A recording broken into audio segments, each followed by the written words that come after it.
ನಮಸ್ತೆ ಎಲ್ರಿಗೂ. Hope all of you're doing good. ಎಲ್ಲ ಚೆನ್ನಾಗಿದ್ದೀರಾ ಅಂತ ಅನ್ಕೊಂಡಿದೀವಿ. Thank you so much for being in the class that on weekend. And ಇಲ್ಲಿವರೆಗೂ ಸುಮಾರು ಚರ್ಚೆಗಳನ್ನ ನಾವು ಮಾಡ್ಕೊಂಡು ಬಂದಿರ್ತೀವಿ. ಇಟ್ಸ್ ಆಲ್ಮೋಸ್ಟ್ ತುಂಬಾ ತಿಂಗಳುಗಳಿಂದ ಈ ಒಂದು ಪರ್ಟಿಕ್ಯುಲರ್ ಕ್ಲಾಸಸ್ಗಳನ್ನ ಕಂಟಿನ್ಯೂಸ್ ಆಗಿ ನಾವು ಅಟೆಂಡ್ ಹಾಕೊಂಡು ಬರ್ತಾ ಇದೀವಿ. See the whole point was Bhagavadgita ಅಂತಕ್ಕಂಥದ್ದು ತುಂಬಾ ಜನಗಳು at the level of theory ಮಾತ್ರ ಇಟ್ಕೊಳ್ಳಿಕ್ಕೆ ಪ್ರಯತ್ನ ಪಡ್ತಾರೆ. ಅಂದ್ರೆ ಸುಮ್ನೆ ಕೇಳಿದ್ವಿ, ಏನೋ ಒಂದು ಆ ಮೂಮೆಂಟ್ ಅನಿಸ್ತು ಮತ್ತೆ ಅದಾದ್ಮೇಲೆ ಮರ್ತ್ ಬಿಟ್ವಿ ಅನ್ನೋ ತರ. But when we look at it contextually ನಾವು ನೋಡ್ತೀವಿ ಅಂತಂದ್ರೆ ಭಗವದ್ಗೀತೆನ ಮಾತಾಡಿರ್ತಕ್ಕಂಥದ್ದು ಯುದ್ಧ ಭೂಮಿಯಲ್ಲಿ. In the sense we are already at war, life is at war and we need this information. So ಹಾಗಾಗಿ ಭಗವಂತನ ಸ್ವರೂಪ ಆದಂತಹ ಶ್ರೀ ಕೃಷ್ಣನೇ ಬಂದು ಈ ಒಂದು ಪರ್ಟಿಕ್ಯುಲರ್ ಮಾಹಿತಿನ at the time of war convey ಮಾಡಿರ್ತಕ್ಕಂಥದ್ದು. ಸೊ ಹಾಗಾಗಿ it is not just a theory. Every concept ಏನ್ ಮಾತಾಡಿದಾರೋ ಅಥವಾ ಏನು ಇವತ್ತು ನಾವು ಕಲಿಯೋಕೆ ಹೋಗ್ತಾ ಇರ್ತಕ್ಕಂಥದ್ದು ಇರ್ಬೋದು, ಇಲ್ಲಿವರೆಗೂ ಕಲ್ತ್ಕೊಂಡ್ ಬಂದಿರತಕ್ಕಂಥದ್ದು, it is all a part of practicality. One or other way ನಮಗೆ ಒಂದಲ್ಲ ಒಂದ್ ಕಡೆಗೆ ಅದರಿಂದ ಒಂದ್ ಏನ್ ಇಂಪ್ಯಾಕ್ಟ್ ಇದೋ ಡೆಫಿನೆಟ್ಲಿ ಆಗೇ ಆಗುತ್ತೆ if we follow the process. So ನಾನು ಮತ್ತೆ ರಿಪೀಟ್ ಮಾಡಕ್ ಹೋಗಲ್ಲ ಕೆಲವೊಂದಿಷ್ಟು ಪಾಯಿಂಟರ್ಸ್ಗಳು. ಓವರ್ ಆಲ್ ವಿಚಾರಗಳೇನಿದೆ ಇಲ್ಲಿವರೆಗೂ ನೋಡ್ಕೊಂಡು ಬಂದಿರತಕ್ಕಂಥದ್ದು, ಎರಡು ಮೇನ್ ಹಂತಗಳನ್ನ ನಾವು ಮುಗಿಸಿದೀವಿ ಇಲ್ಲಿವರೆಗೂ. ಭಗವದ್ಗೀತೆಯ 3 ಹಂತಗಳಲ್ಲಿ 2 ಹಂತಗಳು ಮುಗಿದಿದೆ. ಇವಾಗ ನಾವು ಮಾತಾಡ್ತಾ ಇರತಕ್ಕಂಥದ್ದು ಭಗವಂತನ ಹಾಗೆ ನಮ್ಮ ಬಿಟ್ವೀನ್ ಅಲ್ಲಿ, ಅಥವಾ ಏನು ನಾವು ವ್ಯವಹಾರಿಕವಾಗಿ ಅನ್ಕೊಂಡಿದೀವೋ ಪ್ರಪಂಚ, ಆ ಒಂದು ಪ್ರಪಂಚ, ಅಟ್ ದ ಸೇಮ್ ಟೈಮ್ ಆಧ್ಯಾತ್ಮಿಕ ಪ್ರಪಂಚ, ಇದೆರಡಕ್ಕೂ ಇರತಕ್ಕಂತಹ ರಿಲೇಷನ್ಸ್ಗಳು, ಹಾಗೆ ಅದರಲ್ಲಿ ಇರ್ತಕ್ಕಂತಹ ಲೈಕ್ ಫಾರ್ ಎಕ್ಸಾಂಪಲ್ ಇವತ್ತಿನ ಒಂದು ಕೇಸಲ್ಲಿ ನಾವು ನೋಡ್ತೀವಿ ಅಂತಂದ್ರೆ ಕಂಟಿನ್ಯೂಷನ್ಸ್ ಆಗಿರುತ್ತೆ. ಕೆಲವೊಂದಿಷ್ಟು ಪಾಯಿಂಟರ್ಸ್ ಗಳಿರುತ್ತೆ. ಕಾಂಟೆಕ್ಚುಯಲಿ ನೋಡ್ತೀವಿ ಅಂತ ಅಂದ್ರೆ ಅಲ್ಲಿಗೆ ಇಲ್ಲಿಗೆ ಡಿಫ್ರೆನ್ಸ್ ಇರುತ್ತೆ. ಸೊ ಹಾಗಾಗಿ ಎಟ್ ದ ಟಾಪ್ ಲೇಯರ್ ಎಸ್ ಅಲ್ಲಿ ಹೇಳಿರೋದನ್ನೇ ಮತ್ತೆ ಒಂದ್ಸತಿ ರಿಪೀಟ್ ಆಗ್ತಾ ಇದೆಲ್ಲ ಅಂತ ಅನ್ಸ್ಬೋದು ಕೆಲವೊಂದಿಷ್ಟು ಪಾಯಿಂಟರ್ಸ್ ಗಳಲ್ಲಿ. But it is actually the continuation. ಹಾಗೆ ಒಂದು ಕಾಂಟೆಕ್ಸ್ಟ್ ಬೇಸಿಸ್ ಅಲ್ಲಿ ವೇರಿಯೇಷನ್ಸ್ ಆಗ್ತಾ ಹೋಗ್ತಾ ಇರುತ್ತೆ according to the Q&A. So basically ಅರ್ಜುನನ ಪ್ರಶ್ನೆ ಏನಿತ್ತು ಆ ಪ್ರಶ್ನೆಗಳಿಗೆ ಅನುಸಾರವಾಗಿ ಭಗವಂತ ಆನ್ಸರ್ ಮಾಡ್ತಾ ಹೋಗ್ತಾರೆ ಆ ಒಂದು ಸಂದರ್ಭಕ್ಕೆ ಬೇಕಾದ ಹಾಗೆ. ಸೊ ಹಾಗಾಗಿ let's try to understand it from a contextual perspective. Contextual ಆಗಿ ಏನಿದೆಯೋ ಆ ಒಂದು ಪರಿಸ್ಥಿತಿಗೆ, ಸಂದರ್ಭಕ್ಕೆ ತಕ್ಕ ಹಾಗೆ ಇರತಕ್ಕಂಥ ಮಾಹಿತಿಗಳನ್ನ ಅರ್ಥ ಮಾಡ್ಕೊಂಡು ದೆನ್ ಅದನ್ನ ಮನನ ಮಾಡ್ಕೊಂಡು ನಿಧಿಧ್ಯಾಸನದ ಕಡೆಗೆ ಹೋಗ್ತಕ್ಕಂಥ ಒಂದು ಪ್ರೊಸೆಸ್ ಅಲ್ಲಿ ನಾವು ಆಲ್ರೆಡಿ ಇದೀವಿ. ಅಂಡ್ ಇವತ್ತಿನ ಒಂದು ಪರ್ಟಿಕ್ಯುಲರ್ ಸೆಷನ್ ಏನಿದೆಯೋ ಕಂಟಿನ್ಯೂಷನ್ ಆಗುತ್ತೆ. So basically almost end chapters ಗಳು ಹತ್ತತ್ರ ನಾವು ಬರ್ತಾ ಇದೀವಿ. 16, 17 ಇವತ್ತಿನ ಒಂದು ಸೆಷನ್ ಅಲ್ಲಿ ನಾವು ಮಾತಾಡಕ್ ಹೋಗ್ತಾ ಇರ್ತಕ್ಕಂಥದ್ದು. ಸೋಮವಾರ ದಿನ ಗೀತಾ ಜಯಂತಿ ಇದೆ.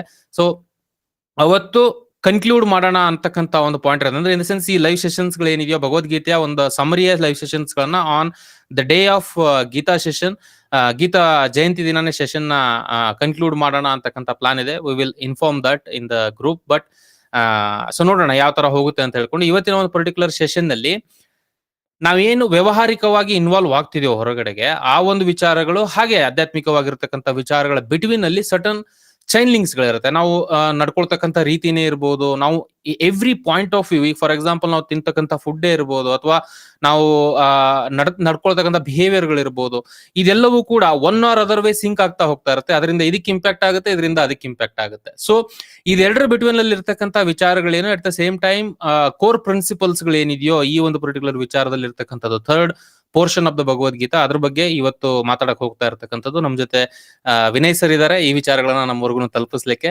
So let's welcome Vinay sir. Sir, over to you. Sir ನಮಸ್ಕಾರ ಸರ್. ಓಕೆ, ನಟರಾಜ್ ಅವ್ರು ಹೇಳಿದ ರೀತಿನಲ್ಲಿ ಈ ಕೊನೆ 6 ಅಧ್ಯಾಯಗಳೇನಿದೆಯಲ್ಲ, ಇದರಲ್ಲಿ ಪ್ರಾಕ್ಟಿಕಲ್ ಆಗಿ ಬೇಕಾಗಿರುವಂತಹ ವಿಷಯಗಳೇನಿದೆ ಅದನ್ನ ನೋಡ್ತಾ ಹೋಗ್ತೀವಿ. ಮೇನ್ ಆಗಿ ಇವತ್ತಿನ ಸೆಷನ್ ಅನ್ನ ಶುರು ಮಾಡ್ಲಿಕ್ಕೆ ಮುಂಚೆ ನಾನು ಒಂದು ಪಾಯಿಂಟ್ ಅನ್ನ ನಿಮ್ಗೆಲ್ಲರಿಗೂ ಹೇಳ್ಬೇಕು ಅಂತ ಇಷ್ಟಪಡ್ತೇನೆ. ಏನಂದ್ರೆ, ಸಾಧಾರಣ ನಾವು ದೈನಂದಿನ ಬದುಕಿನಲ್ಲಿ ಯಾವ ರೀತಿ ನಡ್ಕೋಬೇಕು, ಯಾವ್ದು ಸರಿ ಯಾವ್ದು ತಪ್ಪು ಅನ್ನುವ ವಿವೇಚನೆ ಯಾವ್ದ್ರ ಮೇಲೆ ಮಾಡ್ಬೇಕು ಅಂತ ಹೋಗ್ತೀವಿ ಅಂದ್ರೆ, ಸಾಧಾರಣ ನಮ್ಮ ನಂಬಿಕೆಗಳು ಏನೋ ಕೆಲವೊಂದು ನಂಬಿಕೆಗಳು ಸಣ್ಣವರಿದ್ದಾಗನಿಂದ ಕೆಲವೊಂದು ನಂಬಿಕೆಗಳು ಬಂದಿರುತ್ತೆ. ಸೊ ಹಾಗಾಗಿ ಈ ರೀತಿಯಾಗಿ ನಡ್ಕೊಳ್ಳೋದು ಸರಿ, ಈ ರೀತಿಯಾಗಿ ನಡ್ಕೊಳ್ಳೋದು ತಪ್ಪು ಅನ್ನುವಂತಹ ಒಂದು ವಿವೇಕ, ಆಲೋಚನಾ ಶಕ್ತಿ ಬಂದಿರುತ್ತೆ. ಎಸ್ಪೆಷಲಿ ಈ ಸ್ಪಿರಿಚುಯಲ್ ವಿಷಯಗಳಲ್ಲಿ ಅಥವಾ ದೇವರ ಬಗ್ಗೆ ಆಗ್ಲಿ ಈ ರೀತಿಯಾದ ವಿಷಯಗಳಂತೂ ಬಂದಾಗ ಖಂಡಿತವಾಗ್ಲೂ ನಮ್ಮ ನಂಬಿಕೆಗಳಿಗೆ ತಕ್ಕಂತೆ ಅಥವಾ ನಮ್ಮ ಮನೆಗಳಲ್ಲಿ ಯಾವ ರೀತಿ ನಡ್ಕೋತಾ ಇದ್ರು, ಹಿರಿಯರಿಂದ ಏನು ಕೇಳಿದ್ವಿ, ಇವುಗಳನ್ನೇ ಅನುಸರಿಸ್ತಾ ಹೋಗ್ಲಿಕ್ಕೆ ಪ್ರಯತ್ನ ಮಾಡ್ತೀವಿ. ಆದ್ರೆ ಎಲ್ಲೋ ಒಂದು ಕಡೆ ಒಂದು ರೆಫರೆನ್ಸ್ ಅನ್ನೋದು ಬೇಕಲ್ಲ. ಓಕೆ, ಇದು ಕರೆಕ್ಟ್ ಅನ್ನೋದು ನನಗೆ ತಿಳಿದಿದೆ, ಈ ಕಾರಣದಿಂದಾಗಿ ಇದು ಕರೆಕ್ಟ್, ನನಗೆ ಹಿರಿಯರು ಹೇಳಿದ್ರು ಅಥವಾ ನನಗೆ ಅನ್ನಿಸ್ತು ಅನ್ನುವಂಥದ್ದು ಪ್ರಶ್ನೆ ಬೇರೆ. ಆದ್ರೆ ಎಲ್ಲೋ ಒಂದು ಕಡೆ ನಮ್ಮ ಶಾಸ್ತ್ರಗಳಲ್ಲಾಗ್ಲಿ ಇದ್ರಲ್ಲಾಗ್ಲಿ ಹೇಳಿರ್ಬೇಕಲ್ವಾ ಇದು ಅನ್ನೋಂತಹ ಪ್ರಶ್ನೆ ಬಹಳ ಜನಕ್ಕೆ ಬಂದಿರಬಹುದು. ನಾನ್ ಮಾಡ್ತಾ ಇರೋವಂಥದ್ದು ಸರಿನಾ ಇಲ್ವಾ, ಶಾಸ್ತ್ರದ ರೀತಿಯಲ್ಲಿ ಸರಿಯಾಗಿ ಇದೆಯೋ ಇಲ್ವೋ ಅಂತ. ಈ ಒಂದು ಕಾರಣದಿಂದಲೇ ಮಿಕ್ಕಿದ್ದ ಈಗ ವೇದಗಳನ್ನು ಓದೋದ್ರಾಗ್ಲಿ ಇದಾಗ್ಲಿ ವಿಷಯಗಳು ತಿಳಿತಾ ಹೋಗುತ್ತೆ. ಆದ್ರೆ ಭಗವದ್ಗೀತೆಯಲ್ಲಿ ಕೃಷ್ಣ ಕ್ಲಿಯರ್ ಆಗಿ ನಮಗೆ ಇಂತಹದ್ದನ್ನ ಮಾಡಿದ್ರೆ ಇದು ಒಳ್ಳೆಯದು, ಇಂಥದ್ದನ್ನ ಮಾಡಿದ್ರೆ ತಪ್ಪು, ಇದನ್ನ ಮಾಡೋದ್ರಿಂದ ಮೋಕ್ಷದ ಕಡೆಗೆ ನಡೀತೀವಿ, ಈ ತರದ್ದನ್ನ ಮಾಡೋದ್ರಿಂದ ಈ ಹುಟ್ಟು ಸಾವಿನ ಜಂಜಾಟದಲ್ಲಿ ಸುತ್ಕೋತೀವಿ ಅನ್ನೋಂಥದ್ದನ್ನ ಸ್ಪಷ್ಟವಾಗಿ ಶ್ಲೋಕಗಳ ಮೂಲಕ ಹೇಳಿದಾನೆ. ಸೊ ಹಾಗಾಗಿ ಈ ರೀತಿಯಾದಂತಹ ಪ್ರಶ್ನೆ ಯಾರಿಗಾದ್ರೂ ನಮ್ಮಲ್ಲಿ ಇದ್ರೆ, ನಾನು ನಡ್ಕೋತಾ ಇರುವಂತಹ ರೀತಿ ಸರಿಯಾ ತಪ್ಪಾ, ನಾನು ನಂಬಿರುವಂತದ್ದು ಕರೆಕ್ಟಾ ಇಲ್ವಾ ಅನ್ನೋಂತಹ ಪ್ರಶ್ನೆ ಬಂದಾಗ ಈ 13ರಿಂದ 18ನೇ ಅಧ್ಯಾಯ ತನಕ ಏನು ಭಗವಂತ ಹೇಳ್ತಾ ಬಂದಿದ್ದಾನಲ್ಲ, ಇವುಗಳನ್ನ ನಾವು ಒಂದು ಆಧಾರವಾಗಿ ಇಟ್ಕೊಂಡು ಓಕೆ ಭಗವಂತ ಹೇಳಿದಾನೆ ಈ ರೀತಿ ಇರ್ಬೇಕಾದದ್ದು ನಾವು ಅನ್ಬಿಟ್ಟು ಅನ್ನೋಂತಹ ರೆಫರೆನ್ಸ್ ನ ಇಟ್ಕೊಂಡು ನಾವು ಮುಂದುವರಿಲಿಕ್ಕೆ ಸಹಾಯ ಆಗುತ್ತೆ. ಸೊ ಹಾಗಾಗಿ ಈ ಮಿಕ್ಕಿದ ಎಲ್ಲಾ ಅಧ್ಯಾಯಗಳು ಬಹಳ ಇಂಪಾರ್ಟೆಂಟ್ ಆಗಿದ್ರು ಕೂಡ 13ರಿಂದ 18ನೇ ಅಧ್ಯಾಯಗಳಲ್ಲಿ ಯಾವ ರೀತಿಯಾಗಿ ನಡ್ಕೊಳ್ಬೇಕು ನಾವು ಅನ್ನೋಂಥದ್ರ ಬಗ್ಗೆ ಹೆಚ್ಚಿಗೆ ಒತ್ತು ಕೊಟ್ಟಿರೋದ್ರಿಂದ ಇವುಗಳ ಕಡೆ ನಾವು ಗಮನ ಹರಿಸ್ತಾ ಹೋದ್ವಿ ಅಂದ್ರೆ, ಇವುಗಳಲ್ಲಿ ಹೇಳಿರುವಂತಹ ಒಂದು ಪಾಠಗಳನ್ನಾಗಲಿ ವಿಷಯಗಳನ್ನಾಗಲಿ ನಮ್ಮ ದಿನನಿತ್ಯದ ಜೀವನದಲ್ಲಿ ಅಳವಡಿಸ್ಕೊತಾ ಹೋದ್ವಿ ಅಂದ್ರೆ ಸಾಧಾರಣವಾಗಿ ಒಂದ್ ರೀತಿ ನಾರ್ಮಲ್ ಆಗಿ ಆಟೋಮೆಟಿಕ್ ಆಗಿ ನಾವು ಒಂದು ಸ್ಪಿರಿಚುಯಲ್ ಲೈನಿನಲ್ಲಾಗ್ಲಿ ಅಥವಾ ಈ ಜೀವನ್ ಮುಕ್ತಿಯ ಕಡೆಗೆ ಸಾಕ್ತಾ ಹೋಗ್ಬಿಡ್ತೀವಿ ಅನ್ನೋಂಥದ್ದು ಇಲ್ಲಿ ವಿಷಯ. ಸೊ ಹಾಗಾಗಿ ಈ 13ರಿಂದ 18ರ ತನಕದ ವಿಷಯಗಳೇನಿದೆಯಲ್ಲ, ಕೆಲವೊಂದು ಅಧ್ಯಾಯಗಳಲ್ಲಿ ಬಂದಾಗ ಈಗ ನಟರಾಜ್ ಸರ್ ಹೇಳ್ದಂಗೆ ರಿಪೀಟ್ ಆಗ್ತಿದೆ ಅನ್ನೋಂಥದ್ದು ಅನ್ನಿಸ್ಬೋದು. ಆದ್ರೆ ಒಂದು ಕಾಂಟೆಕ್ಸ್ಟ್ ನ ತಗೊಂಡು ಒಂದು ರೆಫರೆನ್ಸ್ ನ ಕೊಟ್ಟು ಹೇಳ್ತಾ ಹೋಗ್ಬೇಕಾದ್ರೆ, ಈಗ ಯಾವ್ದೋ ಒಂದು ಪ್ರಶ್ನೆನ ಮತ್ತೆ ಈಗ ಶಿಷ್ಯನಾದಂತವನು ಅರ್ಜುನ ಇಲ್ಲಿ ಇನ್ನೊಂದು ರೀತಿಯಾಗಿ ಕೇಳಿದಾಗ ಭಗವಂತ ಇನ್ನೊಂದು ಅಷ್ಟೇ ಹೆಚ್ಚಿಗೆ ಕ್ಲಾರಿಫಿಕೇಶನ್ಸ್, ಈಗ ಟೀಚರ್ ಆಗಿರೋರು ಯಾವ ರೀತಿ ಮಕ್ಕಳಿಗೆ 2-3 ರೀತಿಗಳಲ್ಲಿ ಹೇಳ್ತಾ ಹೋಗ್ತಾರೋ ಅದೇ ರೀತಿಯಾಗಿ ಇಲ್ಲೂ ಕೂಡ ಒಂದು ಅಧ್ಯಾಯದಲ್ಲಿ ಹೇಳಿರುವಂತದ್ದನ್ನ ಇನ್ನೊಂದು ಸ್ವಲ್ಪ ಡೀಟೇಲ್ಡ್ ಆಗಿ ಹೇಳಿರುವಂತದ್ದು ಅಥವಾ ಬೇರೆ ಕಾಂಟೆಕ್ಸ್ಟ್ ನಲ್ಲಿ ಹೇಳಿರುವಂತದ್ದು ಬರ್ತಾ ಹೋಗುತ್ತೆ. ಸೊ ಹಾಗಾಗಿ ಒಂದ್ ರೀತಿ ನಮಗೂ ಕೂಡ ಅದು ರಿಪಿಟೇಷನ್ ಆಗ್ತಾ ಹೋಗೋದ್ರಿಂದ ಓಕೆ ಈ ಒಂದು ವಿಷಯದ ಕಡೆಗೆ ನಾವು ಹೆಚ್ಚಿನ ಒತ್ತು ಕೊಡ್ತಾ ಇರ್ಬೇಕು ಅನ್ನೋಂಥದ್ದು ನಮ್ಗೆ ತಿಳಿತಾ ಹೋಗುತ್ತೆ. ಸೊ ಹಾಗಾಗಿ ಇವತ್ತಿನ ಸೆಷನ್ ನಲ್ಲಿ ನಾವು ಕವರ್ ಮಾಡ್ತಾ ಇರುವಂತಹ 2 ಅಧ್ಯಾಯಗಳಲ್ಲೂ ಬಹಳಷ್ಟು ಈ ರೀತಿ ನಮಗೆ ದಿನನಿತ್ಯದ ಒಂದು ಜೀವನಕ್ಕೆ ಉಪಯೋಗ ಆಗುವಂತದ್ದು, ಯಾವ ರೀತಿ ನಡ್ಕೋಬೇಕು ನಾವು ದಿನನಿತ್ಯ ಜೀವನದಲ್ಲಿ ಅನ್ನುವಂಥದ್ರ ಬಗ್ಗೆನೆ ಹೆಚ್ಚಿಗೆ ವಿಷಯಗಳಿವೆ. ಅದ್ರ ಕಡೆಗೆ ಗಮನ ಹರಿಸೋಣ ಇವತ್ತು. ನಾನು ನನ್ನ ಸ್ಕ್ರೀನ್ ಅನ್ನ ಶೇರ್ ಮಾಡ್ತೇನೆ. ಇಲ್ಲಿ ನಿಮ್ಮ ಇಂಟರಾಕ್ಷನ್ ಬಹಳ ಹೆಚ್ಚಿಗೆ ಇಂಪಾರ್ಟೆಂಟ್ ಆಗ್ತಾ ಹೋಗುತ್ತೆ. ಯಾಕೆಂದ್ರೆ ಪ್ರತಿಯೊಂದು ವಿಷಯಗಳಲ್ಲೂ ನಾವು ದಿನನಿತ್ಯದ ಜೀವನಕ್ಕೆ ನಾವು ನಡ್ಕೋಬೇಕು ಅನ್ನೋ ತರ ರೀತಿ ಇತ್ತು ಅಂದ್ರೆ, ನಿಮ್ಮ ಒಂದು ಇಂಟರಾಕ್ಷನ್, ನೀವು ಯಾವ ರೀತಿ ಯೋಚನೆ ಮಾಡ್ತಿದ್ದೀರಿ, ಯಾವ ರೀತಿಯಾಗಿ ಬದಲು ಮಾಡ್ಕೋಬೇಕಾಗುತ್ತೆ ವಿಷಯಗಳನ್ನ ಅನ್ನೋದು ಹೆಚ್ಚಿಗೆ ಇಂಪಾರ್ಟೆಂಟ್ ಆಗೋದ್ರಿಂದ ಆದಷ್ಟು ಚಾಟಿನ ಮೂಲಕ ಇಂಟರಾಕ್ಟ್ ಮಾಡ್ಲಿಕ್ಕೆ ಪ್ರಯತ್ನ ಮಾಡಿ. ಸೊ ಇಲ್ಲಿ ಕೇಳಿರೋ ಅಂತೆ ಯಾವ ರೀತಿ ನಾವು ಸಾಧಾರಣ ಜನರನ್ನ ಡಿಫ್ರೆನ್ಶಿಯೇಟ್ ಮಾಡ್ತಾ ಹೋಗ್ತೀವಿ ಅಂದ್ರೆ, ನಾವು ಇವ್ರು ಈ ರೀತಿ ಅವ್ರು ಆ ರೀತಿ ಅನ್ನೋಂತಹ ಒಂದು ಬೈಫರ್ಕೇಶನ್ ಮಾಡ್ತಾ ಹೋದ್ವಿ ಅಂದ್ರೆ, ಕ್ಲಾಸಿಫಿಕೇಶನ್ ಮಾಡ್ತಾ ಹೋದ್ವಿ ಅಂದ್ರೆ, ಸಪರೇಟ್ ಮಾಡಿದ್ರೆ ಯಾವ ರೀತಿ ಯಾವ ವಿಧಾನದಲ್ಲಿ ಮಾಡ್ತಾ ಹೋಗ್ಬೋದು ನಾವು ಸಾಧಾರಣ. ಉದಾಹರಣೆಗೆ ನಾನು ಸಿಂಪಲ್ ಆಗಿ ನಿಮ್ಗೊಂದು ಎಕ್ಸಾಂಪಲ್ ಕೊಡ್ತೀನಿ ಯಾವ ರೀತಿ ಅನ್ಬಿಟ್ಟು ಅಂತ.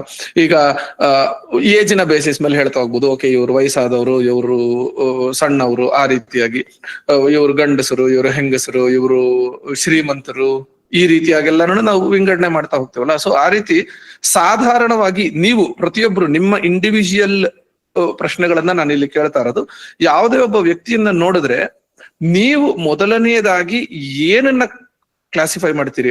ಇವ್ರು ವಯಸ್ಸಾದವರು, ಸಣ್ಣವರು ಅನ್ನೋ ರೀತಿಯಾದ ಥಾಟ್ ಮೊದಲು ನಿಮಗೆ ಬರುತ್ತಾ? ಅಥವಾ ಈಗ ಸೋಮಶೇಖರ್ ಅವರು ಚಾಟ್ ನಲ್ಲಿ ಹೇಳಿರೋ ರೀತಿನಲ್ಲಿ ಒಳ್ಳೆಯವರು ಕೆಟ್ಟವರು ಅನ್ನುವಂಥದ್ದು ಬರುತ್ತಾ? ಅಥವಾ ಯಾವ ರೀತಿಯಾಗಿ ಇವರು ತುಂಬಾ ಓದಿರೋರು, ಇವರು ಓದಿಲ್ದೆ ಇರೋಂಥವ್ರು, ಈ ರೀತಿಯಾದ ಆಲೋಚನೆಗಳು ಬರುತ್ತಾ? ಯಾವುದು ನಿಮಗೆ ಮೊದಲನೇದಾಗಿ ಯಾವುದೋ ಒಬ್ಬ ವ್ಯಕ್ತಿನ ನೋಡಿದಾಗ ಯಾವ ವಿಧಾನದಲ್ಲಿ ನೀವು ಕ್ಲಾಸಿಫೈ ಮಾಡ್ತೀರಿ ಅನ್ನೋದು ಇಲ್ಲಿ ಪ್ರಶ್ನೆ.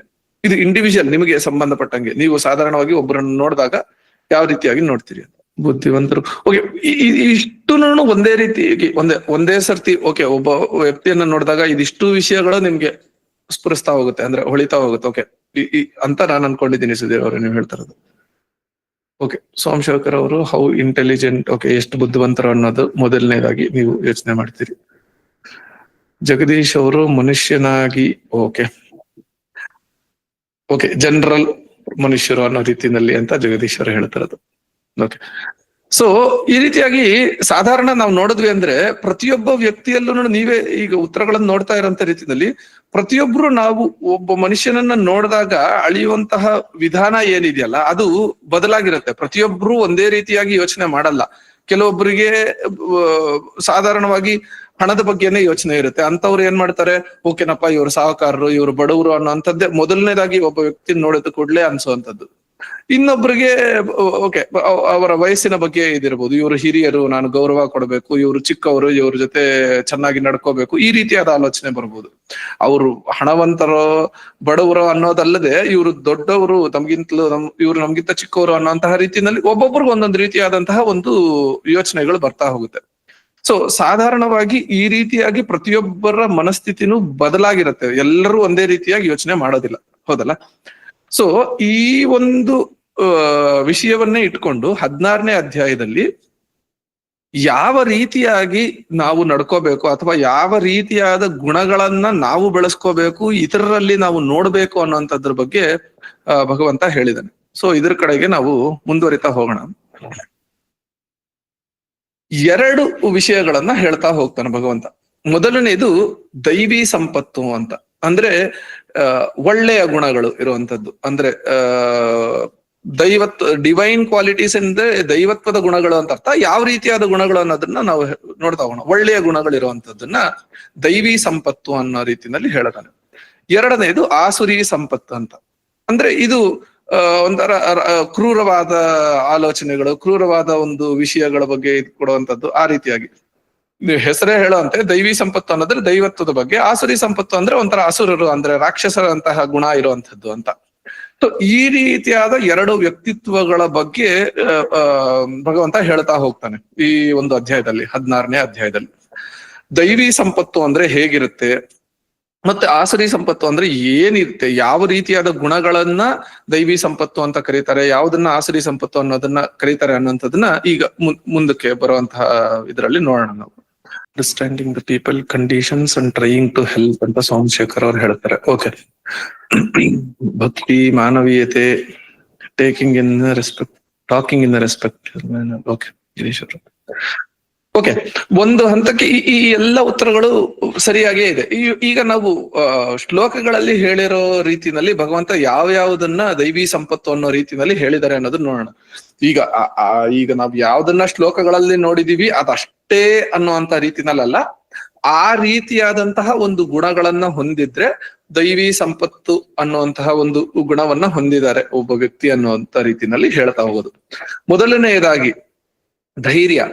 ಅಂದ್ರೆ ಒಂದು ಕಡೆ ತಪ್ಪು ನಡೀತಾ ಇದೆ ಅಂದ್ರೆ ನಮ್ಮಲ್ಲಿ ಬಹಳಷ್ಟು ಜನ ನನಗೆ ಯಾಕೆ ಬೇಕು ಅನ್ನುವಂತಹ ರೀತಿನಲ್ಲಿ ಇದ್ಬಿಡ್ತೀವಿ. ಸುಮ್ಮನೆ ಇದು ನನಗೆ ಸಂಬಂಧಪಟ್ಟಿದ್ದಲ್ಲ, ಇದು ತಪ್ಪು ನಡೀತಾ ಇದ್ರು ನಾನು ಹೋಗಿ ಅದರಲ್ಲಿ ಸಿಕ್ಕಾಕೊಂಡು ಏನಾದ್ರೂ ತೊಂದರೆಗೊಳಗಾಗ್ತೀನೇನೋ ಅನ್ನುವಂತಹ ರೀತಿನಲ್ಲಿ ಆ ಫಿಯರ್ಲೆಸ್ನೆಸ್ ಅಂತ ಏನ್ ಕರಿತೀವಲ್ಲ, ಅದೊಂದು ಧೈರ್ಯ.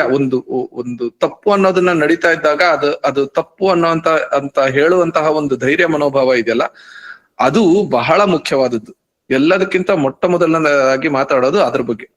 ಆ ಫಿಯರ್ಲೆಸ್ನೆಸ್ ಅನ್ನೋದು ಏನಿರುತ್ತಲ್ಲ ಅದ್ರ ಬಗ್ಗೆ ಭಗವಂತ ಹೇಳ್ತಾನೆ. ಸೊ ಇದು ಒಂದು ರೀತಿಯಾದಂತಹ ಈ ಒಳ್ಳೆ ಗುಣಗಳು ಅಂತ ಏನ್ ಲಿಸ್ಟ್ ಮಾಡ್ತಾ ಹೋಗ್ತೀವಲ್ಲ ಅದರಲ್ಲಿ ಮೊದಲನೇದಾಗಿ ಹೇಳುವಂಥದ್ದು. ಎರಡನೆಯದಾಗಿ ಹೃದಯವನ್ನ ಒಂಥರ ಪ್ಯೂರ್ ಆಗಿ ಇಟ್ಕೊಳ್ಳುವಂಥದ್ದು ಅಂತಾರಲ್ಲ, ಒಳ್ಳೆ ಹೃದಯವನ್ನ ಇಟ್ಕೊಳ್ಳುವಂಥದ್ದು ಅಂತ ಒಂದ್ ರೀತಿಯಾಗಿ ಜನರಿಕ್ ಆಗಿ ಆಗೋಗುತ್ತೆ ಅದು ಸ್ಟೇಟ್ಮೆಂಟ್. ಬಟ್ ಅವುಗಳಲ್ಲೂ ಕೂಡ ಯಾವ ರೀತಿನಲ್ಲಿ ಅನ್ನೋದನ್ನ ಭಗವಂತ ಹೇಳ್ತಾ ಹೋಗ್ತಾನೆ. ಒಂಥರ ಪ್ಯೂರ್ ಹಾರ್ಟೆಡ್ನೆಸ್ ಅಂತ ನಾವೇನ್ ಕರಿತೀವಲ್ಲ, ಯಾವುದೇ ರೀತಿಯಾದಂತಹ ಮೋಸ ಮಾಡ್ಬೇಕು ಅನ್ನೋಂಥದ್ದಾಗ್ಲಿ ಅಥವಾ ಒಬ್ಬರ ಮೇಲೆ ದ್ವೇಷ ಕಾರುವಂತದ್ದಾಗ್ಲಿ ಈ ರೀತಿಯಾದ ಇಲ್ಲದೆ ನಿರ್ಮಲವಾದ ಮನಸ್ಸನ್ನ ಇಟ್ಕೊಳ್ಳೋದು ಅನ್ನುವಂತ ರೀತಿನಲ್ಲಿ. ನೆಕ್ಸ್ಟ್ ಈ ಸ್ಪಿರಿಚುಯಲ್ ಆದಂತಹ ಅಥವಾ ಯೋಗ ಈ ರೀತಿಯಾದಂತಹ ಯಾವುದೇ ಒಂದು ನಮ್ಮ ದೇಹಕ್ಕಾಗಲಿ ಮನಸ್ಸಿಗಾಗಲಿ ಒಂದು ಸರಿಯಾದ ದಾರಿಯಲ್ಲಿ ಕರ್ಕೊಂಡು ಹೋಗುವಂತಹ ಒಂದು ವಿಷಯಗಳಿದೆಯೋ ಅದರ ಕಡೆಗೆ ಮುನ್ನುಗ್ಗುತ್ತಾ ಹೋಗುವಂಥದ್ದು.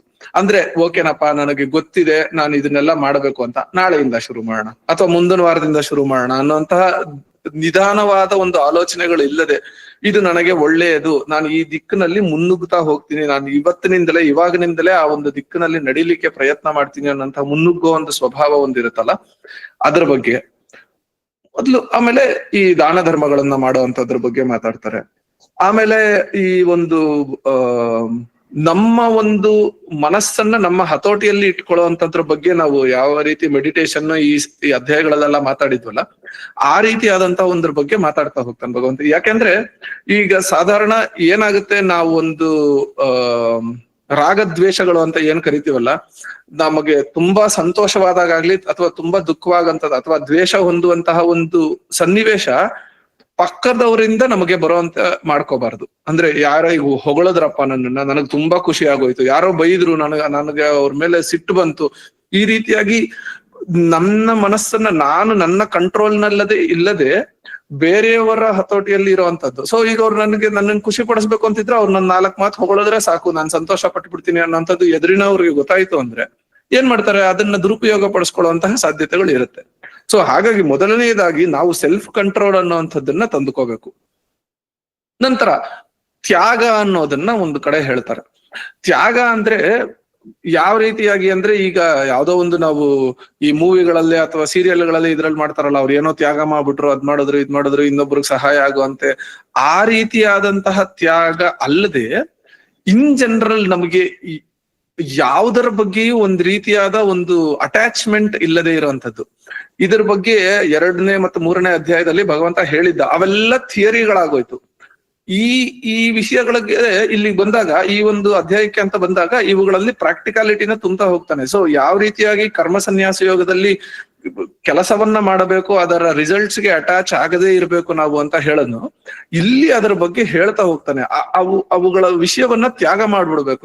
ನನ್ನ ಕೆಲಸವನ್ನ ನಾನು ಮಾಡಬೇಕು, ಬಟ್ ಅದರ ಬಗ್ಗೆ ಬೇಕಾದಂತಹ ಒಂದು ಬರುವಂತಹ ರಿಸಲ್ಟಿನ ಬಗ್ಗೆ ನಾನು ಏನು ಅನ್ಕೋಬಾರ್ದು, ಅದನ್ನ ತ್ಯಾಗ ಮಾಡ್ಬಿಡ್ಬೇಕು. ಅದು ನನ್ನದಲ್ಲ ಅನ್ನುವಂತಹ ರೀತಿಯಲ್ಲಿ. ಮತ್ತು ಒಂದು ಹಂತದ ಅಧ್ಯಯನ ಬೇಕಾಗತ್ತೆ. ಯಾವ ರೀತಿಯಾಗಿ ಅಂದ್ರೆ, ಓಕೆನಪ್ಪ ನನ್ಗೆ ವೇದಗಳನ್ನ ಓದಬೇಕು, ಅದ್ ಮಾಡ್ಬೇಕು, ಇದು ಮಾಡ್ಬೇಕು ಅನ್ನೋಂಥದ್ದೇ ಅಲ್ಲ. ಇಲ್ಲಿ ಒಂದು ಅಧ್ಯಯನ ಅಂತ ಸ್ಪಿರಿಚುವಲ್ ವಿಷಯಗಳಿಗೆ ಅಂತ ಬಂದಾಗ, ಅಧ್ಯಯನ ಅನ್ನೋದು ಬಂದಾಗ ವೇದಗಳನ್ನ ಉಪನಿಷತ್ತುಗಳನ್ನು ಓದಬೇಕು ಅನ್ನೋಂಥದ್ದೇ ಅಲ್ಲ. ಈಗ ನಮ್ಮಲ್ಲಿ ಸುಮಾರು ರೀತಿಯಾದಂತ, ಈಗ ರಾಮಕೃಷ್ಣ ಪರಮಹಂಸರದೇ ಇರಬಹುದು, ಅಥವಾ ಈ ರೀತಿಯಾದಂತಹ ಮಹಾನ್ ಪುರುಷರು ಬರ್ತಿರುವಂತಹ ಪುಸ್ತಕಗಳಿದಾವೆ. ರಮಣ ಮಹರ್ಷಿಗಳು, ಇಂತಹವರು ಜೀವನ್ಮುಕ್ತ ಸದೃಶರಾದಂತವರು ಬರೆದಿರುವಂತಹ ಪುಸ್ತಕಗಳು, ಅವರ ಬಗ್ಗೆ ಇರುವಂತಹ ವಿಷಯಗಳನ್ನು ಓದೋದ್ರಿಂದ ಯಾವ ರೀತಿಯಾಗಿ ನಾವು ಜೀವನವನ್ನ ನಡೆಸಬೇಕು ಅನ್ನೋಂಥದ್ದಕ್ಕೆ ನಮಗೆ ರೆಫರೆನ್ಸ್ ಬರುತ್ತೆ. ಈಗ ಮುಂಚೆ ನಾನು ಹೇಳದ ರೀತಿನಲ್ಲಿ, ನಾನು ಇದು ನನ್ನ ನಂಬಿಕೆ, ಇದು ಕರೆಕ್ಟು ಅನ್ನುವಂಥದ್ದಕ್ಕೆ ಒಂದು ರೆಫರೆನ್ಸ್ ಬೇಕು ನನಗೆ ಅಂತ ಆದಾಗ, ಭಗವದ್ಗೀತೆ ಯಾವ ರೀತಿಯಾಗಿ ರೆಫರೆನ್ಸ್ ಆಗಿ ಬಳಸ್ಕೋಬಹುದು ನಾವು ಅಂತ ಹೇಳದ್ನು, ಅದೇ ರೀತಿಯಾಗಿ ಇಂತಹವರ ಬಗ್ಗೆ ಇರುವಂತಹ ಪುಸ್ತಕಗಳಾಗ್ಲಿ ಅಥವಾ ಅವರು ಬರೆದಿರುವಂತಹ ವಿಷಯಗಳಾಗ್ಲಿ, ಅದನ್ನ ತಿಳ್ಕೊಳ್ಳೋದ್ರಿಂದ ನಾವು ನಡೀತಿರುವಂತಹ ದಾರಿ ಸರಿಯಾದದ್ದ ಅಲ್ವಾ ಅಂತ ತಿಳ್ಕೊಳ್ಳಿಕ್ಕೆ ಬಹಳ ಅನುಕೂಲ ಆಗುತ್ತೆ. ಸೊ ಹಾಗಾಗಿ ಒಂದು ಹಂತದ ಅಧ್ಯಯನ ಕೂಡ ನಮ್ಗೆ ಸಹಾಯ ಮಾಡುತ್ತೆ. ಸೊ ಹಾಗಾಗಿ ಈ ರೀತಿಯಾದಂತಹ ಅಧ್ಯಯನಗಳಲ್ಲಿ ತೊಡಗುವಂತದ್ದು ಕೂಡ ದೈವಿ ಸಂಪತ್ತು ಅನ್ನೋ ರೀತಿಯಲ್ಲಿ ಹೇಳ್ತಾನೆ. ಆಮೇಲೆ ಬಹಳ ಮುಖ್ಯವಾಗಿ ನಂಬಿಕೆಯನ್ನ ಕಳ್ಕೊಳ್ದೇ ಇರುವಂತದ್ದು, ಅಂದ್ರೆ ಎದುರಿನವರು ನಮ್ಮ ಮೇಲೆ ಇಟ್ಟಿರುವಂತಹ ನಂಬಿಕೆಯನ್ನ ಕಳ್ಕೊಳ್ಳದೆ ಇರುವಂತಹ ರೀತಿನಲ್ಲಿ ನಾವು ನಡ್ಕೋಬೇಕು. ಹಾನೆಸ್ಟ್ ಆಗಿರುವಂತದ್ದು ಅನ್ನೋ ರೀತಿನಲ್ಲಿ ಯಾವ ಹೇಳ್ತೀವಲ್ಲ, ಆತರ ಅನ್ಯಾಯವನ್ನ ಮಾಡದೆ ನಾವು ಏನು ಕೆಲಸವನ್ನ ಮಾಡ್ಬೇಕಾಗಿದೆಯೋ ಅದನ್ನ ನಿಯತ್ತಾಗಿ ಮಾಡುವಂತಹದ್ದು ಒಂದೇನಿದೆ, ಆ ರೀತಿಯಾಗಿ ಇರ್ಬೇಕಾದಂಥದ್ದು. ಇವೆಲ್ಲವುಗಳನ್ನ ಮಾಡ್ತಾ ಇದೊಂದು ದೊಡ್ಡ ಲಿಸ್ಟೇ ಆಯ್ತು. ಆದ್ರೆ ಇವುಗಳನ್ನ ಮಾಡ್ತಾ ಹೋಗೋದ್ರಿಂದ ಕೆಲವೊಂದು ವಿಷಯಗಳು ತನಗೆ ತಾನಾಗಿ ನಮ್ಮಲ್ಲಿ ಬರ್ತಾ ಹೋಗ್ಬಿಡುತ್ತವೆ. ಯಾವ ರೀತಿ ಆದದ್ದು ಅಂದ್ರೆ, ಉದಾಹರಣೆಗೆ ಒಬ್ಬರ ಮೇಲೆ ದುಡುಕದೇ ಇರೋಂಥದ್ದು, ಅಂದ್ರೆ ವಯಲೆನ್ಸ್ ಅನ್ನುವಂಥದ್ದು ಏನಿರುತ್ತಲ್ಲ, ಕೈ ಮಾಡುವಂಥದ್ದಾಗ್ಲಿ ಅಥವಾ ಜೋರು ಮಾಡುವಂಥದ್ದು, ಇಂತಹ ವಿಷಯಗಳು ತಾನಾಗೆ ಕಡಿಮೆ ಆಗ್ತಾ ಹೋಗ್ಬಿಡುತ್ತೆ. ಯಾಕೆಂದ್ರೆ ಈ ಧೈರ್ಯ ಅನ್ನೋದನ್ನ ನೀವು ಯಾವ ರೀತಿ, ನಾನು ಇದಕ್ ಮುಂಚೆ ಹೇಳದಂಗೆ ಒಬ್ಬರು ತಪ್ಪು ಮಾಡ್ತಾ ಇದ್ದಾಗ ಎದುರಿಸ್ಬೇಕು ಅಂತ ಹೇಳದ್ನೋ, ಅದಕ್ಕೆ ಇದು ವಿರುದ್ಧವಾಗೋಯ್ತಲ್ಲ ಅನ್ನೋ ರೀತಿಯಲ್ಲಿ ತಿಳ್ಕೊಳ್ಬೇಕಿಲ್ಲ. ಯಾವ ರೀತಿಯಾಗಿ ನಾನ್ ವೈಲೆನ್ಸ್ ಅಂತ ನಾನು ಹೇಳ್ತಿದ್ದೀನಿ ಅಂದ್ರೆ, ಸಾಧಾರಣವಾಗಿ ಯಾವುದೇ ಒಬ್ಬ ಮನುಷ್ಯ ಒಂದು ಸಣ್ಣ ತಪ್ಪನ್ನ ಮಾಡಿದ್ರೆ ಅವರ ಮೇಲೆ ಡೈರೆಕ್ಟ್ ಆಗಿ ದಾಳಿ ಮಾಡುವಂತಹದ್ದಲ್ಲ, ಅಥವಾ ಯಾವುದೋ ಒಂದು ವಿಷಯ ನನಗೆ ಬೇಕು ಅನ್ನುವಂತ ಇದಕ್ಕೆ ದಬ್ಬಾಳಿಕೆ ಮಾಡುವಂತದ್ದಲ್ಲ. ಆ ರೀತಿಯಾದಂತಹ ನಾನ್ ವೈಲೆನ್ಸ್ ಬರುತ್ತೆ ಅಂತ ನಾನು ಹೇಳ್ತಾ ಇರೋದು. ಆದ್ರೆ ಒಂದು ತಪ್ಪು ಅನ್ನೋದನ್ನ ನಡೀತಿದ್ದಾಗ ಎದುರಿಸಬೇಕಾದಂತಹ ಧೈರ್ಯ ಖಂಡಿತವಾಗ್ಲೂ ಇರಬೇಕು. ಅದು ಈ ಲಿಸ್ಟಿನಲ್ಲಿ ಎಲ್ಲದಕ್ಕಿಂತ ಪ್ರಪ್ರಥಮವಾಗಿ ಉಳ್ಕೊಳ್ಳುತ್ತೆ. ಮತ್ತು ನಿಜವನ್ನ ನುಡಿಯೋದು. ಹೇಗೆ ನಾನು ಒಂದು ನಿಯತ್ತಾಗಿ ನಡ್ಕೋಬೇಕು ಅನ್ನೋದನ್ನ ಹೇಳದ್ನು, ಆ ರೀತಿ ಮಾಡೋದ್ರಿಂದ ತನಗೆ ತಾನಾಗಿ ನಾವು ಸುಳ್ಳನ್ನ ಆಡಬಾರದು, ಸತ್ಯವನ್ನ ನುಡಿಬೇಕು ಅನ್ನುವಂಥದ್ದು ತಾನಾಗೆ ಬರ್ತಾ ಹೋಗುತ್ತೆ ಇವುಗಳನ್ನ ಮಾಡ್ತಾ ಹೋದ್ವಿ ನಾವು ಅಂದ್ರೆ. ಯಾಕೆಂದ್ರೆ ಸಾಧಾರಣ ನೀವು ಒಂದು ಗಮನಿಸಿರ್ಬೋದು, ನಾವು ಸಣ್ಣ ಪುಟ್ಟ ಸುಳ್ಳುಗಳನ್ನ ಹೇಳಿಕೊಂಡು ಬಂದಿರ್ತೀವಿ, ಒಂದು ಹಂತಕ್ಕೆ ಬಂದ ನಂತರ ಇದು ಸರಿ ಇದು ತಪ್ಪು ಅನ್ನೋಂತ ವಿವೇಚನಾ ಶಕ್ತಿ ಬಂದಾಗ ಬಿಟ್ಟಿರ್ತೀವಿ. ಇನ್ನು ಕೆಲವರಿಗೆ ಅದು ಅಭ್ಯಾಸ ಬಲವಾಗಿ ಬಂದ್ಬಿಟ್ಟಿರುತ್ತೆ. ಇವತ್ತಿಗೂ ಕೂಡ ಯಾವ್ದಾದ್ರು ಸಣ್ಣ ಪುಟ್ಟ ವಿಷಯಗಳಲ್ಲೂ ಸುಳ್ಳಾಡುವಂತದ್ದು ಒಂದು ಬಂದೇ ಇರುತ್ತೆ. ಆದ್ರೆ ಒಂದು ವಿಷಯವನ್ನ ನೀವಿಲ್ಲಿ ಗಮನಿಸ್ಬೇಕು, ನೀವ್ ಆಡಿರುವಂತಹ ಸುಳ್ಳು ಎದುರಿನ ವ್ಯಕ್ತಿಗೆ ನೀವು ಸುಳ್ಳಾಡಿದೀರಿ ಅನ್ನೋದು ತಿಳಿದ ಕೂಡಲೇ ಅವರಿಗೆ ನಿಮ್ಮಲ್ಲಿರುವ ನಂಬಿಕೆ ಸ್ವಲ್ಪ ಕಡಿಮೆ ಆಗ್ತಾ ಹೋಗುತ್ತೆ. ಯಾವ ಹಂತಕ್ಕೆ ತಲುಪುತ್ತದು ಅಂದ್ರೆ, ಮುಂದೊಂದು ದಿನ ನೀವು ನಿಜವನ್ನ ನುಡಿದ್ರೂ ಕೂಡ ಅದು ನಿಜವೋ ಸುಳ್ಳೋ ಅಂತ ನಿಮ್ ಮೇಲೆ ಅನುಮಾನ ಪಡುವಂತಹ ರೀತಿನಲ್ಲಿ ವ್ಯಕ್ತಿ ಬದಲಾಗಿ ಹೋಗ್ತಾರೆ. ಸೊ ಆ ರೀತಿಯಾಗಿ ನಾವು ಸುಳ್ಳನ್ನ ಆಡೋದ್ರಿಂದ ಎದುರಿನ ವ್ಯಕ್ತಿ ನಮ್ಮಲ್ಲಿಟ್ಟಿರುವ ನಂಬಿಕೆಯನ್ನ ನಾವೇ ಕಳ್ಕೊಂಡು ತಪ್ಪಾಗುವಂತ ರೀತಿ ಆಗೋದ್ರಿಂದ, ಎಲ್ಲದಕ್ಕಿಂತ ಬಹಳ ಮುಖ್ಯವಾಗಿ ಸುಳ್ಳನ್ನ ಆಡದೇ ಇರುವಂತಹ ಒಂದು ಪ್ರಯತ್ನವನ್ನ ಮಾಡ್ತಾ ಹೋಗ್ಬೇಕು.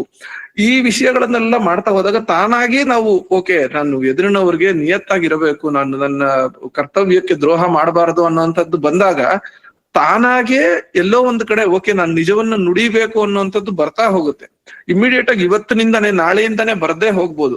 ಆದ್ರೆ ಈ ಒಂದು ವಿಷಯವಾಗಿ ಈ ರೀತಿ ಭಗವಂತ ಹೇಳಿದನಲ್ಲ, ಇದು ದೈವಿ ಸಂಪತ್ತಲ್ವಾ ಅನ್ನುವಂಥದ್ದು ಒಂದು ಯೋಚನೆ ನಮ್ಮಲ್ಲಿ ನಾವು ತಂದ್ಕೊಳ್ಳಿಕ್ಕೆ ಹೊರಟಾಗ, ತಾನಾಗಿ ಒಂದು ವಾರ 10 ದಿನ ಬಿಟ್ಟು ನೋಡಿದ್ರೆ ನಿಮ್ಮಲ್ಲೇ ತಾನಾಗಿ ಓಕೆ, ನಾನು ಈ ರೀತಿಯಾಗಿ ನಡ್ಕೋಬೇಕು, ಈ ರೀತಿಯಾಗಿ ನಡ್ಕೋಬಾರ್ದು, ನಾನು ಸುಳ್ಳನ್ನ ಹೇಳಬಾರದು, ನಿಜವನ್ನ ಹೇಳಲಿಕ್ಕೆ ಪ್ರಯತ್ನ ಮಾಡಬೇಕು ಅನ್ನೋಂಥದ್ದು ತಾನಾಗೆ ಬರ್ತಾ ಹೋಗುತ್ತೆ. ಸೊ ಹಾಗಾಗಿ ಇವು ಮತ್ತು ಕೋಪವು ಕಡಿಮೆ ಆಗುವಂತದ್ದಾಗ್ಲಿ, ಅಥವಾ ಒಂದ್ ರೀತಿ ಶಾಂತ ಮನೋಭಾವದಿಂದ ಇರುವಂತದ್ದು, ಮತ್ತು ಆಸೆಗಳನ್ನ ಬಿಡುವಂತದ್ದು. ಯಾಕೆ ಅಂದ್ರೆ ಈಗ ನಾನು ಹೇಳದಂಗೆ ಕೆಲಸವನ್ನ ಮಾಡಬೇಕು, ಅದರಿಂದ ಬರುವಂತ ಒಂದು ಇದನ್ನ ಫಲವನ್ನ ತ್ಯಜಿಸ್ಬೇಕು ಅಂತ ಹೇಳಿದಾಗ ಆಸೆ ಅನ್ನೋದು ತಾನಾಗೆ ಕಡಿಮೆ ಆಗ್ತಾ ಹೋಗುತ್ತೆ. ಮತ್ತು ಮೈಂಡ್ ಕೂಡ ಕಾಮ್ ಆಗಿ ಇರುವಂತದ್ದು, ಈ ರೀತಿ ಮೆಡಿಟೇಷನ್ ನಲ್ಲಿ ತೊಡಗುವಂತದ್ದಾಗ್ಲಿ, ಅಥವಾ ಆ ಸೆಲ್ಫ್ ಕಂಟ್ರೋಲ್ ಅನ್ನೋದು ಏನ್ ಹೇಳದ್ನಲ್ಲ ನಾನು, ಅಲ್ಲಿಗೆ ಅಂತ ಹೋದಾಗ ಮೈಂಡ್ ಆಟೋಮೆಟಿಕ್ ಆಗಿ ಒಂದು ರೀತಿ ಕಾಮ್ ಆಗಿ ಇರ್ತಾ ಹೊರಟೋಗುತ್ತೆ ನಮ್ಗೆ. ಇವೆಲ್ಲವುಗಳು ಕೂಡ ನೀವು ನೋಡಿದ್ರೆ ಮಾಡ್ಬೇಕು ಅನ್ನುವಂಥದ್ದು ಸಾಧಾರಣ ನಮ್ಗೆ ಪ್ರತಿಯೊಬ್ಬರಿಗೂ ತಿಳಿದಿರುತ್ತೆ ಅಲ್ವಾ. ಈ ನಾನು ಹೇಳಿದ ಇಷ್ಟು ಟಾಪಿಕ್ಗಳಲ್ಲಿ ಯಾವ್ದಾದ್ರು ಕೆಟ್ಟದು ಅಂತ ನಿಮ್ಗೆ ಅನ್ಸುವಂಥದ್ದು ಇದೆಯಾ? ಈಗ ಹೇಳಿದ ಅಷ್ಟು ಲಿಸ್ಟ್ ನಲ್ಲಿ ಈ ರೀತಿ ನಾವು ನಡ್ಕೋಬೇಕು ಅನ್ನುವಂಥದ್ದು ಎಲ್ಲರಿಗೂ ತಿಳಿದಿರುವಂತದ್ದೇ ಅಲ್ವಾ? ಅಥವಾ ಯಾವ್ದಾದ್ರು ಇಲ್ಲಪ್ಪ ಇದು ಒಳ್ಳೆ ವಿಷಯ ಅಲ್ಲ, ಇದು ಬೇರೆ ರೀತಿಯಾಗಿ ನಡ್ಕೋಬೇಕಿತ್ತು ನಾನು ಅನ್ನೋಂಥದ್ದು ಯಾವ್ದಾದ್ರು ಹೇಳದ್ನ ನಾನು ಈಗ ವಿಷಯಗಳು? ಇಲ್ಲ ಅಲ್ವಾ? ಸೊ ಹಾಗಾಗಿ ಈ ವಿಷಯಗಳು ಪ್ರತಿಯೊಬ್ಬರಿಗೂ ಗೊತ್ತಿರುವಂತದ್ದೇ. ನಮ್ಮಲ್ಲಿ ಈ ರೀತಿಯಾಗಿ ನಡ್ಕೋಬೇಕು ಅನ್ನೋಂಥದ್ದು ಗೊತ್ತಿದೆ. ಆದ್ರೆ ಎಷ್ಟೋ ವಿಷಯಗಳಲ್ಲಿ ನಿಮ್ಗೆ ನೀವೇ ಆಲೋಚನೆ ಮಾಡ್ಕೊಳ್ಳಿ, ಈ ಇಷ್ಟು ಪಾಯಿಂಟ್ಗಳಲ್ಲೂ ನಾವು ಮಾಡ್ತಾ ಇರ್ಬೋದು, 10-20ರಲ್ಲಿ ಒಂದು 5-6 ಮಾಡ್ತಾ ಇರ್ಬೋದು. ಆದ್ರೆ ಇವುಗಳಲ್ಲಿ ನಾವು ಇನ್ನೂ ಇಂಪ್ರೂವ್ ಮಾಡ್ಕೋಬೇಕಾದಂತಹ ವಿಷಯಗಳು ಕೆಲವು ಖಂಡಿತವಾಗ್ಲೂ ಇದೆ. ಈ ಲಿಸ್ಟ್ ನಲ್ಲಿ, ನಾನೀಗ ಹೇಳಿದ ಲಿಸ್ಟ್ ನಲ್ಲಿ ಖಂಡಿತವಾಗ್ಲೂ ನಮ್ಮಲ್ಲಿರುವ ಇಷ್ಟು ಜನವು ಅಷ್ಟು ಟಾಪಿಕ್ಗಳನ್ನು ನಡ್ಕೋತಾ ಇರೋಂಥದ್ದಾಗಿರಲ್ಲ. ನಾನು ನನ್ನನ್ನು ಸೇರಿಸಿ ಹೇಳ್ತಾ ಇರೋಂಥದ್ದು. ಯಾಕಂದ್ರೆ ಈ ಜರ್ನಿಯಲ್ಲಿ ನಾನು ನಿಮ್ಮೊಂದಿಗೆ ಬರ್ತಾ ಇರೋದ್ರಿಂದ ನಾನು ಹಾಗಾಗಿ ಹೇಳ್ತಾ ಇರೋದಿಲ್ಲಿ. ಸೊ ನಮ್ಮಲ್ಲಿಯ ಪ್ರತಿಯೊಬ್ಬರು ಕೂಡ ಇಲ್ಲಿರುವ ಇಷ್ಟು ಲಿಸ್ಟ್ ನಲ್ಲಿರುವ ಎಲ್ಲಾ ವಿಷಯಗಳು ಇದು ತಪ್ಪು ಇದು ಸರಿ ಅನ್ನುವಂಥದ್ದು ನಮಗ್ ತಿಳಿದಿದೆ. ಆದ್ರೆ ಅದನ್ನ ನಮ್ಮ ದಿನನಿತ್ಯದ ಜೀವನದಲ್ಲಿ ಅಳವಡಿಸ್ಕೊಳ್ಳಿಕ್ಕೆ ಪ್ರಯತ್ನ ಮಾಡಬೇಕು. ಅಳವಡಿಸ್ಕೊಳ್ಳಿಕ್ಕೆ ನಮಗೆ ಒಂದು ಮೋಟಿವೇಶನ್ ಏನು? ಓಕೆ, ಭಗವದ್ಗೀತೆಯಲ್ಲಿ ಕೃಷ್ಣ ಇದನ್ನ ದೈವಿ ಸಂಪತ್ತು ಅನ್ನುವಂತಹ ರೀತಿಯಲ್ಲಿ ತಿಳಿಸಿದ್ದಾನೆ. ಅಂದ್ರೆ ಒಂದು ದೈವತ್ವದ ಒಂದು ಕ್ವಾಲಿಟಿ ಇದು.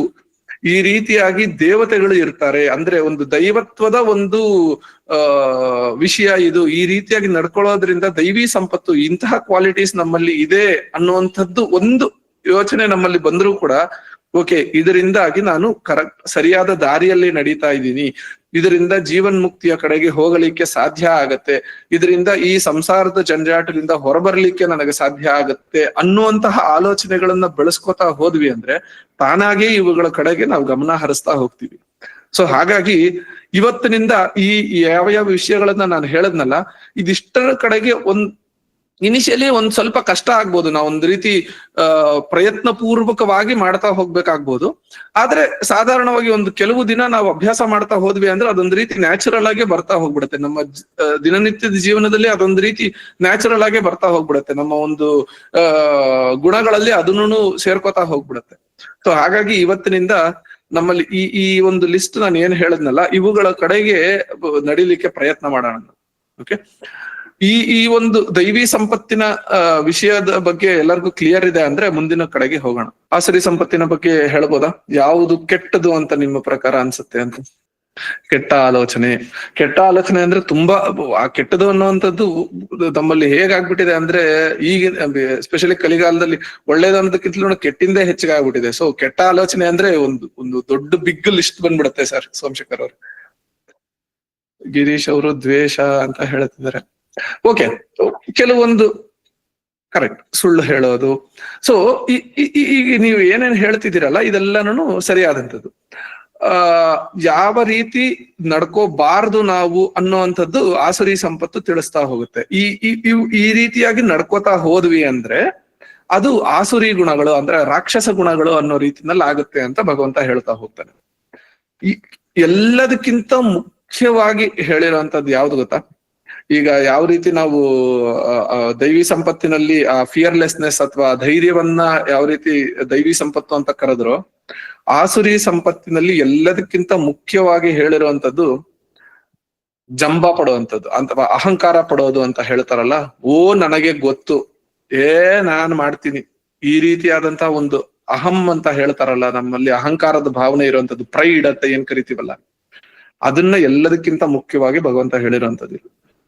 ಆ ರೀತಿಯಾದಂಥದ್ದು ಇರಬಾರದು. ನನ್ನಿಂದಲೇ ಎಲ್ಲಾನು, ನಾನೇ ಎಲ್ಲದಕ್ಕೂ ಇದು ಅನ್ನೋಂತಹ ಒಂದು ಮನೋಭಾವನೆ ಬರಬಾರದು ನಮ್ಮಲ್ಲಿ. ಖಂಡಿತವಾಗ್ಲು ತಗ್ಗಿ ಬಗ್ಗಿ ನಡಿಬೇಕು ಅಂತ ಹಿರಿಯರು ಏನೇ ಹೇಳ್ತಿದ್ರಲ್ಲ, ಅದಕ್ಕೆ ವಿರುದ್ಧವಾಗಿ ಇರುವಂತದ್ದು.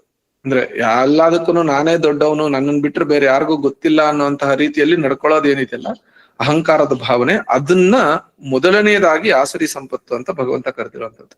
ಅದಾದ್ಮೇಲೆ ಗರ್ವ ಪಡುವಂತದ್ದು, ಆರೋಗ್ಯನ್ಸ್ ಅಂತ ಏನ್ ಕರಿತೀವಲ್ಲ ಅದನ್ನ, ಮತ್ತೆ ಕೋಪ ಮಾಡ್ಕೊಳ್ಳುವಂತಹದ್ದು, ಇದೆಲ್ಲನೂ ಆಸುರಿ ಗುಣಗಳು. ಅಂದ್ರೆ ಎದುರಿನವರಿಗೆ ನೋವು ಉಂಟು ಮಾಡೋದಲ್ಲದೆ ನಮ್ಮ ದೇಹದಲ್ಲೂ ಎಷ್ಟು ಜನ ನಿಮ್ಮಲ್ಲಿ ಅಬ್ಸರ್ವ್ ಮಾಡಿರ್ತೀರಿ, ನಿಮಗೆ ಕೋಪ ಅನ್ನುವಂಥದ್ದು ಬಂದಾಗ ನಿಮ್ಮ ದೇಹ ಅಥವಾ ನಿಮ್ಮ ಮನಸ್ಸಿನ ಬಗ್ಗೆ ನೀವು ಯೋಚನೆ ಮಾಡಿದ್ರಿ ಅಂದ್ರೆ ನಿಮ್ಮ ದೇಹ ಒಂದ್ ರೀತಿಯಾಗಿ ಒಂದು ಆ ಡಿಫರೆನ್ಸ್, ಆ ವೈಬ್ರೇಷನ್ ಅನ್ನೋದು ನಿಮಗೆ ತಿಳಿತಾ ಹೋಗಿರುತ್ತೆ. ನೀವು ಕೋಪದಲ್ಲಿದ್ದಾಗ ಅಥವಾ ತಲೆಯಲ್ಲಿ ಒಂಥರ ಒಂದು ನಾರ್ಮಲ್ ಆಗಿ ಯಾವ ರೀತಿ ಇರ್ತೀವಲ್ಲ ಆ ರೀತಿ ಖಂಡಿತವಾಗ್ಲೂ ಇರೋದಿಲ್ಲ, ಮನಸ್ಸಾಗ್ಲಿ ನಮ್ಮ ದೇಹ ಆಗ್ಲಿ. ಎಷ್ಟು ಜನ ಅಬ್ಸರ್ವ್ ಮಾಡಿದಿರಿ ಇದನ್ನ? ಕೋಪ ಅನ್ನೋಂಥದ್ದು ಬಂದಾಗ ನಮಗೆ, ನಾವು ಜೋರಾಗಿ ಮಾತಾಡ್ತಾ ಇರೋವಂಥದ್ದು ಹೊರಗಿನ ಪ್ರಪಂಚಕ್ಕಾಗ್ಬೋದು, ಆದ್ರೆ ನಮಗೆ ತಿಳಿಯುವಂತಹ ರೀತಿನಲ್ಲಿ ನಮ್ಮ ಮನಸ್ಸು, ನಮ್ಮ ದೇಹ ಎಲ್ಲನೂ ಒಂದ್ ರೀತಿಯಾದ ಒಂದು ವೈಬ್ರೇಷನ್ಗೆ ಒಳಗಾಗಿರೋವಂಥದ್ದು. ಸೊ ಆ ರೀತಿಯಾದಂತಹ ಅದು ಕೂಡ ಆಸುರಿ ಗುಣವೇ. ಅದು ಒಂದು ಕೋಪ ಮಾಡ್ಕೊಳ್ಳುವಂಥದ್ದು, ಇದು ಕೂಡ ಆಸುರಿ ಗುಣ.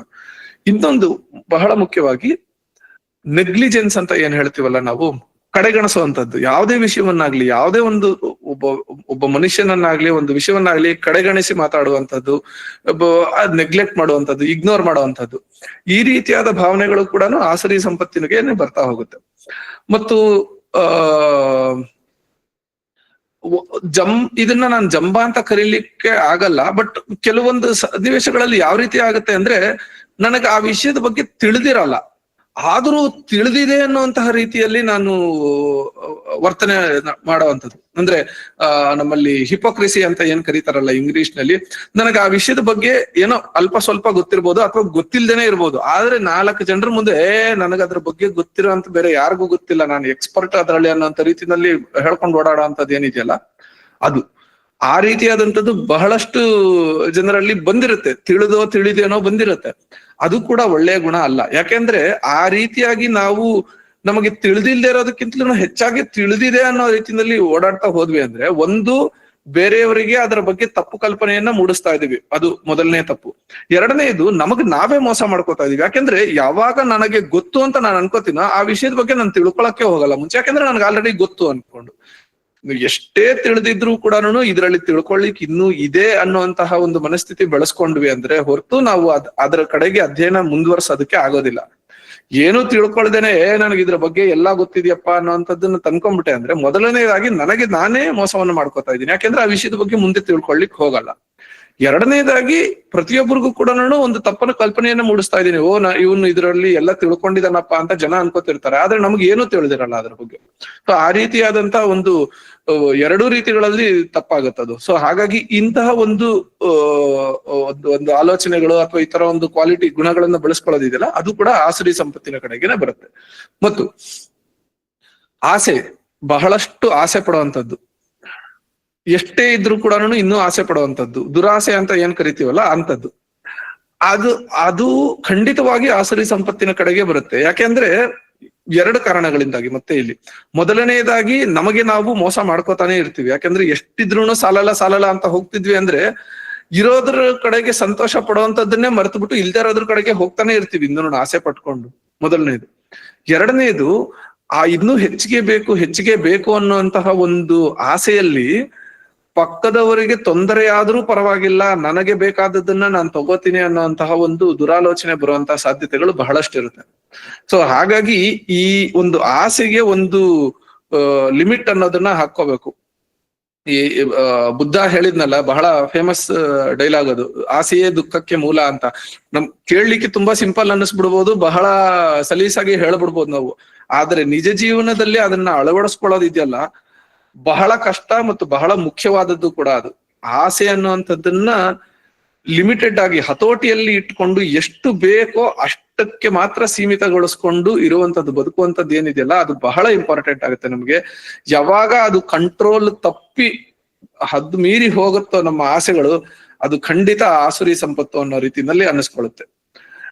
ಮತ್ತು ಮುಂದಕ್ಕೆ ಹೋಗ್ತಾ ಈ ನಾವು ಲೌಕಿಕವಾದಂತಹ ವಿಷಯಗಳು ಅಂತ ಏನು ಹೇಳ್ತೀವಲ್ಲ, ಅಂದ್ರೆ ಈಗ ಒಂದು ಈಗ ಮನೆ ಆಗಲಿ ಅಥವಾ ಪ್ರಾಪರ್ಟಿ ಅಥವಾ ದುಡ್ಡು, ಹಣ, ಯಾವುದೇ ರಿಲೇಟೆಡ್ ಆಗಿರ್ಲಿ, ಅಥವಾ ಬಂಗಾರ, ಬೆಳ್ಳಿ, ಇಂಥದ್ದು ಪ್ರತಿಯೊಂದರ ಕಡೆಗೂ ಅತಿಯಾಗಿ ಹೋಗುವಂಥದ್ದು, ಅದರ ಕಡೆಗೆ ಇನ್ನೂ ಬೇಕು ಅಂತ ಹೋಗುವಂತದ್ದು ಏನಿದೆಯಲ್ಲ, ಈ ಒಂದು ಸಿಚುಯೇಷನ್ಗಳಲ್ಲಿ ಭಗವಂತ ಅನ್ನೋನೊಬ್ಬನು ಇದಾನೆ, ಅದರ ಬಗ್ಗೆ ನಾವು ಆಲೋಚನೆ ಮಾಡಬೇಕು ಅನ್ನೋದನ್ನು ಕೂಡ ಮರೆತು ಪಕ್ಕದಲ್ಲಿ ಇಟ್ಬಿಟ್ಟು ಕಂಪ್ಲೀಟ್ ಲೌಕಿಕವಾದ ವಿಷಯಗಳಲ್ಲಿ ಇನ್ವಾಲ್ವ್ ಆಗ್ಬಿಟ್ಟು ಆಸೆಗಳು ಅನ್ನೋಂಥದ್ದು ಹೋಗ್ತಾನೆ ಇರೋಂಥದ್ದು. ಈ ರೀತಿಯಾಗಿ ಮಾಡ್ತಾ ಹೋದಾಗ ಏನಾಗುತ್ತೆ, ನಾವು ಆ ಒಂದು ನೈತಿಕತೆ ಅನ್ನುವಂಥದ್ದು ಏನಿರುತ್ತಲ್ಲ, ನಮ್ಮ ಮಾರಲ್ ಏನಿರುತ್ತಲ್ಲ, ಅದನ್ನ ದಾಟಿ ಹೊರಟೋಗ್ತೀವಿ. ಆ ರೀತಿಯಾದಂತ ಹೋಗೋದಂತೂ ಬಹಳ ದೊಡ್ಡ ತಪ್ಪಾಗತ್ತೆ. ಅದು ಖಂಡಿತವಾಗ್ಲೂ ಆಸುರಿ ಸಂಪತ್ತಿನ ಕಡೆಗೆ ಈ ಆಸುರಿ ಸಂಪತ್ತಿನ ಲಿಸ್ಟ್ ನಲ್ಲಿ ಅದು ಬರುತ್ತೆ. ಮತ್ತು ಈ ನಮ್ಮ ಇಂದ್ರಿಯಗಳಿಗೆ ಬೇಕಾದಂತಹ ಒಂದು ವಿಷಯಗಳಾಗಿರಬಹುದು, ಇಂಥಗಳ ಕಡೆ ಬಹಳ ಆಸೆ ಪಡುವಂಥದ್ದು. ಎಲ್ಲದಕ್ಕಿಂತ ಮುಖ್ಯವಾಗಿ ಸಾಧಾರಣವಾಗಿ ಎಲ್ಲರಿಗೂ ಇರುವಂತದ್ದೇ ಅದು ಜಿಹ್ವಾ ಚಾಪಲ್ಯ ಅಂತ ಏನ್ ಹೇಳ್ತೀವಲ್ಲ, ಅಂದ್ರೆ ನಾಲಿಗೆ ರುಚಿಗೋಸ್ಕರ ಅಂತ ಹೇಳಿ. ಅದು ಹತೋಟಿಯಲ್ಲಿ ಇದ್ದಷ್ಟು ಸರಿನೇ, ಇಲ್ಲ ಅಂತ ಹೇಳ್ತಿಲ್ಲ. ಎಷ್ಟು ಬೇಕೋ ಅಷ್ಟು ಅನ್ನುವಂತಹ ರೀತಿನಲ್ಲಿ ಊಟ ಮಾಡ್ಕೊಂಡು ಓಕೆನಪ್ಪ, ನನಗೆ ಆಸೆ ಆಯ್ತು, ಇನ್ನೊಂದು 2 ತುತ್ತು ಹೆಚ್ಚಿಗೆ ತಿಂದೆ, ಇನ್ನೊಂದ್ ಸ್ವಲ್ಪ ಹೆಚ್ಚಿಗೆ ತಿಂದೆ ಅನ್ನುವಂಥದ್ದು ಸಪರೇಟ್ ಆಗುತ್ತೆ. ಆದ್ರೆ ಆ ಆಸೆ ಮಿತಿ ಮೀರಿ ಹೋಗಿ ನನಗೆ ಬೇಕಾದದ್ದು, ಅದು ಕೆಟ್ಟದ್ದು ಅಂತ ಗೊತ್ತಿದ್ರು ಕೂಡ ತಿನ್ನುವಂಥದ್ದು, ಕುಡಿಯುವಂಥದ್ದು ಮಾಡ್ತಾ ಹೋದ್ವಿ ಅಂದ್ರೆ ಅದರಿಂದಾಗಿ ಅದು ಆ ನಾಲಿಗೆಯ ಮೇಲಿನ ರುಚಿಗೋಸ್ಕರ, ಒಂದು ನಿಮಿಷದ ರುಚಿಗೋಸ್ಕರ ನಾವು ದೇಹಕ್ಕೆ ಬೇಡವಾದದ್ದನ್ನ ಕೊಡ್ತಾ ಹೋದ್ವಿ ಅಂದ್ರೆ ಖಂಡಿತವಾಗ್ಲೂ ದೇಹ ನಮ್ಮ ಆಲೋಚನೆಗಳಿಗೆ ತಕ್ಕನಂತೆ ನಡ್ಕೊಳ್ಳಲ್ಲ. ನಮ್ಮ ಈ ಒಂದು ಸ್ಪಿರಿಚುವಲ್ ಜರ್ನಿ, ಆಧ್ಯಾತ್ಮಿಕವಾದ ಒಂದು ಜರ್ನಿ ಏನಿದೆಯಲ್ಲ, ಇದರಲ್ಲಿ ಅದು ನಮ್ಗೆ ಸಹಾಯ ಮಾಡೋದಿಲ್ಲ ಖಂಡಿತವಾಗ್ಲೂನು. ಬೆಳಗ್ಗೆ ಬೇಗ ಏಳ್ಲಿಕ್ಕೆ ಆಗದೆ ಇರುವಂತದ್ದಾಗ್ಲಿ, ಅಥವಾ ಯಾವುದೋ ಒಂದು ರೋಗ ರುಜಿನ ಬಂದು ತೊಂದರೆಗೊಳಗಾಗುವಂತದ್ದಾಗ್ಲಿ, ಈ ರೀತಿಯಾದ ಸನ್ನಿವೇಶಗಳೆಲ್ಲ ಬರ್ತಾ ಹೋಗುತ್ತೆ. ಸೊ ಇದಕ್ಕೆ ಮುಂಚೆ ನಾವು ಮಾತನಾಡ್ಕೊಂಡಂತೆ ಯಾವುದು ಒಳ್ಳೆಯ ಆಹಾರ ಅನ್ನೋ ರೀತಿಯಲ್ಲಿ ಯಾವ ರೀತಿ ಭಗವಂತ ಹೇಳಿದಾನಲ್ಲ, ಆದಷ್ಟು ಅದರ ಕಡೆಗೆ ಗಮನ ಹರಿಸುವಂಥದ್ದು. ತೀರಾ ಆಗ್ಲಿಲ್ವಾ, ಒಂದು ಸ್ವಲ್ಪ ಒಂದು ಆಸೆಯನ್ನ ಒಂದು ಹಂತಕ್ಕೆ ತೀರಿಸ್ಕೊಳ್ಳುವಂತ ರೀತಿಯಲ್ಲಿ ಇರ್ಬೇಕೆ ಹೊರತು ಅತಿಯಾಗಿ ದಿನನಿತ್ಯವೂ ಅದರ ಕಡೆಗೆ ಅಂತ ಹೋಗಬಾರ್ದು. ಇದು ಊಟದ ವಿಷಯದಲ್ಲಿ ಒಂದೇ ಅಂತ ನಾನು ಹೇಳುತ್ತಿಲ್ಲ. ಕೇಳುವುದಾಗ್ಲಿ, ನೋಡುವಂತಹ ವಿಷಯಗಳಾಗ್ಲಿ, ಅಥವಾ ನಮಗೆ ವಾಸನೆ, ಈ ಪ್ರತಿಯೊಂದು ನಮ್ಮ ಈ ಪಂಚೇಂದ್ರಿಯಗಳ ಮೂಲಕ ನಾವು ತಿಳ್ಕೊಳ್ಳುವಂತಹ ಯಾವುದೇ ವಿಷಯವಾಗಿರ್ಬೋದು, ಒಂದು ಹತೋಟಿಯಲ್ಲಿ ಇಟ್ಕೊಳ್ಳಿಲ್ಲ, ಅದರ ಕಡೆಗೆ ಹೆಚ್ಚಿಗೆ ಹೊರಟೋದ್ವಿ ಅಂದ್ರೆ ಅದು ಆಸುರಿ ಸಂಪತ್ತಿನ ಕಡೆಗೆ ಹೋಗುತ್ತೆ. ಸೊ ಇವುಗಳನ್ನೆಲ್ಲ ಹೇಳಿದ್ದಾದ ನಂತರ ಏನ್ ಹೇಳ್ತಾನೆ ಭಗವಂತ ಅಂದ್ರೆ, ಈ ರೀತಿಯಾದಂತಹ ಆಸುರಿ ಸಂಪತ್ತುಗಳನ್ನ ಬೆಳೆಸ್ಕೋತಾ ಹೋದ್ವಿ ಅಂದ್ರೆ ಏನಾಗುತ್ತೆ ಅಂದ್ರೆ, ಈ ನಾವು ಯಾವ ರೀತಿ ಪುನರ್ಜನ್ಮದ ಬಗ್ಗೆ ಮಾತನಾಡ್ತಾ ಹೋಗಿ ನಾವು ಪುನರ್ಜನ್ಮಗಳಲ್ಲಿ ಈ ಜನ್ಮದಲ್ಲಿ ನಾವು ಮಾಡಿರುವಂತಹ ಒಳ್ಳೆ ಕರ್ಮಗಳು ಮುಂದಿನ ಜನ್ಮದಲ್ಲಿ ನಮ್ಮ ಈ ಒಂದು ಜೀವನ್ಮುಕ್ತಿಯ ಕಡೆಗೆ, ಮೋಕ್ಷದ ಕಡೆಗೆ ನಾವು ಹೋಗ್ತಾ ಇರುವ ದಾರಿಯನ್ನ ಸಲೀಸ್ ಮಾಡಿಕೊಡುತ್ತೆ. ನಾವು ಎಲ್ಲಿ ನಿಲ್ಸಿದ್ವಿ ಅಲ್ಲಿಂದ ಮುಂದುವರಿತೀವಿ ಅನ್ನೋ ರೀತಿಯಲ್ಲಿ ಹೇಳಿದ್ವು.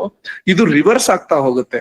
ಆಸುರಿ ಸಂಪತ್ತುಗಳನ್ನ ಬೆಳೆಸ್ಕೋತಾ ಹೋದ್ವಿ ಅಂದ್ರೆ ನಾವು ಹಿಂದಿನ ಜನ್ಮಗಳಲ್ಲಿ ಮಾಡಿರುವಂತಹ ಒಳ್ಳೆ ವಿಷಯಗಳಾಗ್ಲಿ ಅವುಗಳಿಂದ ಹಿಂದಕ್ಕೆ ಹೋಗ್ತಾ ಹೋಗ್ತೀವಿ. ಅಂದ್ರೆ ನಾವ್ ಇನ್ನೂ ಬೀಳು ಅನ್ನುವಂತಹ ಪರಿಸ್ಥಿತಿಗೆ ಹೋಗ್ತಾ ಹೋಗ್ತೀವಿ, ಇನ್ನೂ ಕಷ್ಟಗಳಿಗೆ ಒಳಗಾಗ್ತಾ ಹೋಗ್ತೀವಿ, ಇನ್ನೂ ಅಧಮವಾದಂತಹ ಜನ್ಮಗಳನ್ನ ತಗೋತಾ ಹೋಗ್ತೀವಿ. ಸೊ ಆ ರೀತಿಯಾಗಿ ಆ ಒಂದು ಕಾರಣದಿಂದಲಾದ್ರೂ ನಾವು ಈ ಆಸುರಿ ಸಂಪತ್ತಿನ ಕಡೆಗೆ ಗಮನ ಹರಿಸದೆ ದೈವಿ ಸಂಪತ್ತನ್ನ ಆದಷ್ಟು ಹೆಚ್ಚಿಗೆ ಮಾಡ್ಕೊಳ್ಳಿಕ್ಕೆ ಹೋಗ್ಬೇಕು ಅಂತ ಭಗವಂತ ಹೇಳ್ತಾನೆ ಇಲ್ಲಿ. ಬಹಳ ಮುಖ್ಯವಾದ ಪಾಯಿಂಟ್ ಇದು. ಮತ್ತು ಇದಾದ ನಂತರ 3 ವಿಷಯಗಳ ಬಗ್ಗೆ ಮಾತಾಡ್ತಾನೆ. ಅರಿಷಡ್ವರ್ಗ ಅಂತ ನಾವು ಸಾಧಾರಣವಾಗಿ ಕರಿತೀವಿ. ಕಾಮ, ಕ್ರೋಧ, ಲೋಭ, ಮೋಹ, ಮದ, ಮಾತ್ಸರ್ಯ ಅಂತ. ಈ 6 ಕೂಡ ಮನುಷ್ಯನಿಗೆ ಅರಿಷಡ್ವರ್ಗ ಅಂತ ಕರಿತೀವಿ. ಷಡ್ವರ್ಗ ಅಂದ್ರೆ 6 ಡಿವಿಷನ್ಗಳು, 6 ವಿಷಯಗಳು. ಅರಿ ಅಂದ್ರೆ ವೈರಿ ಅಂತ ಅರ್ಥ. ಅಂದ್ರೆ ಈ 6 ಕೂಡ ಮನುಷ್ಯನ ವೈರಿಗಳು ಅಂತ. ಯಾವುದು? ಕಾಮ, ಕ್ರೋಧ, ಲೋಭ, ಮೋಹ, ಮದ, ಮಾತ್ಸರ್ಯ. ಈ 6 ಕೂಡ ಮನುಷ್ಯನ ವೈರಿ ಅನ್ನೋ ರೀತಿಯಲ್ಲಿ ಹೇಳ್ತಾರೆ. ಅವುಗಳಲ್ಲಿ ಬಹಳ ಮುಖ್ಯವಾದಂತಹ 3, ಟಾಪ್ 3 ನಾವು ಯಾವ ರೀತಿ ಹೇಳ್ತಾ ಹೋಗ್ತೀವಲ್ಲ 6ರಲ್ಲಿ, ಕಾಮ, ಕ್ರೋಧ, ಲೋಭ, ಈ 3 ಕೂಡ ಮನುಷ್ಯನಿಗೆ ಬಹಳ ದೊಡ್ಡ ವೈರಿಗಳು ಅನ್ನೋ ರೀತಿಯಲ್ಲಿ ಹೇಳ್ತಾನೆ. ಕಾಮ ಅಂದ್ರೆ ಆಸೆ, ಯಾವುದರ ಬಗ್ಗೆ ಆಗ್ಲಿ, ಪ್ರತಿಯೊಂದು ವಿಷಯದ ಬಗ್ಗೆನೂ ಆಸೆ ಬಹಳಷ್ಟು ಇರ್ತಾ ಹೋಗುವಂಥದ್ದು. ಕ್ರೋಧ, ಕೋಪ ಅನ್ನುವಂಥದ್ದು. ಮತ್ತು ಲೋಭ. ಲೋಭ ಅಂದ್ರೆ ಒಂದು ರೀತಿಯಾದ ಒಂದು ಕಾಮ ಅಂದ್ರೆ ಒಂದು ಮನುಷ್ಯನ ಬಗ್ಗೆ ಇರುವಂತಹ ಒಂದು ಆಸೆ, ಆದ್ರೆ ಲೋಭ ಅನ್ನುವಂಥದ್ದು ಒಂದು ಮೆಟೀರಿಯಲ್ ಬಗ್ಗೆ, ಒಂದು ಪದಾರ್ಥದ ಬಗ್ಗೆ ಇರುವಂತಹ ಆಸೆ ಆಗ್ತಾ ಹೋಗುತ್ತೆ. ಸೊ ಈ 3 ಕೂಡ ಮನುಷ್ಯನ ಬಹು ಮುಖ್ಯ ವೈರಿಗಳು. ಈ 6 ಸೇರಿಸ್ಕೊಂಡ್ರೆ ಅರಿಷಡ್ವರ್ಗಗಳಾಗುತ್ತೆ. ಆದ್ರೆ ಭಗವಂತ ಇಲ್ಲಿ ಈ 3ರ ಬಗ್ಗೆ ಬಹಳಷ್ಟು ಒತ್ತು ಕೊಟ್ಟು ಹೇಳಿ, ಈ 3 ಕೂಡ ನರಕದ ಬಾಗಿಲುಗಳು ಅನ್ನುವಂತ ರೀತಿಯಲ್ಲಿ ಹೇಳ್ತಾ ಹೋಗ್ತಾನೆ. ಅಂದ್ರೆ ನರಕಕ್ಕೆ ಹೋಗ್ಲಿಕ್ಕೆ ಇರುವಂತಹ ಬಾಗಿಲುಗಳು ಇವು ಅನ್ನೋ ರೀತಿಯಲ್ಲಿ ಹೇಳೋದು. ಯಾಕೆ ಅಂದ್ರೆ ಈಗ ನಾನು ಹೇಳಿದ ರೀತಿಯಲ್ಲಿ ನಾವು ಮುಂದಿನ ಜನ್ಮಗಳಲ್ಲಿ ಇನ್ನೂ ಬೀಳಾದ ಪರಿಸ್ಥಿತಿಗಳಿಗೆ ಹೋಗಿ ನರಕಕ್ಕೆ ಹೋಗುವಂತಹ ಸಾಧ್ಯತೆಗಳನ್ನ ಹೆಚ್ಚಿಗೆ ಮಾಡುವಂತಹ ಗುಣಗಳಾದ್ರಿಂದ ಈ 3ನ್ನ ನರಕದ ಬಾಗಿಲುಗಳು ಅಂತ ಭಗವಂತ ಕರೀತಾನೆ ಇಲ್ಲಿ. ಸೊ ಇದು ಯಾಕೆ ಅಂದ್ರೆ ಈ ಒಂದು ಆತ್ಮದ ಒಂದು ಅದಕ್ಕೆ ಬೇಕಾದಂತಹ ದಾರಿಯಲ್ಲಿ ಹೋಗ್ಲಿಕ್ಕೆ ಬಿಡದೆ ವಿರುದ್ಧ ದಿಕ್ಕಿನಲ್ಲಿ ಹೋಗಿ ನಾವು ಈ ಜೀವನ್ ಮುಕ್ತಿಯನ್ನಾಗ್ಲಿ ಅಥವಾ ಮೋಕ್ಷವನ್ನಾಗಲಿ ಸಂಪಾದನೆ ಮಾಡ್ಕೊಳ್ಳಿಕ್ಕೆ ಆಗದೆ ಈ ಪುನರ್ಜನ್ಮದ ಒಂದು ಸೈಕಲ್ ನಲ್ಲೇ ಸಿಕ್ಕಾಕೊಳ್ಳುವಂತಹ ಒಂದು ಪರಿಸ್ಥಿತಿಗೆ ಬರೋದ್ರಿಂದ ಇವುಗಳನ್ನ ನರಕದ ದಾರಿ ಅನ್ನೋ ರೀತಿಯಲ್ಲಿ ಭಗವಂತ ಹೇಳಿದ್ದಾನೆ. ಸೊ ಈ ಲಿಸ್ಟ್ ಅನ್ನ ಆಸುರಿ ಸಂಪತ್ತು ಅಥವಾ ಈ ರಾಕ್ಷಸತ್ವದ ಗುಣಗಳು ಅನ್ನೋ ರೀತಿಯಲ್ಲಿ ಭಗವಂತ ಹೇಳಿರೋದು. ಸೊ ಸಾಕಷ್ಟು ವಿಷಯಗಳು ನಾವು ಮಾತನಾಡ್ಕೊಂಡಿದ್ದು ಎಲ್ಲರಿಗೂ ಗೊತ್ತಿದ್ದಂಥದ್ದೇನೆ. ಮೋಸ್ಟ್ ಆಫ್ ದಮ್ ಎಲ್ಲರೂ ಕೆಲವೊಂದು ಕಾಮನ್ ಟಾಪಿಕ್ ಗಳ ಹತ್ರ ಎಲ್ಲರಿಗೂ ತಿಳಿದಿದ್ದಂಥದ್ದೇ. ಆದ್ರೆ ಇವುಗಳಲ್ಲಿ ತುಂಬಾ ಆಸೆ ಪಡುವಂತದ್ದಾಗ್ಲಿ ಅಥವಾ ನನಗೆ ತಿಳಿದೆ ನನಗೆ ಗೊತ್ತು ಅಂತ ಹೇಳ್ಕೊಂಡು ಓಡಾಡುವಂತದ್ದಾಗಲಿ, ಈ ದುರಹಂಕಾರಗಳನ್ನ ತೋರಿಸುವಂತದ್ದಾಗಲಿ, ಇಂತಹಗಳ ಬಗ್ಗೆ ಸಾಧಾರಣವಾಗಿ ನಾವು ಹೆಚ್ಚಿಗೆ ಗಮನ ಕೊಟ್ಟಿಲ್ಲದೆ ಇರಬಹುದು. ಆದ್ರೆ ಅವುಗಳನ್ನು ಕೂಡ ಆಸುರಿ ಸಂಪತ್ತು ಅನ್ನುವಂತ ರೀತಿಯಲ್ಲಿ ಭಗವಂತ ಇಲ್ಲಿ ಹೇಳಿರೋದ್ರಿಂದ ಅವುಗಳ ಕಡೆಗೂ ಗಮನವನ್ನ ಕೊಟ್ಟು ಆದಷ್ಟು ಆ ರೀತಿಯಾದ ನಡವಳಿಕೆಗಳನ್ನ ಕಡಿಮೆ ಮಾಡಿಕೊಳ್ಳುವಂತಹ ಪ್ರಯತ್ನವನ್ನ ನಾವು ಮಾಡ್ತಾ ಹೋಗೋಣ ಇನ್ನು ಮುಂದಕ್ಕೆ. ಈ ಒಂದು ಶ್ಲೋಕದಲ್ಲಿ ಈಗ ನಾನು ಹೇಳಿದಂತಹ 3 ಬಾಗಿಲುಗಳು, ನರಕದ ಬಾಗಿಲುಗಳು ಅಂತ ಏನ್ ಹೇಳಿದಾರಲ್ಲ ಆ ಒಂದು ಶ್ಲೋಕದ ಬಗ್ಗೆ ಇಲ್ಲಿ ತಿಳಿಸಿರುವಂತದ್ದು. ಕಾಮ, ಕ್ರೋಧ, ಲೋಭ ಅನ್ಬಿಟ್ಟು ಅಂತ ಯಾವ ರೀತಿ ಹೇಳಿದ್ದಾರೆ. ಈ 3 ನರಕದ ದಾರಿಗಳು. ಆದ್ರಿಂದ ಇವುಗಳನ್ನ ನಾವು ಆದಷ್ಟು ಅಂದ್ರೆ ಇವುಗಳನ್ನ ಹತೋಟಿಯಲ್ಲಿ ಇಟ್ಕೊಂಡಿರ್ಬೇಕು, ಇವುಗಳ ಕಡೆಗೆ ನಾವು ಹೋಗಬಾರದು ಅನ್ನೋಂತ ರೀತಿಯಲ್ಲಿ ಭಗವಂತ ಹೇಳಿರೋಂತ. ಈಗ ನನ್ನ ಕಡೆಯಿಂದ ಒಂದು ಪ್ರಶ್ನೆ ಇದೆ ನಿಮಗೆ. ಇಲ್ಲಿ ಮತ್ತೆ ನಾನು ಪ್ರತಿಯೊಬ್ರು ಇಂಡಿವಿಜುವಲ್ಸ್ ನಿಮ್ಮ ಒಂದು ಅನಿಸಿಕೆಯನ್ನ ಇಲ್ಲಿ ಹೇಳಬೇಕು. ನೀವು ಯಾವ ದಾರಿಯಲ್ಲಿ ನಡೀತಾ ಇದ್ದೀರಿ ಅಂತ ನಿಮ್ಗೆ ಅನ್ಸುತ್ತೆ? ಈಗ ನಾನು ಇದನ್ನೆಲ್ಲ ಲಿಸ್ಟ್ ಹೇಳದ್ನಲ್ಲ, ಇದನ್ನ ನೋಡಿದ್ರೆ ಆಸುರಿ ಸಂಪತ್ತು ಹೆಚ್ಚಿಗೆ ಇದೆ ಅನ್ನಿಸ್ತಾ ಇದೆಯಾ, ಅಥವಾ ದೈವಿ ಸಂಪತ್ತು ಹೆಚ್ಚಿಗೆ ಇದೆ ಅನ್ನಿಸ್ತಾ ಇದೆಯಾ? ಯಾವ ರೀತಿ ಅನ್ನಿಸ್ತಾ ಇದೆ ನಿಮ್ಗೆ? ಇದನ್ನ ನಾವು ನಮಗೆ ಇಂಟ್ರೋಸ್ಪೆಕ್ಟ್ ಮಾಡ್ಕೋಬೇಕು ನಾವು ಇವುಗಳ ಬಗ್ಗೆ. ಓಕೆ, ಈ ರೀತಿಯಾಗಿ ಹೇಳಿದ್ದಾರೆ, ಈ ರೀತಿಯಾದಂತದ್ದನ್ನ ಮಾಡಬೇಕು, ಈ ರೀತಿಯದನ್ನ ಮಾಡಬಾರದು ಅನ್ನುವಂಥದ್ದು ಮುಂದಕ್ಕೆ ಬರ್ತಾ ಹೋಗ್ಬೇಕು. ಆದ್ರೆ ಸದ್ಯದ ಪರಿಸ್ಥಿತಿನಲ್ಲಿ ಇಲ್ಲಿ ತನಕ ನಿಮ್ಮ ಜೀವನದಲ್ಲಿ ಬಂದಿರುವಂತ ಜರ್ನಿನಲ್ಲಿ ಯಾವ ರೀತಿಯಾದದ್ದು ಎರಡೂನು ಅಂತ ಬಹಳಷ್ಟು ಜನ ಹೇಳ್ತಿದ್ದೀರಿ. ಓಕೆ, ಅಂದ್ರೆ ನಮ್ಮಲ್ಲಿ ಆಸುರಿ ಗುಣಗಳು ಇದೆ ಮತ್ತು ದೈವಿಕವಾದ ಗುಣಗಳು ಕೂಡ ಇದೆ ಅನ್ನೋ ರೀತಿಯಲ್ಲಿ. ಓಕೆ, ಸೋಮಶೇಖರ್ ಅವರು ಮೋರ್ ಟು ವರ್ಡ್ಸ್ ಡಿವೈನ್ ಅಂತ ಹೇಳ್ತಿದ್ದಾರೆ. ಅದೇ, ಓಕೆ, ಅಂದ್ರೆ ನಮ್ಮಲ್ಲಿ ಎರಡೂ ರೀತಿಯಾದಂತಹ ಗುಣಗಳು ಇದೆ ಅಂತ ಇಲ್ಲಿ ಪ್ರತಿಯೊಬ್ಬರಲ್ಲೂ ಅದೇ ರೀತಿಯಾದಂತಹದ್ದು ಇರುತ್ತೆ. ಈ ಒಂದು ವಿಷಯವಾಗಿ ಸಣ್ಣದಾಗಿ ಹೇಳ್ಬೋದು ನಾವು. ಯಾವ ರೀತಿ ಹೇಳ್ತಾರೆ ಅಂದ್ರೆ, ಈ ಸತ್ಯಯುಗ ಅಥವಾ ಕೃತಯುಗದಲ್ಲಿ ಈ ಧರ್ಮ ಅಧರ್ಮ ಅಥವಾ ಒಳ್ಳೇದು ಕೆಟ್ಟದು ಅನ್ನೋದಂಥದ್ದು ಏನಿತ್ತಲ್ಲ, ಅದು ಬೇರೆ ಬೇರೆ ಪ್ರಪಂಚಗಳಲ್ಲೇ ಇರ್ತಾ ಇದ್ದಂಥದ್ದಂತೆ. ಇದಕ್ಕೆ ಅಂತ ಬಂದಾಗ, ತ್ರೇತಾಯುಗಕ್ಕೆ ಅಂತ ಬಂದಾಗ ಬೇರೆ ಬೇರೆ ದೇಶಗಳಲ್ಲಿ, ಅಂದ್ರೆ ಒಂದೇ ಭೂಮಿ ಮೇಲೇನೆ ರಾವಣರು ಯಾವ ರೀತಿ ಬೇರೆ ಬೇರೆ ಕಡೆಗಳಲ್ಲಿ ಇದ್ರು, ಆ ರೀತಿ ಜಿಯೋಗ್ರಾಫಿಕಲಿ ಡಿಫರೆಂಟ್ ಬೇರೆ ಕಾಂಡಗಳಲ್ಲಿ ಇದ್ರು ಅನ್ನೋ ರೀತಿನಲ್ಲಿ. ಯಾವ ರೀತಿಯಾಗಿ ಇದಕ್ಕೆ ದ್ವಾಪರಕ್ಕೆ ಅಂತ ಬಂದಾಗ ಒಂದೇ ಫ್ಯಾಮಿಲಿನಲ್ಲೇನೆ ಕುರುವಂಶದಲ್ಲೇನೆ ಒಳ್ಳೆಯವರು ಕೆಟ್ಟವರು ಇದ್ರು ಅಂತ. ಕಲಿಯುಗಕ್ಕೆ ಅನ್ನೋದು ಬಂದಾಗ ಒಬ್ಬ ವ್ಯಕ್ತಿಯಲ್ಲೇ ಬಂದ್ಬಿಡ್ತು ಅದು. ಎರಡೂ ಕೂಡ ಒಳ್ಳೆಯ ಗುಣಗಳು ಕೆಟ್ಟ ಗುಣಗಳು ಪ್ರತಿಯೊಬ್ಬರಲ್ಲೂ ಇರುವಂತದ್ದು ಅನ್ನೋ ರೀತಿನಲ್ಲಿ ಆಗೋಯ್ತು. ಸೊ ಆ ಒಂದು ನಿದರ್ಶನವನ್ನ ನಾವಿಲ್ಲಿ ನೋಡ್ತಾ ಇದೀವಿ. ಸಾಮಾನ್ಯವಾಗಿ ನಮ್ಮೆಲ್ಲರಲ್ಲೂ ಕೂಡ ಕೆಲವೊಂದು ಈ ಆಸುರಿ ಗುಣಗಳು ಇರುತ್ತೆ, ಕೆಲವೊಂದು ಈ ದೈವಿಕವಾದ ಗುಣಗಳು ಇದ್ದೇ ಇರುತ್ತೆ. ಹಾಗಾಗಿ ಈಗ ನಮಗೆ ಈ ರೀತಿಯಾದದ್ದು ಒಳ್ಳೇದು, ಈ ರೀತಿಯಾದದ್ದು ಕೆಟ್ಟದ್ದು ಅನ್ನೋದನ್ನ ಭಗವಂತ ಕೂಡ ಹೇಳಿದಾನೆ. ಇದನ್ನ ನಾವು ಮಾಡೋದ್ರಿಂದ ಯಾವ ರೀತಿ ಈ ನರಕದ ಕಡೆಗೆ ಹೋಗುವಂತದ್ದಾಗ್ಲಿ ಅಥವಾ ಈ ಪುನರ್ಜನ್ಮಗಳ ಲೂಪ್ ನಲ್ಲಿ ಸಿಕ್ಕಾಕೋತೀವಿ ಅನ್ನೋದ್ರ ಬಗ್ಗೆ ಭಗವಂತ ಹೇಳಿದಾನೆ ಅನ್ನೋ ವಿಷಯ ನಮಗೆ ತಿಳಿದ ನಂತರ ಇನ್ನು ಮೇಲಿಂದ ಸಾಧಾರಣವಾಗಿ ನಾವು ಆದಷ್ಟು ದೈವಿಕವಾದ ಗುಣಗಳ ಕಡೆಗೆ ಹೆಚ್ಚು ಒತ್ತನ್ನ ಕೊಡ್ತಾ ಆಸುರಿ ಗುಣಗಳನ್ನ ಕಡಿಮೆ ಮಾಡ್ಕೊಳ್ತಾ ಹೋಗೋದ್ರ ಕಡೆಗೆ ಗಮನ ಹರಿಸ್ತಾ ಹೋಗೋಣ. ಇದನ್ನ ಯಾವ ರೀತಿ ನಾವು ಪ್ರಾಕ್ಟಿಕಲ್ ಆಗಿ ಮಾಡಬಹುದು ದಿನನಿತ್ಯದ ಜೀವನದಲ್ಲಿ ಅನ್ನೋದನ್ನ ಕೆಲವೊಂದು ಪಾಯಿಂಟರ್ಸ್ ನಾನು ನಿಮ್ಗೆ ಹೇಳ್ತೇನೆ. ಆ ರೀತಿಯಾಗಿ ಪ್ರಯತ್ನ ಮಾಡಿಕೊಂಡು ನಾವು ಸಾಧಾರಣ ಈ ಒಂದು ದೈವಿಕವಾದ ಗುಣಗಳೇನಿದೆಯಲ್ಲ ಅದನ್ನ ಬೆಳೆಸ್ಕೊಳ್ತಾ ಇರೋಂತಹ ರೀತಿನಲ್ಲಿ ಅದನ್ನ ಬೆಳೆಸ್ಕೊಳ್ಳುವಂತಹ ಕಡೆಗೆ ನಾವು ಗಮನ ಹರಿಸ್ತಾ ಹೋಗ್ಬೋದು. ಮೊದಲನೇದಾಗಿ ಎಲ್ಲರೂ ಮಾಡಬಹುದಾದಂತಹ ವಿಷಯ ಏನಂದ್ರೆ, ಪ್ರತಿದಿನ ಬೆಳಗ್ಗೆ ಎದ್ದ ನಂತರ ಮತ್ತು ಮಲಗೋಕೆ ಹೋಗೋದಕ್ಕೆ ಮುಂಚೆ ಈ ಎರಡರ ಮಧ್ಯದಲ್ಲಿ ಯಾವ ರೀತಿ ನಡ್ಕೊಂಡ್ವಿ ನಾವು ಅನ್ನುವಂಥದ್ದು. ಈಗ ಬೆಳಗ್ಗೆ ಎದ್ದ ಕೂಡಲೇ ನಾನು ಒಂದು ದೈವಿಕವಾದ ಒಂದು ವಿಷಯಗಳೇನಿದೆ ಆ ರೀತಿಯಾಗಿ ನಡ್ಕೊಳ್ತಾ ಹೋಗ್ಬೇಕು ಅನ್ನುವಂಥದ್ದನ್ನ ಮನಸ್ಸಿಗೆ ತಂದುಕೊಳ್ಳುವಂಥದ್ದು. ರಾತ್ರಿ ಮಲಗಲಿಕ್ಕೆ ಹೋದಾಗ ನಾನು ನಿಜವಾಗಲೂ ಈ ಆಸುರಿ ಸಂಪತ್ತಿನ ಪ್ರದರ್ಶನ ಮಾಡದ್ನ ಅಥವಾ ದೈವಿ ಸಂಪತ್ತಿನ ಪ್ರದರ್ಶನ ಮಾಡದ್ನ ಯಾವುದು ಇವತ್ತಿನ ದಿನದಲ್ಲಿ ನಾನು ಹೆಚ್ಚಿಗೆ ಮಾಡದೆ ಅನ್ನುವಂಥದ್ದು, ಒಳ್ಳೆ ಕೆಲಸಗಳು ಮಾಡದ್ನ ಕೆಟ್ಟ ಕೆಲಸಗಳು ಮಾಡದ್ನ ಅಥವಾ ಈ ರೀತಿಯಾಗಿ ಈ ಒಳ್ಳೆ ಗುಣಗಳನ್ನ ಪ್ರದರ್ಶನ ಮಾಡದ್ನ ಕೆಟ್ಟ ಗುಣಗಳನ್ನ ಪ್ರದರ್ಶನ ಮಾಡದ್ನ ಅನ್ನುವಂಥದ್ದನ್ನ ಪ್ರತಿನಿತ್ಯ ಒಂದು ಆಸ್ ಎ ರಿಚುವಲ್ ಪ್ರತಿಯೊಂದು ದಿನ ಬೆಳಗ್ಗೆ ಎದ್ದ ಕೂಡಲೇ ನಾನು ಒಳ್ಳೆ ಕೆಲಸಗಳನ್ನ ಮಾಡಬೇಕು ಅಂತ ಆಲೋಚನೆಯನ್ನ ತಂದುಕೊಂಡು ಹೇಳೋದು. ರಾತ್ರಿ ಮಲಗಲಿಕ್ಕೆ ಹೋದಾಗ ನಾನು ಈ ದೈವಿ ಸಂಪತ್ತಿನ ಪ್ರದರ್ಶನ ಮಾಡದ್ನ ಆಸುರಿ ಸಂಪತ್ತಿನ ಕಡೆಗೆ ಹೋಗಿದ್ನ ಅನ್ನೋದ್ರ ಬಗ್ಗೆ ಯೋಚನೆ ಮಾಡ್ತಾ ಹೋದ್ವಿ ಅಂದ್ರೆ ತಾನಾಗೆ ನಮ್ಮಲ್ಲಿ ಈ ಆಸುರಿ ಸಂಪತ್ತು, ಓಕೆನಪ್ಪ ನಾನು ಇವತ್ತಿನ ದಿನ ಇಂಥ ಕಡೆ ನಡ್ಕೊಂಡಿದ್ದೆ, ಈ ರೀತಿ ನಡ್ಕೋಬಾರ್ದಿತ್ತು ಅನ್ನೋದನ್ನ ನಾನು ಯಾವಾಗ ಯೋಚನೆ ಮಾಡ್ತೀನೋ ಮುಂದೊಂದು ದಿನ ಅದೇ ರೀತಿಯಾದ ಸಂದರ್ಭ ಬಂದಾಗ ತಾನಾಗೆ ಮನಸ್ಸಿಗೆ ಹೊಳೆಯುತ್ತೆ ಈ ರೀತಿ ಮಾಡಬಾರದು, ಈ ರೀತಿ ಮಾಡಬೇಕು ಅನ್ನೋಂಥದ್ರ ಬಗ್ಗೆ. ಎಸ್ಪೆಷಲಿ ಇದನ್ನ ಮಾಡುವಂಥದ್ದು ಕಷ್ಟವಾಗ್ತಿದೆ ಅನ್ನೋಂಥವ್ರು ಒಂದು ಪುಸ್ತಕವನ್ನು ಕೂಡ ಇಟ್ಕೊಳ್ಳಿ, ಏನ್ ತಪ್ಪೇನಿಲ್ಲ. ನಮ್ಮ ಒಂದು ಪರ್ಸನಾಲಿಟಿಗಳನ್ನ ನಾವು ಇಂಪ್ರೂವೈಸ್ ಮಾಡ್ಕೊಳ್ಳಿಕ್ಕೆ, ಡೆವಲಪ್ ಮಾಡ್ಕೊಳ್ಳಿಕ್ಕೆ, ಯಾರೋ ನಗ್ತಾರೆ ನೋಡ್ತಾರೆ ಇದನ್ನೆಲ್ಲ ನೋಡಿ ಹುಚ್ಚು ಅನ್ಕೋತಾರೆ ಅನ್ನೋಂದ್ರ ಬಗ್ಗೆ ನಾವು ನಾಚಿಕೆ ಪಡ್ಬೇಕಾದಂತಹ ನೆಸೆಸಿಟಿನೇ ಇಲ್ಲ. ಒಂದು ಪುಸ್ತಕವನ್ನ ಇಟ್ಕೊಳ್ಳಿ, ಡೇಟ್ ಬರೀರಿ, ಇಂತಹ ದಿನ ಈ ರೀತಿಯಾಗಿ ನಡ್ಕೊಂಡೆ, ಇದು ಒಳ್ಳೇದು, ಈ ರೀತಿಯಾಗಿ ನಡ್ಕೊಂಡೆ, ಇದು ತಪ್ಪು ಅನ್ನುವಂಥದ್ದನ್ನ ನೋಡ್ತಾ ಹೋಗಿ ವಾರಕ್ಕೊಮ್ಮೆನೋ 15 ದಿನಕ್ಕೊಮ್ಮೆನೋ ಒಂದ್ಸರಿ ನೀವು ಪೇಜಿನ ತಿರುವಾಗ್ತಾ ನೋಡಿದ್ರಿ ಅಂದ್ರೆ ನಿಮ್ಗೆ ಹೊಳಿತಾ ಹೋಗುತ್ತೆ ಯಾವ ದಿಕ್ಕಿನಲ್ಲಿ ನಿಮ್ಮ ಜೀವನ ನಡೀತಾ ಇದೆ ಅನ್ನುವಂತಹ ಒಂದು ಸುಲಭದ ಒಂದು ಇದು ಸಿಗುತ್ತೆ ನಿಮ್ಗೆ. ಯಾವತ್ತೂ ಈ 10 ದಿನದ ಹಿಂದೆ ನಾನು ಯಾವ ರೀತಿ ಇದ್ದೆ ಅಂತ ನಾನು ಈಗ ಯೋಚನೆ ಮಾಡ್ಬೇಕು ಅಂದ್ರೆ ಖಂಡಿತ ಸಿಗೋದಿಲ್ಲ. ಆದ್ರೆ ಬರ್ದಿಟ್ಟಿದ್ದೆ ಅಂದ್ರೆ ನಾನು ಓಕೆ ಇಂಥ ದಿನ ಈ ತರ ಒಂದು ಸನ್ನಿವೇಶ ನಡೀತು, ನಾನು ಈ ರೀತಿ ಮಾಡ್ದೆ ಅನ್ನೋಂಥದ್ದು ಗುರುತಿಗೆ ಬರುತ್ತೆ. ಸೊ ಆ ರೀತಿಯಾಗಿ ಒಂದು ಪುಸ್ತಕದಲ್ಲಿ ಬರೆದಿಟ್ಕೊಂಡು ಮಾಡುವಂತದ್ದು ತಪ್ಪೇನೂ ಅಲ್ಲ, ಖಂಡಿತವಾಗ್ಲೂ ಮಾಡಿ.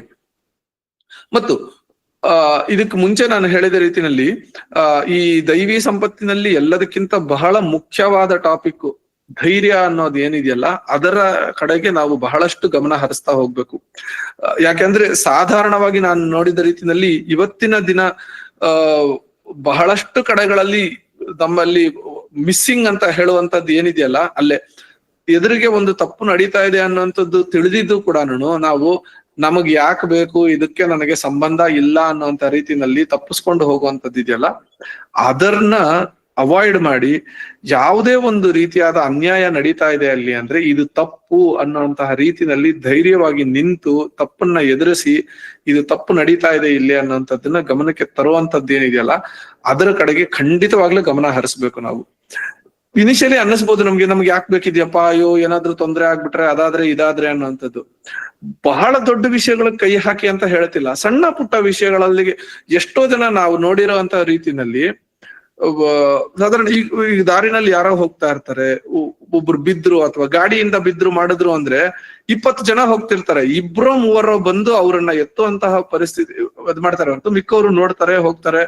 ಈಗ ಬಂದಿರೋಂಥದ್ದಂತೂ ತುಂಬಾ ಎಕ್ಸ್ಟ್ರೀಮ್ ಹೆಂಗಾಗ್ಬಿಟ್ಟಿದೆ ಅಂದ್ರೆ ಅವ್ರು ಬಿದ್ದು ಒದ್ದಾಡ್ತಾ ಇದ್ರೆ ಮೊಬೈಲ್ ನಲ್ಲಿ ವಿಡಿಯೋ ತೆಕ್ಕೋತಾ ಇರ್ತಾರೆ ಹೊರತು ಹೋಗಿ ಸಹಾಯ ಮಾಡುವಂತದ್ದಲ್ಲ. ಈ ರೀತಿಯಾದ ವಿಷಯಗಳನ್ನು ಕೂಡ ನಾನು ನೋಡಿದ್ದೀನಿ. ಯಾಕಂದ್ರೆ ಮೊಬೈಲ್ ಅಲ್ಲಿ ತಗೊಂಡು ವೈರಲ್ ಮಾಡುವಂಥದ್ದು, ಆ ರೀತಿಯಾದ ಚಟಗಳು ಕೂಡ ಉಂಟು. ಆ ರೀತಿ ಅಲ್ಲದೆ ಒಬ್ರು ಕಷ್ಟದಲ್ಲಿದ್ದಾರೆ, ಒಬ್ರು ಇದರಲ್ಲಿದೆ, ಒಂದು ತೊಂದರೆಗೊಳಗಾಗಿದ್ದಾರೆ, ಅಥವಾ ಯಾರೋ ಒಬ್ಬ ಯಾರ ಮೇಲೋ ದೌರ್ಜನ್ಯವನ್ನ ಮಾಡ್ತಾ ಇದ್ದಾನೆ, ಈ ರೀತಿಯಾದಂತಹ ಒಂದು ಸನ್ನಿವೇಶಗಳು ಬಂದಾಗ ಧೈರ್ಯವಾಗಿ ಒಂದು ಆ ಅಧರ್ಮವನ್ನ ಅನ್ಯಾಯವನ್ನ ಮೆಟ್ಟಿ ನಿಲ್ಲುವಂತಹ ಒಂದು ಧೈರ್ಯವನ್ನ ನಾವು ಪ್ರದರ್ಶನ ಮಾಡ್ಲೇಬೇಕು. ಈ ರೀತಿಯಾದಂಥದ್ದನ್ನ ಕೂಡ ನಾವು ಗಮನಕ್ಕೆ ತಂದ್ಕೊಳ್ಳೋಣ. ಖಂಡಿತವಾಗ್ಲೂ ನಮಗೆ ಆ ಒಂದು ಪರಿಸ್ಥಿತಿ ಅನ್ನೋದು ಬಂದಾಗ ನಮ್ಮ ಮನಸ್ಸಿನಲ್ಲಿ ಬಂದೇ ಬರುತ್ತೆ ನಾವು ಏನ್ ಮಾಡ್ಬೇಕು ಅನ್ನೋದು. ಇನ್ನು ಮುಂದೆ ಅದರ ಕಡೆಗೆ ಗಮನ ಹರಿಸ್ತಾ ಹೋಗೋಣ. ಈ ರೀತಿಯಾದಂತಹ ಸಿಚುಯೇಷನ್ ಬಂದಾಗ ನಾನು ಏನು ಮಾಡ್ಬೇಕು ಅನ್ನುವಂಥದ್ದನ್ನ ನಾನು ಓಕೆ ಭಗವಂತ ಈ ರೀತಿಯಾಗಿ ಹೇಳಿದಾನೆ, ಸೊ ಆ ರೀತಿಯಾಗಿ ನಾನು ನಡ್ಕೋಬೇಕು ಅನ್ನುವಂಥದ್ದು ನಮಗೆ ಬರಬೇಕು. ಕೆಲವೊಂದು ಸಣ್ಣ ಪುಟ್ಟ ವಿಷಯಗಳ ಇಲ್ಲಿ ಬಂದಾಗ ಸುಳ್ಳು ಹೇಳುವಂತಹ ಒಂದು ಕೆಲಸಗಳನ್ನ ಮಾಡ್ತೀವಿ ಸಾಧಾರಣ ನಾವು. ಅಂದ್ರೆ ಅಲ್ಲಿ ಆ ಒಂದು ವಿಷಯದ ಬಗ್ಗೆ ಸುಳ್ಳು ಹೇಳುವಂತಹ ನೆಸೆಸಿಟಿ ಕೂಡ ಇರುವಂತದ್ದಲ್ಲ, ಏನೂ ಇರೋದಿಲ್ಲ. ಸುಮ್ನೆ ಏನೋ ಒಂದು ನಮ್ಮ ಒಂದು ಸ್ವಾರ್ಥಕ್ಕೋ ಅಥವಾ ನಮ್ಮ ಒಂದು ಅನುಕೂಲಕ್ಕಾಗಿ ಏನೋ ಒಂದು ಸುಳ್ಳನ್ನ ಹೇಳ್ಬಿಡುವಂಥದ್ದು, ಸಣ್ಣದೇ ಆಗಿರ್ಬೋದು, ಆದ್ರೆ ಸುಳ್ಳನ್ನ ಹೇಳ್ಬಿಡುವಂಥದ್ದು. ಅದರ ಕಡೆಯಿಂದ ಹೊರಗೆ ಬಂದು ಬಹಳ ಎಲ್ಲದಕ್ಕಿಂತ ಮುಖ್ಯವಾಗಿ ನಾವು ಬೆಳೆಸ್ಕೊಳ್ಬೇಕಾದಂತಹ ಗುಣ ಏನಿದೆಯಲ್ಲ, ಅದು ಸತ್ಯವನ್ನ ನುಡಿಯುವಂಥದ್ದು. ಸತ್ಯಂ ಭ್ರೂಯಾತ್ ಪ್ರಿಯಂ ಭ್ರೂಯಾತ್ ಅನ್ಬಿಟ್ಟು ಅಂತ ಒಂದು ಸಂಸ್ಕೃತದ ಶ್ಲೋಕನೇ ಇದೆ. ಅಂದ್ರೆ ನಭ್ರೂಯಾತ್ ಸತ್ಯಂ ಪ್ರಿಯಂ ಅಂತಾನು ಇದೆ, ಅದು 2ನೇ ಭಾಗವಾಗಿ ಬರುತ್ತೆ. ಆದ್ರೆ ಮೊದಲನೇದಾಗಿ ಸತ್ಯವನ್ನ ನುಡಿಬೇಕು, ಹಿತವಾದದ್ದನ್ನ ನುಡಿಬೇಕು. ಅಹಿತಕರವಾದ ಸತ್ಯವನ್ನ ನುಡಿಬಾರದು ಅಂತ ಹೇಳಿದೆಯಾ ಹೊರತು ಸುಳ್ಳನ್ನ ಹೇಳಬೇಕು ಅಂತ ಎಲ್ಲೂ ಶ್ಲೋಕದಲ್ಲಿ ಇಲ್ಲ. ಸೊ ಹಾಗಾಗಿ ನಾವು ಸತ್ಯವನ್ನ ನುಡಿಯುವಂತವ್ರು ಆಗಬೇಕು. ಮುಂದಿನ ಸರಿಯಿಂದ ಯಾವಾಗಾದ್ರೂ ಸುಳ್ಳು ಹೇಳಬೇಕು ಅನ್ನೋಂಥದ್ದು ಬಂದಾಗ್ಲಿ, ಅಥವಾ ಸುಳ್ಳನ್ನ ಹೇಳಿಬಿಟ್ಟ ಮೇಲಾದ್ರೂ ಸರಿ, ಓಕೆ ನಾನು ಇಲ್ಲಿ ಸುಳ್ಳನ್ನ ಹೇಳಿದೀನಿ, ನಾನು ಈ ವಿಷಯವಾಗಿ ನಾನು ಸರಿಯಾಗಿ ತಿದ್ದುಕೋಬೇಕು, ಮುಂದಿನ ಸರಿ ಈ ರೀತಿಯಾಗಿ ಬಂದಾಗ ನಾನು ಸತ್ಯವನ್ನೇ ನುಡಿಯುವಂತಹ ಒಂದು ಪ್ರಯತ್ನ ಮಾಡಬೇಕು ಅನ್ನೋಂಥದ್ದನ್ನ ಕಾನ್ಶಿಯಸ್ ಆಗಿ ನಾವು ತಂದ್ಕೋತಾ ಹೋದ್ವಿ ಅಂದ್ರೆ ತಾನಾಗೇನೇ ಇದು ಬರ್ತಾ ಹೋಗುತ್ತೆ. ಮತ್ತು ಈ ಕಾಮ ಕ್ರೋಧ ಲೋಭಗಳ ಬಗ್ಗೆ ಏನ್ ಮಾತಾಡ್ಕೊಂಡ್ವಲ್ಲ, ಅದ್ರ ಕಡೆಗೆ ಆದಷ್ಟುನು ಒಂದ್ ಸ್ವಲ್ಪ ಗಮನವನ್ನ ಹರಿಸಿ ಅವುಗಳ ಕಡೆಗೆ ನಮ್ಮ ಮನಸ್ಸು ಹೋಗದೇ ಇರುವಂತಹ ರೀತಿನಲ್ಲಿ ನಡ್ಕೊಳ್ಳುವಂಥದ್ದು. ಅದಕ್ಕೆ ಸಹಾಯ ಮಾಡುವಂಥದ್ದು ಏನಿದೆ ಅಂದ್ರೆ ಈ ರೀತಿ ಉದಾಹರಣೆಗೆ ಭಗವದ್ಗೀತೆದೇ ತಗೊಳ್ಳಿ, ಭಗವದ್ಗೀತೆಯ ಒಂದಷ್ಟು ಶ್ಲೋಕಗಳನ್ನ ಓದುವಂತದ್ದಾಗ್ಲಿ, ಅಥವಾ ನನಗೆ ಸಂಸ್ಕೃತ ಬರಲ್ಲಪ್ಪ, ಶ್ಲೋಕಗಳ ಅರ್ಥ ಆಗಲ್ಲ ಅನ್ನೋದಾಯ್ತು, ಈ ರೀತಿಯಾದ ಕನ್ನಡದಲ್ಲಿ ಅದ್ರ ಬಗ್ಗೆ ಯಾರು ತಾತ್ಪರ್ಯಗಳನ್ನ ಹೇಳಿರ್ತಾರೆ, ಅದರ ಟ್ರಾನ್ಸ್ಲೇಷನ್ ಗಳನ್ನ ಹೇಳಿರ್ತಾರೆ, ಅವುಗಳ ಕಡೆಗೆ ಕೇಳುವಂತದ್ದು. ಈ ರೀತಿಯಾದ ವಿಷಯಗಳು ತಲೆಗೆ ಬೀಳ್ತಿತ್ತು ಅಂದ್ರೆ, ಕಿವಿಗೆ ಬೀಳ್ತಿತ್ತು ಅಂದ್ರೆ, ತಾನಾಗೆ ನಮ್ಮ ಆಲೋಚನೆಗಳು ಅದೇ ಕಡೆಗೆ ಹೋಲ್ತಾ ಹೋಗುತ್ತೆ. ಯಾವ ರೀತಿಯಾಗಿ ಈಗ ನೀವು ಸಣ್ಣ ಮಕ್ಕಳಿಗೆ ಈಗ ಪಾಠಗಳನ್ನ ಹೇಳ್ಕೊಡ್ಬೇಕಾದ್ರೆ ಒಂದೇ ಪಾಠವನ್ನ 10 ಸರಿ 20 ಸರಿ ಹೇಳ್ಕೊಡ್ತಾ ಹೋಗ್ತಾರೆ. ಯಾಕೆಂದ್ರೆ ಅವ್ರಿಗೆ ಕೇಳಿ ಕೇಳಿ ಕೇಳಿ ಅದು ತಲೆಗೆ ಬಂದ್ಬಿಡತ್ತೆ ಅನ್ನುವಂತ ರೀತಿಯಲ್ಲಿ. ಇಲ್ಲೂ ಕೂಡ ನಾವು ಎಷ್ಟು ದೊಡ್ಡವರಾದ್ರೂ ಕೂಡ ಇವತ್ತಿಗೂ ನಮ್ಮ ಮನಸ್ಸು ಅದೇ ರೀತಿಯಾಗಿ ಕೆಲಸ ಮಾಡುವಂತದ್ದು. ಅದೇ ವಿಷಯವನ್ನ ಪದೇ ಪದೇ ಪದೇ ಕೇಳ್ತಿದ್ವಿ ಅಂದ್ರೆ ಆಟೋಮೆಟಿಕ್ ಆಗಿ ಆ ಒಂದು ಪರಿಸ್ಥಿತಿಗೆ ನಾವು ಹೋದಾಗ ಯಾವ ರೀತಿ ಇರ್ಬೇಕು ಅನ್ನುವಂಥದ್ದು ನಮ್ಗೆ ನ್ಯಾಚುರಲಿ ಬಂದ್ಬಿಡುತ್ತೆ.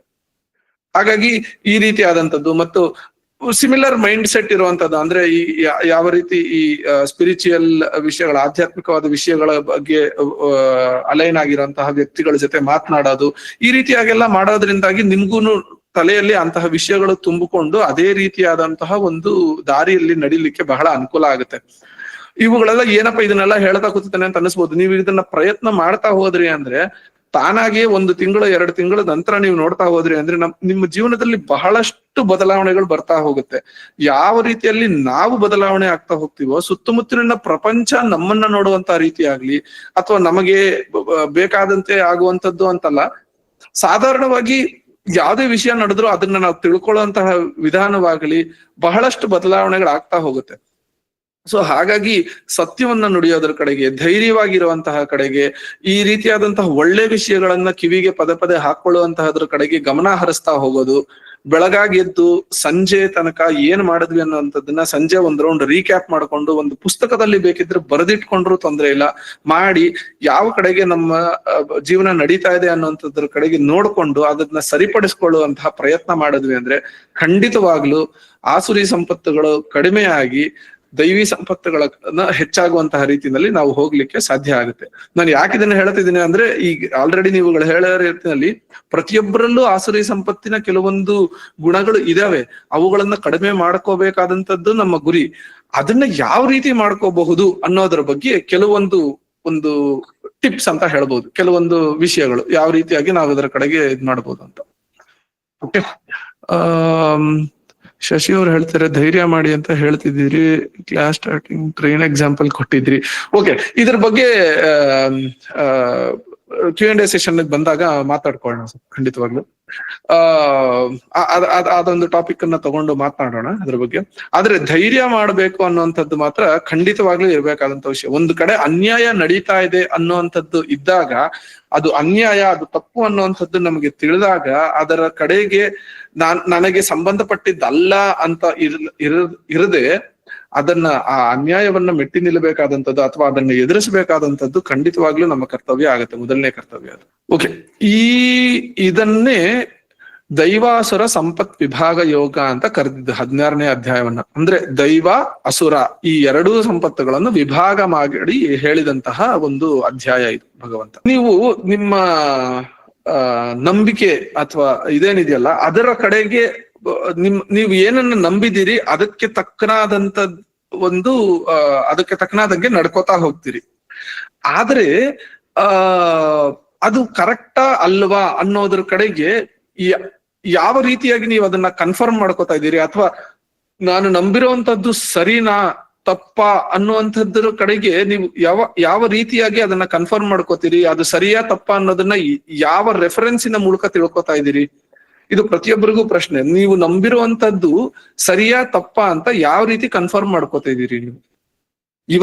ಇವತ್ತಿನ ಸೆಷನ್ ನಲ್ಲಿ ನಾನು ಹೇಳಿದೆ, ಭಗವದ್ಗೀತೆನಲ್ಲಿ ಭಗವಂತ ಹೇಳಿದಾನೆ ಅದನ್ನ ರೆಫರೆನ್ಸ್ ಆಗಿ ತಗೋಬಹುದು ಅಂತ. ಆದ್ರೆ ಈ ಪಾಯಿಂಟ್ ನ ಬಿಟ್ಟು ಇಷ್ಟು ದಿನ ಯಾವುದನ್ನ ನಂಬಿಕೊಂಡು ನೀವು ಮಾಡ್ತಾ ಹೋಗಿದ್ರಲ್ಲ ಅದನ್ನ ಯಾವ ರೀತಿಯಾಗಿ ರೆಫರೆನ್ಸ್ ತಗೋತಾ ಇದ್ರಿ? ಈಗ ನಾನು ಇಲ್ಲಿ ಕೇಳಿರುವಂತ ರೀತಿನಲ್ಲಿ ನಿಮಗೆ ಅದರ ಬಗ್ಗೆ ತಿಳಿದಿಲ್ಲ, ಆದರೆ ನೀವು ಅದನ್ನ ನಂಬಿದಿರಿ. ಇಂತಹ ಒಂದು ವಿಷಯವನ್ನ, ಯಾವುದೋ ಒಂದು ಪರ್ಟಿಕ್ಯುಲರ್ ವಿಷಯ ಇದು ನಿಮ್ಮ ನಂಬಿಕೆ ಅಂತ ಅನ್ಕೊಂಡಿದ್ದೀರಿ, ಆದ್ರೆ ಅದಕ್ಕೆ ರೆಫರೆನ್ಸ್ ಏನು ಇಲ್ಲ, ಅಂದ್ರೆ ಅದಕ್ಕೆ ಬೇಕಾದಂತ ಜ್ಞಾನ ಇಲ್ಲ. ಆದರೆ ನಂಬಿಕೆಯನ್ನ ಒಳಗೊಂಡು ನೀವು ಆ ನಂಬಿಕೆಯ ಆಧಾರದ ಮೇಲೆ ಆ ರೀತಿ ನಡ್ಕೋತಾ ಇದ್ದೀರಿ ಅಂತ ಇದ್ದಾಗ, ಈ ರೀತಿ ಇದ್ದಾಗ ಅಂದ್ರೆ ಈ ರೀತಿಯಾದಂತಹ ಒಂದು ನಡವಳಿಕೆ ಯಾವ ರೀತಿಯಾದ ಪರಿಸ್ಥಿತಿಗಳನ್ನ ತಂದುಕೊಡುತ್ತೆ ಅನ್ನುವಂಥದ್ದು. ಆಕ್ಚುಲಿ ಈ ಒಂದು ಅಧ್ಯಾಯದಲ್ಲಿ ಮೊದಲನೇದಾಗಿ ಅರ್ಜುನ ಕೇಳುವಂತಹ ಪ್ರಶ್ನೆನೇ ಇದು. ಯಾವ ರೀತಿಯಾಗಿ ಈ ಫೇತ್ ಅಥವಾ ನಂಬಿಕೆ ಅನ್ನುವಂಥದ್ದು ಏನಿದೆಯಲ್ಲ ಅದನ್ನ ನಚ್ಚಿಕೊಂಡು ನಿಜವಾದ ಜ್ಞಾನ ಏನಿದೆಯಲ್ಲ ಅದರ ಬಗ್ಗೆ ತಿಳ್ಕೊಳ್ಳದೇನೆ ನಡ್ಕೊಂಡಾಗ ಏನಾಗುತ್ತೆ ಅನ್ನುವಂಥದ್ದು. ಆ ರೀತಿಯಾಗಿ ನಡ್ಕೋತಾ ಹೋದ್ವಿ ಅಂದ್ರೆ ಏನಾಗುತ್ತೆ ಪರಿಸ್ಥಿತಿ ಅನ್ನುವಂಥದ್ದು ಅರ್ಜುನನ ಪ್ರಶ್ನೆ. ಅವರು ನಮ್ಗೆ ಆಗಿರುವ ಅನುಭವಗಳಿಂದ ಅಂತ ಹೇಳ್ತಾರೆ ಸೋಮಶೇಖರ್ ಅವರು. Regular rituals, okay. ಸೊ ಇವೆಲ್ಲ ಶಶಿ ಅವರು ನಮ್ಗೆ ಏನು ಗೊತ್ತು, ನಾವು ಏನು ಕಲಿತಿದೀವಿ ಇಷ್ಟು ದಿನ, ಅದರ ಮೇಲೆ ಸರಿ ತಪ್ಪು ಅಂತ ನಂಬಿದ್ದೇನೆ ಸರ್. ಅದು ಸರಿ ಸರ್. ಅಂದ್ರೆ ನಾನು ಕೇಳ್ತಾ ಇರೋದು ಏನಂದ್ರೆ, ನೀವು ನಂಬಿರುವಂತದ್ದು ಸರಿನಾ ತಪ್ಪೋ ಅನ್ನೋದೇ ನಿಮಗೆ ತಿಳಿಯದೆ ಮುಂದೆ ಹೋಗ್ತಿದ್ರಿ ಅಂದ್ರೆ ಏನಾಗಬಹುದು ಪರಿಸ್ಥಿತಿ ಅಂತ. ನೀವು ಇದು ಕರೆಕ್ಟು ಅಂತ ನಂಬಿಕೊಂಡು ಅದೇ ದಿಕ್ಕಿನಲ್ಲಿ ನಡೆದಿದ್ದೀರಿ, ಆಯ್ತಾ.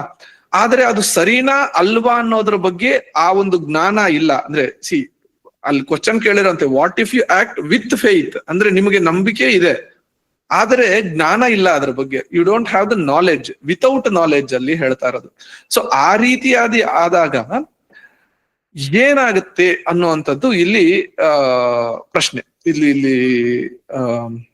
ಅರ್ಜುನನ ಪ್ರಶ್ನೆ.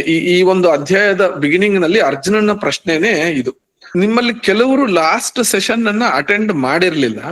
ಸೊ ಹಾಗಾಗಿ ಈ ಒಂದು ಟಾಪಿಕ್ನ ಬಗ್ಗೆ ನಾನು ಬ್ರೀಫ್ ಆಗಿ ಹೇಳ್ಬಿಡ್ತೀನಿ ನಿಮ್ಗೆ. ಅಂದ್ರೆ ಈ ಬಾಡಿ ಮತ್ತೆ ಮೈಂಡಿನ ಬಗ್ಗೆ 3 ವಿಷಯಗಳನ್ನ ಮಾತನಾಡ್ಕೊಂಡಿದ್ವಿ. ಸತ್ವ, ರಜಸ್ಸು ಮತ್ತು ತಮಸ್ಸು ಅನ್ನುವಂತಹ ಒಂದು ವಿಷಯಗಳ ಬಗ್ಗೆ, ಹೌದಲ್ವಾ? ಎಷ್ಟು ಜನಕ್ಕೆ ಜ್ಞಾಪಕ ಇದೆ? ನಿಮ್ಮಲ್ಲಿ ಕೆಲವರು ಅಟೆಂಡ್ ಮಾಡಿದ್ರಿಂದ ಕೇಳ್ತಾ ಇದ್ದೀನಿ, ಎಷ್ಟು ಜನಕ್ಕೆ ಇದರ ಜ್ಞಾಪಕ ಇದೆ? ಸತ್ವ, ರಜಸ್, ತಮಸ್ಸು ಅನ್ನುವಂತಹ ಇದ್ರ ಬಗ್ಗೆ. ಓಕೆ. ಸೊ ಈ ಬ್ರೀಫ್ ಆಗಿ ನಾನು ಹೇಳ್ತಾ ಹೋಗ್ಬೇಕಂದ್ರೆ, ನಮ್ಮ ದೇಹ ಮತ್ತು ಮನಸ್ಸು ಎರಡರಲ್ಲೂ ಈ ಸಾತ್ವಿಕ, ರಾಜಸಿಕ ಮತ್ತು ತಾಮಸಿಕವಾದ ಗುಣಗಳನ್ನ ಹೇಳ್ತಾ ಹೋಗಿದ್ವಿ. ಯಾವ ರೀತಿ ನಮ್ಮ ದೇಹದ ವಿಷಯವಾಗಿ ಬಂದಾಗ ಒಂದ್ ರೀತಿಯಾದ ಬ್ಯಾಲೆನ್ಸ್ಡ್ ಆಗಿ ಇರುವಂತದ್ದು ಅದು ಸಾತ್ವಿಕವಾದ ಗುಣ, ಮತ್ತು ಮನಸ್ಸಿನಲ್ಲಿ ಒಂದು ಒಳ್ಳೆಯ ಆಲೋಚನೆಗಳು ಈ ರೀತಿಯಾದದನ್ನ ಬೆಳೆಸ್ಕೊಳ್ಳೋದು ಸಾತ್ವಿಕ ಗುಣ ಅಂತ ಆಗುತ್ತೆ. ರಾಜಸಿಕವಾದಂತದ್ದು ಅಂದ್ರೆ ಒಂದು ರೀತಿಯಾದಂತಹ ಒಂದು ಮುನ್ನುಗ್ಗಿ ಒಂಥರ ಏನು ತುಂಬಾ ಡೈನಮಿಕ್ ಆಗಿರುವಂತದ್ದು ಅಂತ ಯಾವ ರೀತಿ ಕರಿತೀವಲ್ಲ, ಅದು ದೇಹದ ವಿಷಯದಕ್ಕೆ. ಮನಸ್ಸಿನ ವಿಷಯಕ್ಕೆ ಅಂತ ಬಂದಾಗ ಯಾವುದೋ ಒಂದು ವಿಷಯವನ್ನ ಮಾಡಬೇಕು ಅನ್ನುವಂತಹ ಒಂದು ಛಲ, ಇದು ದೃಢವಾಗಿ ಡಿಸಿಷನ್ಗಳನ್ನ ತಗೊಂಡು ಮುನ್ನುಗ್ತಾ ಹೋಗುವಂತದ್ದು ಇರುತ್ತಲ್ಲ, ಪ್ಯಾಷನ್ ಅಂತ ಏನ್ ಕರಿತೀವಲ್ಲ, ಅದು ಮನಸ್ಸಿನ ವಿಷಯಕ್ಕೆ ಬಂದಾಗ.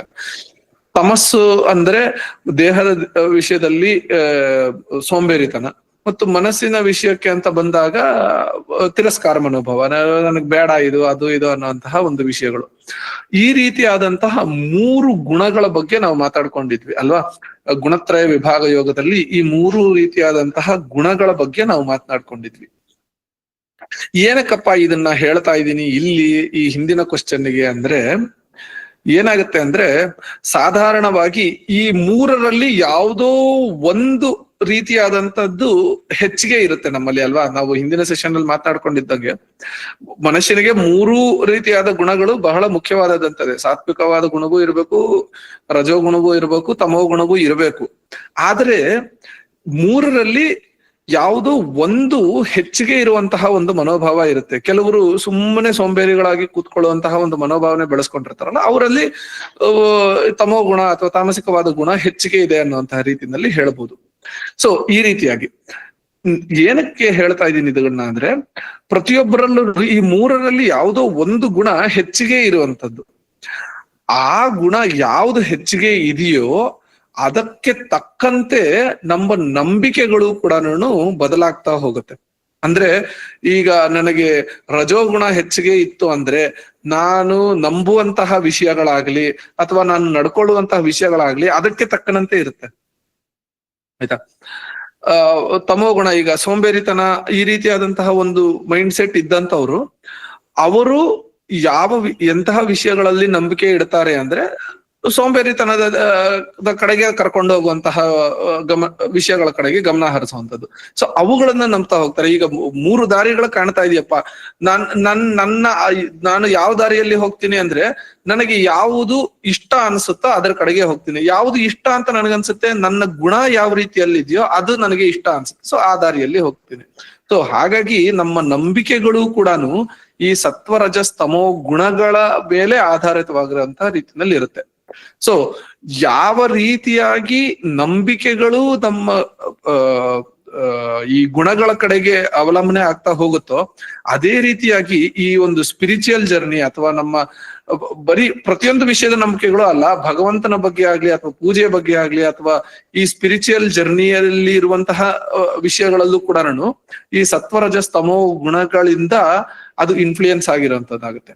ಸೊ ಹಾಗಾಗಿ ಯಾವ ರೀತಿ ನಡ್ಕೋಬೇಕು, ಇವುಗಳನ್ನ ಯಾವ ರೀತಿ ತಿಳ್ಕೊಂಡು, ಅಂದ್ರೆ ನಾವು ಈಗ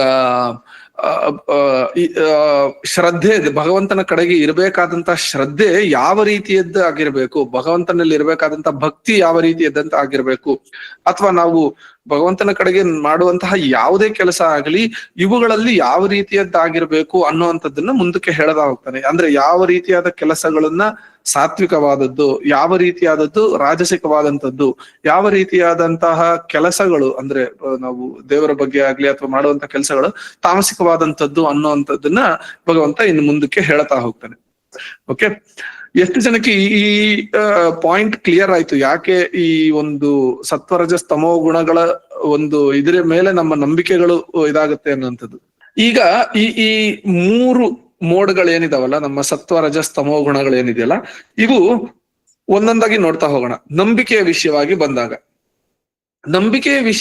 ಬಂದಾಗ ಅಥವಾ ಭಗವಂತನಲ್ಲಿನ ನಂಬಿಕೆಯ ವಿಷಯವಾಗಿ ಅಂತ ಬಂದಾಗ, ಸಾತ್ವಿಕವಾದಂತಹ ಒಂದು ಮನೋಭಾವ, ಸಾತ್ವಿಕವಾದಂತಹ ನಂಬಿಕೆ ಭಗವಂತನಲ್ಲಿ ಅನ್ನುವಂಥದ್ದು ಯಾವ ರೀತಿ ಇರುತ್ತೆ ಅಂದ್ರೆ, ಸದಾ ನಿಜದ ಕಡೆಗೆ, ಅಂದ್ರೆ ಯಾವುದು ನಿಜವೋ ಅದರ ಕಡೆಗೆ ಹೋಗ್ತೀನಿ ಅನ್ನುವಂಥದ್ರ ಕಡೆಗೆ ಇರುವಂತದ್ದಾಗುತ್ತೆ. ಅಂದ್ರೆ ನನಗೆ ಅದು ಬೇಕು ಇದು ಬೇಕು ಅಂತ ಪೂಜೆಗಳನ್ನ ಮಾಡೋದು ಅನ್ನೋ ತರ ಅಲ್ಲ, ಭಗವಂತನಿಗೋಸ್ಕರ ಪೂಜೆಯನ್ನ ಮಾಡುವಂಥದ್ದು, ಭಗವಂತನಿಗೋಸ್ಕರ ಭಕ್ತಿ ಅನ್ನುವಂಥದ್ದು. ಅಂದ್ರೆ ನಾನು ಈಗ ಯಾವುದೇ ಪೂಜೆಯನ್ನ ಮಾಡಲಿ, ಹೋಮವನ್ನು ಮಾಡ್ಲಿ, ಇದು ಮಾಡಲಿ, ಭಗವಂತನ ಕಡೆಗೆ ನಡಿಬೇಕು ಅನ್ನುವಂತಹ ಒಂದು ಆಲೋಚನೆಗಳಿಂದ ಮಾಡುವಂಥದ್ದು. ಇಂಥದ್ದನ್ನ ಸಾತ್ವಿಕವಾದಂತಹ ಒಂದು ನಂಬಿಕೆ ಅಂತ ಕರೀತಾರೆ. ಓಕೆ, ರಾಜಸಿಕವಾದಂಥದ್ದು ಎಲ್ಲಿ ಅಂದ್ರೆ, ಇದು ನಮ್ಮಲ್ಲಿ ಸಾಧಾರಣ ತುಂಬಾ ಜನರಲ್ಲಿ ನೋಡುವಂಥದ್ದು. ನಾವು ಏನಂದ್ರೆ, ಈಗ ಯಾವ್ದೋ ಹೇಳ್ತಾರೆ, ನನಗೆ ಅಲ್ಲಿ ದುಡ್ಡು ಬೇಕಿತ್ತು ಅಂತನೋ, ಅಥವಾ ಒಳ್ಳೆ ಕೆಲಸ ಬೇಕಿತ್ತು ಅಂತನೋ, ಅಥವಾ ಹೆಚ್ಚಿನ ಸಂಬಳ ಬೇಕಿತ್ತು ಅಂತನೋ, ಅಥವಾ ಇನ್ನು ಕೆಲವರು ನಾನು ಫಾರಿನ್ ಹೋಗಬೇಕಿತ್ತು ಕೆಲಸದ ಮೇಲೆ ಅಂತ ಈ ರೀತಿಯಾಗಿ ಹೋಗಿ ಕೇಳ್ತಾರೆ ಜನರಲ್ಲಿ, ನಾನು ಏನ್ ಮಾಡ್ಬೇಕು ಹೇಳಿ ಅಂತ. ಅವರು ಯಾವ್ದೋ ಒಂದು ಹೋಮ ಮಾಡಿ, ಯಾವ್ದೋ ಒಂದು ಪೂಜೆ ಮಾಡಿ ಅಂತ ಹೇಳ್ತಾರೆ. ಅದನ್ನ ಇಟ್ಕೊಂಡು ಪೂಜೆ ಮಾಡುವಂಥದ್ದು. ಸೊ ಅಲ್ಲಿ ಮಾಡ್ತಾ ಇರುವಂತ ಪೂಜೆ ಯಾವ್ದಕ್ಕೆ? ಭಗವಂತನಿಗೋಸ್ಕರ ಮಾಡ್ತಾ ಇರುವಂತ ಪೂಜೆ ಅಲ್ಲ, ನನಗೆ ಇನ್ನೇನೋ ಬೇಕು ಅನ್ನೋಂತಹ ಒಂದು ಕಾರಣಕ್ಕಾಗಿ ಮಾಡ್ತಾ ಇರುವಂತ ಪೂಜೆ ಆಗ್ಲಿ, ಹೋಮಗಳಾಗ್ಲಿ, ಅವು ಇವೆಲ್ಲ ರಾಜಸಿಕವಾದಂತಹ ಒಂದು ವಿಷಯಕ್ಕೆ ಬರುತ್ತೆ. ಅಂದ್ರೆ ಯಾವ್ದೋ ಒಂದು ಆಸೆ ಇದೆ, ಆ ಒಂದು ಆಸೆ, ಆ ಒಂದು ಲೌಕಿಕವಾದಂತಹ ಆಸೆಯನ್ನ ಈಡೇರಿಸಿಕೊಳ್ಳಲಿಕ್ಕಾಗಿ ಪೂಜೆ ಮಾಡ್ತಾ ಇದೀವಿ ಹೊರತು, ಭಗವಂತನಿಗೋಸ್ಕರ ಪೂಜೆ ಮಾಡುವಂತದ್ದಾಗ್ಲಿ ಅಥವಾ ಭಗವಂತನಿಗೋಸ್ಕರ ನಾವು ಆ ಭಕ್ತಿ ಅನ್ನುವಂಥದ್ದು ಏನಿದೆಯಲ್ಲ ಅದು ಇಲ್ಲದೆ ಇರುವಂತದ್ದು. ಸಾಧಾರಣ ನಾವು ಹಿಂದಿನ ಅಧ್ಯಾಯಗಳಲ್ಲಿ ಮಾತನಾಡ್ಕೊಂಡಿದ್ವಿ, ಅರ್ಥಾರ್ಥಿ, ಜಿಜ್ಞಾಸು, ಜ್ಞಾನಿ ಅನ್ಬಿಟ್ಟು ಅಂತ ಈ 4 ರೀತಿಯಾದಂತ ಜನರು ಇರ್ತಾರೆ ಅಂತ. ಈ ಅರ್ಥಾರ್ಥಿ ಅನ್ನುವಂತಹವ್ರು ಯಾವ ರೀತಿ ನಡ್ಕೋತಾರಲ್ಲ, ಅದು ರಜೋಗುಣದಿಂದ ಕೂಡಿರುವಂತಹ ಒಂದು ನಂಬಿಕೆಯ ಕಡೆಗೆ ಬರುತ್ತೆ. ಆಯ್ತಾ? ತಾಮಸಿಕವಾದಂತಹ ನಂಬಿಕೆಗಳು ಅಂದ್ರೆ ಜನರಿಗೆ ತೊಂದರೆ ಕೊಡ್ಲಿಕ್ಕಾಗಿ ಮಾಡುವಂಥದ್ದು. ಈ ರೀತಿಯಾಗಿ ನೀವು ಸಾಧಾರಣ ಕೇಳಿರಬಹುದು, ಈಗ ಯಾರಿಗೋ ಕೆಟ್ಟದಾಗ್ಲಿ ಅನ್ನುವಂತಹ ರೀತಿಯಲ್ಲಿ ಪೂಜೆ ಮಾಡಿಸೋರು ಇರ್ತಾರೆ. ಈ ಬ್ಲಾಕ್ ಮ್ಯಾಜಿಕ್ ಅಂತ ಏನ್ ಕರಿತೀವಲ್ಲ ನಾವು, ಇಂತಹ ಒಂದು ಈ ರೀತಿಯಾದಂತದ್ರ ಕಡೆಗೆ ಮಾಡುವಂಥದ್ದು. ಆ ರೀತಿ ಒಬ್ಬರಿಗೆ ತೊಂದರೆ ಆಗಲಿ ಅನ್ನುವಂತಹ ಕಾರಣದಿಂದ ಪೂಜೆಗಳು, ಹೋಮಗಳು ಅಥವಾ ಇನ್ಯಾವುದೋ ಕೆಲಸಗಳು ಮಾಡಿಸುವಂಥದ್ದು. ಇಂಥವೆಲ್ಲ ಏನು ಬರುತ್ತಲ್ಲ, ಇವೆಲ್ಲ ತಾಮಸ ಗುಣದಿಂದ ಕೂಡಿರುವಂತಹ, ತಮೋ ಗುಣದಿಂದ ಕೂಡಿರುವಂತಹ, ಅಥವಾ ಒಂದು ರೀತಿಯಾದಂತ ಜನರಲ್ಲಿ ಭಯ ತರಿಸುವಂತಹ ಒಂದು ನಂಬಿಕೆಗಳು.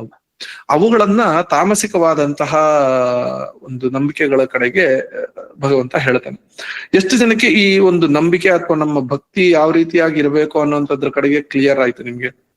ಬಹಳಷ್ಟು ಜನ ರಿಲೇಟ್ ಮಾಡ್ಕೋಬಹುದು ಅಂತ ಅನ್ಸುತ್ತೆ. ಸಾತ್ವಿಕವಾದಂತದ್ದು ಅಂದ್ರೆ ಯಾವ ರೀತಿ ಇರುತ್ತೆ, ರಜೋಗುಣವಂತಂದ್ರೆ ಈಗ ಸಾಧಾರಣ ಯಾವ್ದೋ ಒಂದು ವಿಷಯವಾಗಿ ಪೂಜೆ ಪುನಸ್ಕಾರಗಳು ಮಾಡುವಂತದ್ದು, ತಮೋ ಗುಣಗಳಂದ್ರೆ ಪಕ್ಕದವ್ರಿಗೆ ತೊಂದರೆ ಮಾಡುವಂತದ್ದು. ಇದು ಸಾಧಾರಣ ದಿನನಿತ್ಯದ ಜೀವನದಲ್ಲಿ ಸುತ್ತಮುತ್ತಲ ನೋಡಿದ್ರೆ ನಮಗೆ ತಿಳಿಯುತ್ತೆ ಇಂತ ಒಂದು ಸಿಚುಯೇಷನ್ಗಳು ಅಲ್ವಾ.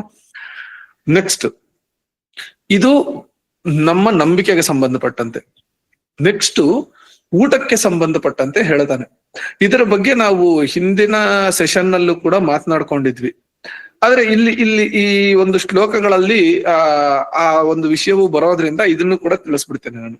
ಸಾತ್ವಿಕವಾದಂತಹದ್ದು ಅಂದ್ರೆ ಯಾವ ರೀತಿ ನಾನು ಹೇಳಿದ್ನಲ್ಲ, ಈಗ ಬಿಸಿಯಾಗಿರುವಂತಹದ್ದಾಗ್ಲಿ ಅಥವಾ ಅವಾಗ ತಾನೇ ಮಾಡಿರುವಂತಹ ಫ್ರೆಶ್ ಆಗಿ ಮಾಡಿರುವಂತಹದ್ದು, ಈ ರೀತಿಯಾದಂತಹ ಪದಾರ್ಥಗಳನ್ನ ಸೇವನೆ ಮಾಡುವಂತದ್ದು ಸಾತ್ವಿಕವಾದ ಆಹಾರ. ಸಾತ್ವಿಕ ಆಹಾರ ಅನ್ನೋ ರೀತಿನಲ್ಲೇ ನಮ್ಮಲ್ಲಿ ಬಹಳಷ್ಟು ಹೇಳ್ತಾರಲ್ವಾ. ಸೊ ಸಾತ್ವಿಕವಾದ ಆಹಾರ ಅಂದ್ರೆ ಇದು ಯಾವ ರೀತಿ ದೇಹಕ್ಕೆ ಒಳ್ಳೆಯದನ್ನ, ಒಳ್ಳೆ ಪೌಷ್ಟಿಕಾಂಶಗಳನ್ನ ಕೊಡುವಂಥದ್ದು.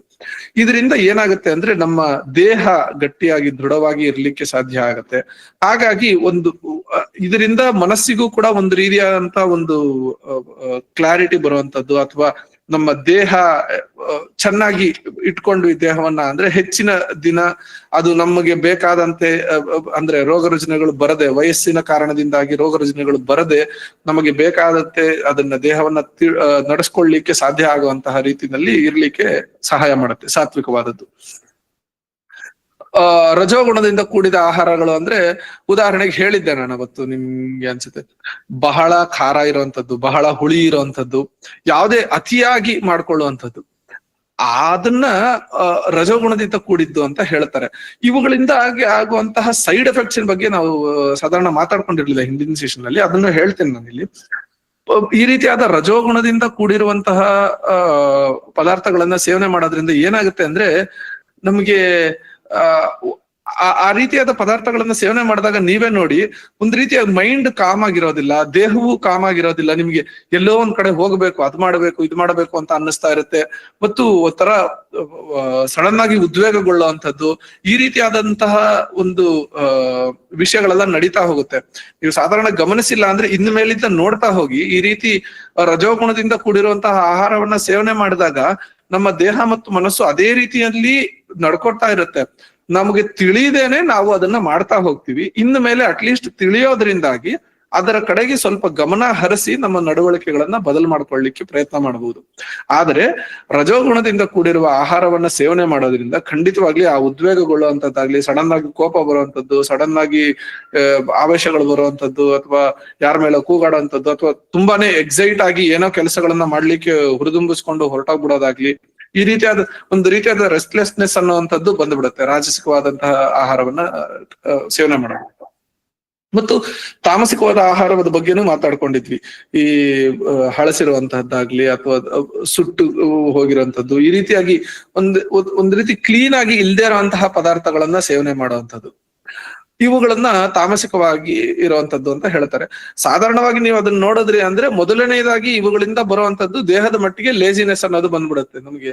ಅಂತ ತುಂಬಾನೇ ಓವರ್ ಆಗಿ ಅಂತಹ ಆಹಾರಗಳನ್ನ ಸೇವನೆ ಮಾಡಿ ಬಂದ್ವಿ ಅಂದ್ರೆ ಚೆನ್ನಾಗಿ ನಿದ್ದೆ ಮಾಡಬೇಕು ಅಂತ ಅನ್ಸುತ್ತೆ, ಬೇರೆ ಇನ್ನೇನು ಮಾಡ್ಲಿಕ್ಕೆ ಮನಸ್ಸೇ ಇರೋದಿಲ್ಲ. ಸೊ ತಮೋ ಗುಣ ತಾನಾಗೆ ಹೆಚ್ಚಾಗ್ತಾ ಹೊರಟೋಗುತ್ತೆ ಅಂತಹ ಸನ್ನಿವೇಶದಲ್ಲಿ. ಸಾತ್ವಿಕವಾದ ಆಹಾರವನ್ನ ಒಂದು ತುತ್ತು ಹೆಚ್ಚಿಗೆ ತಿಂದ್ರೂ ಕೂಡ ನಮ್ಗೆ ಆ ರೀತಿಯಾದಂತ ಬಹಳ ನಿದ್ದೆ ಬರೋ ರೀತಿ ಆಗೋದಾಗ್ಲಿ ಆ ರೀತಿಯಾಗಿ ಆಗೋದಿಲ್ಲ. ಆದರೆ ಈ ರೀತಿ ತಮೋ ಗುಣದಿಂದ ಕೂಡಿರುವಂತಹ ಪದಾರ್ಥಗಳನ್ನ ಸೇವನೆ ಮಾಡೋದು, ಈಗ ನಮ್ಮಲ್ಲಿ ಸಿಗುವಂತಹ ಈ ಪಿಜ್ಜಾಗಳು, ಬರ್ಗರ್ಗಳು ಇಂಥವನ್ನೆಲ್ಲ ಏನ್ ಕರಿತೀವಲ್ಲ, ಅವುಗಳನ್ನೆಲ್ಲ ಸೀದಾ ತಗೊಂಡೋಗಿ ತಮೋ ಗುಣದಿಂದ ಕೂಡಿರುವಂತಹ ಆಹಾರಕ್ಕೆ ಅನ್ನೋ ರೀತಿಯಲ್ಲಿ ಸೇರಿಸ್ಬಿಡ್ಬೋದು ನಾವು. ಯಾಕೆ ಅಂದ್ರೆ ನಮ್ಮ ಹಿರಿಯರು ಹೇಳಿರುವಂತದ್ದು, ಶಾಸ್ತ್ರಗಳಲ್ಲೂ ಹೇಳಿರುವಂತಹ ಪ್ರಕಾರ ಯಾವ ಒಂದು ಪದಾರ್ಥವನ್ನ ಒಂದು ಕಡೆ ಇಟ್ರೆ ತಾನಾಗಿ ಕೊಳತು ಹೋಗುತ್ತೋ ಕೆಲವು ದಿನಗಳಲ್ಲಿ, ಅದು ಒಳ್ಳೆಯ ಆಹಾರ, ಅದು ದೇಹಕ್ಕೆ ಒಳ್ಳೆಯ ಪೌಷ್ಟಿಕಾಂಶಗಳನ್ನ ಕೊಡುವಂತ ಆಹಾರ ಅಂತ ಹೇಳ್ತಾರೆ. ನೀವು ಪಿಜ್ಜಾಗಳು, ಬರ್ಗರ್ಗಳು ಇಂಥವುಗಳನ್ನ ಅವ್ರು ಆಲ್ರೆಡಿ ವಾರಗಟ್ಲೆ ಶೆಲ್ಫ್ ಅಲ್ಲಿ ಇಟ್ಟಿರ್ತಾರೆ. ಅದನ್ನ ನೀವು ತಂದ್ಕೊಂಡು ಇನ್ನೊಂದ್ 3-4 ದಿನ ಇಟ್ಕೊಂಡು ತಿಂದ್ರು ಕೂಡ ಅವುಗಳು ಏನೂ ತೊಂದರೆ ಆಗೋದಿಲ್ಲ. ಅಂದ್ರೆ ಆ ಕ್ರಿಮಿಗಳಿಗೆ ಬೇಡವಾದಂತಹ ಊಟ ಅದು, ಅದನ್ನ ನಾವು ತಿಂತಾ ಇದೀವಿ ಅಂದ್ರೆ ನಮ್ಮ ದೇಹದ ಪರಿಸ್ಥಿತಿ ಏನಾಗ್ಬೇಕು ಯೋಚನೆ ಮಾಡಿ ಅಲ್ವಾ. ಸೊ ಆ ರೀತಿ ಇಂತಹ ಒಂದು ಪದಾರ್ಥಗಳನ್ನೆಲ್ಲ ತಮೋ ಗುಣದಿಂದ ಕೂಡಿರುವಂತಹ ಆಹಾರಗಳು ಅಂತ ಹೇಳ್ತಾರೆ. ಸೊ ಹಾಗಾಗಿ ಏನಾಗುತ್ತೆ, ಇಂಥವದನ್ನ ಸೇವನೆ ಮಾಡೋದ್ರಿಂದ ನಮ್ಮಲ್ಲಿರುವ ತಮೋ ಗುಣ ಹೆಚ್ಚಾಗಿ ನಮ್ಮ ಆಲೋಚನೆಗಳು ಅದರ ಕಡೆಗೆ ಹೋಗೋದ್ರಿಂದ ನಾವು ನಾವು ನಂಬಿಕೊಳ್ಳುವಂತಹ ಕೆಲಸಗಳು ಏನಾಗ್ತಾ ಹೋಗುತ್ತೆ, ತಮೋಗುಣದಿಂದ ಕೂಡಿರುವಂತಹ ಒಂದು ಫೇತ್ ಕಡೆಗೆನೆ ಹೋಗ್ತಾ ಹೊರಟಾಗ್ತೀವಿ. ಓಕೆ, ಸೊ ಹಾಗಾಗಿ ಈ ಸತ್ವ ರಜಸ್ ತಮೋ ಗುಣಗಳಿಂದ ಕೂಡಿರುವ ಆಹಾರದ ಸೇವನೆಗಳಿಂದ ನಮ್ಮ ಆಲೋಚನೆಗಳು ಮತ್ತು ನಮ್ಮ ನಂಬಿಕೆಗಳು ಕೂಡ ಅದೇ ದಿಕ್ಕಿನ ಕಡೆಗೆ ಹೋಗಿ, ಅದೇ ರೀತಿಯಾಗಿ ನಮ್ಮ ಈ ಒಂದು ಸ್ಪಿರಿಚುವಲ್ ಜರ್ನಿ ಅನ್ನೋಂಥದ್ದೇನಿದೆ, ಆಧ್ಯಾತ್ಮಿಕವಾದ ಜೀವನದಲ್ಲಿ ಅದರ ಒಂದು ಛಾಪು ಮೂಡುತ್ತೆ, ಅದರ ಒಂದು ಇಂಪ್ಯಾಕ್ಟ್ ಅನ್ನುವಂಥದ್ದು ಇರುತ್ತೆ. ಸೊ ಹಾಗಾಗಿ ನಾವು ಸೇವನೆ ಮಾಡಬೇಕಾದಂತ ಆಹಾರ ಬಹಳ ಮುಖ್ಯ ಆಗುತ್ತೆ. ಎಷ್ಟು ಜನಕ್ಕೆ ಇದು ಕರೆಕ್ಟ್ ಅನ್ಸುತ್ತೆ, ಎಷ್ಟು ಜನಕ್ಕೆ ಇದು ಅರ್ಥ ಆಯ್ತು, ಮೊದಲನೇದಾಗಿ ನಾವು ಸೇವಿಸಬೇಕಾದಂತ ಆಹಾರ ಎಷ್ಟು ಮುಖ್ಯವಾಗಿರುತ್ತೆ ಅನ್ನುವಂಥದ್ದು. ಓಕೆ, ಇದು ಕ್ಲಿಯರ್ ಇದೆ ಅಂದ್ರೆ ನೆಕ್ಸ್ಟ್ ವಿಷಯಕ್ಕೆ ಹೋಗೋಣ. ಇದು ಬಹಳ ಮುಖ್ಯವಾದಂಥದ್ದು, ಯಜ್ಞ ದಾನ ತಪಸ್ಸು ಅನ್ನುವಂಥದ್ದು. ಇದು ನನಗೆ ತಿಳಿದ ಮಟ್ಟಿಗೆ ಹಿಂದಿನ ಯಾವುದೋ ಒಂದು ಸೆಷನ್ನಿನಲ್ಲಿ ಮಾತನಾಡಿದ್ದೆ ಬ್ರೀಫ್ ಆಗಿ ಇದರ ಬಗ್ಗೆ. ಯಜ್ಞ ದಾನ ತಪಸ್ಸು ಅನ್ನುವಂತಹ 3 ವಿಷಯಗಳ ಬಗ್ಗೆ ಶಾಸ್ತ್ರಗಳಲ್ಲೂ ಬರುತ್ತೆ, ಭಗವಂತನು ಮಾತನಾಡಿದ್ದಾನೆ ಅದ್ರ ಬಗ್ಗೆ. ಯಾವ ರೀತಿಯಾದಂತಹ ಯಜ್ಞ ದಾನ ತಪಸ್ಸುಗಳು ಸಾತ್ವಿಕವಾದಂತವು, ರಾಜಸಿಕವಾದಂತವು, ತಮಸ್ಸಿನಿಂದ ಕೂಡಿರುವಂತವು ಅನ್ನೋದನ್ನ ಇಲ್ಲಿ ಹೇಳ್ತಾ ಹೋಗ್ತಾನೆ ಭಗವಂತ. ಓಕೆ, ಮೊದಲನೇದಾಗಿ ಈ 3 ಅಷ್ಟೇ, ಯಜ್ಞ ದಾನ ತಪಸ್ಸು, ಇವು 3 ನನ್ನದಲ್ಲ, ನನಗೆ ಇದರಿಂದ ಯಾವುದೇ ರೀತಿಯಾದ ಪ್ರತಿಫಲ ಬೇಕಿಲ್ಲ ಅನ್ನುವಂತಹ ಒಂದು ಆಲೋಚನೆಯಿಂದ ಮಾಡುವಂಥದ್ದು. ಅದು ಪ್ಯೂರ್ ಸಾತ್ವಿಕವಾದಂತಹ ಒಂದು ಇದಕ್ಕೆ ಬರುತ್ತೆ. ಯಜ್ಞವನ್ನ ಮಾಡುವಾಗ ನಾವು ಗಮನಿಸಿಕೊಳ್ಳದೆ ಇರಬಹುದು, ಹೋಮದಲ್ಲಿ ತುಪ್ಪವನ್ನು ಆಹುತಿ ಕೊಟ್ಟಾಗ ಅಗ್ನೇಯ ನಮಃ ಅಗ್ನೇಯ ಇದಂ ನಮಃ ಅಂತ ಹೇಳಿನೇ ಮಂತ್ರಗಳನ್ನ ಉಚ್ಚಾರ ಮಾಡಿ ಹಾಕತಾರೆ. ಅಂದ್ರೆ ಅಗ್ನೇಯ ಇದಂ ನಮಃ ಅಂದ್ರೆ ಇದು ನನ್ನದಲ್ಲ ಅಂತ ಹೇಳಿ ನಾವು ಕೊಡುವಂಥದ್ದು. ಆದ್ರೆ ನಾವೇನ್ ಮಾಡ್ತಾ ಹೋಗ್ತೀವಿ, ಆ ಮಂತ್ರಗಳನ್ನು ಉಚ್ಚಾರಣೆ ಮಾಡ್ಕೊಂಡು ಹೋಮಗಳನ್ನ ಮಾಡ್ತಾ ಹೋಗ್ಬಿಡ್ತೀವಿ ಅಷ್ಟೇನೆ. ಎರಡನೇದು, ದಾನವನ್ನ ಮಾಡಿದಾಗ ಈಗ ನಾನು ಏನೋ 2 ರೀತಿಯಾದಂತಹ ಸಮಸ್ಯೆಗಳಿದೆ ನಮ್ಮಲ್ಲಿ. ಒಂದು, ದಾನ ಮಾಡಿದವನನ್ನ ಹೊಗಳಬೇಕು ಜನ ಅನ್ನುವಂತಹ ಆಲೋಚನೆ ಇಟ್ಕೊಂಡು, ಇವನ್ ದಾನ ಮಾಡ್ದ ಅಂತ ಜನ ನನ್ನನ್ನು ಹೊಗಳಬೇಕು ಅನ್ನುವಂಥದ್ದು ಒಂದು ರೀತಿಯಾದ ಯೋಚನೆ. ಇನ್ನೊಂದು, ಇರುವ ಪ್ರಾಕ್ಟಿಕಲ್ ವಿಷಯಗಳನ್ನ ಮಾತನಾಡ್ಕೊಳ್ಳೋಣ. ಯಾರಿಗೋ ಒಬ್ರಿಗೆ ಕಷ್ಟದಲ್ಲಿದ್ದು ಅಂದ್ರೆ ನಾವು ಈ ಕಷ್ಟದಲ್ಲಿದ್ದವ್ರಿಗೆ ಹಣವನ್ನ ಕೊಟ್ಟು ಸಹಾಯ ಮಾಡಿ ಸುಮ್ನಿರ್ತೀವಿ ಅನ್ನೋಂಥದ್ದಲ್ಲ.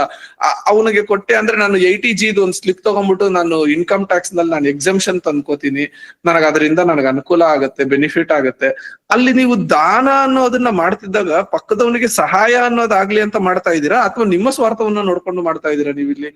ನಾನಿಲ್ಲಿ ಆ ರೀತಿಯಾಗಿ ಒಂದು ಸ್ಲಿಪ್ ನ ಕೊಡುವಂತಹವ್ರ ಬಗ್ಗೆ ಕಡೆಗಾಣಿಸಿ ಮಾತಾಡ್ತಾ ಇರೋದಲ್ಲ ಇಲ್ಲಿ.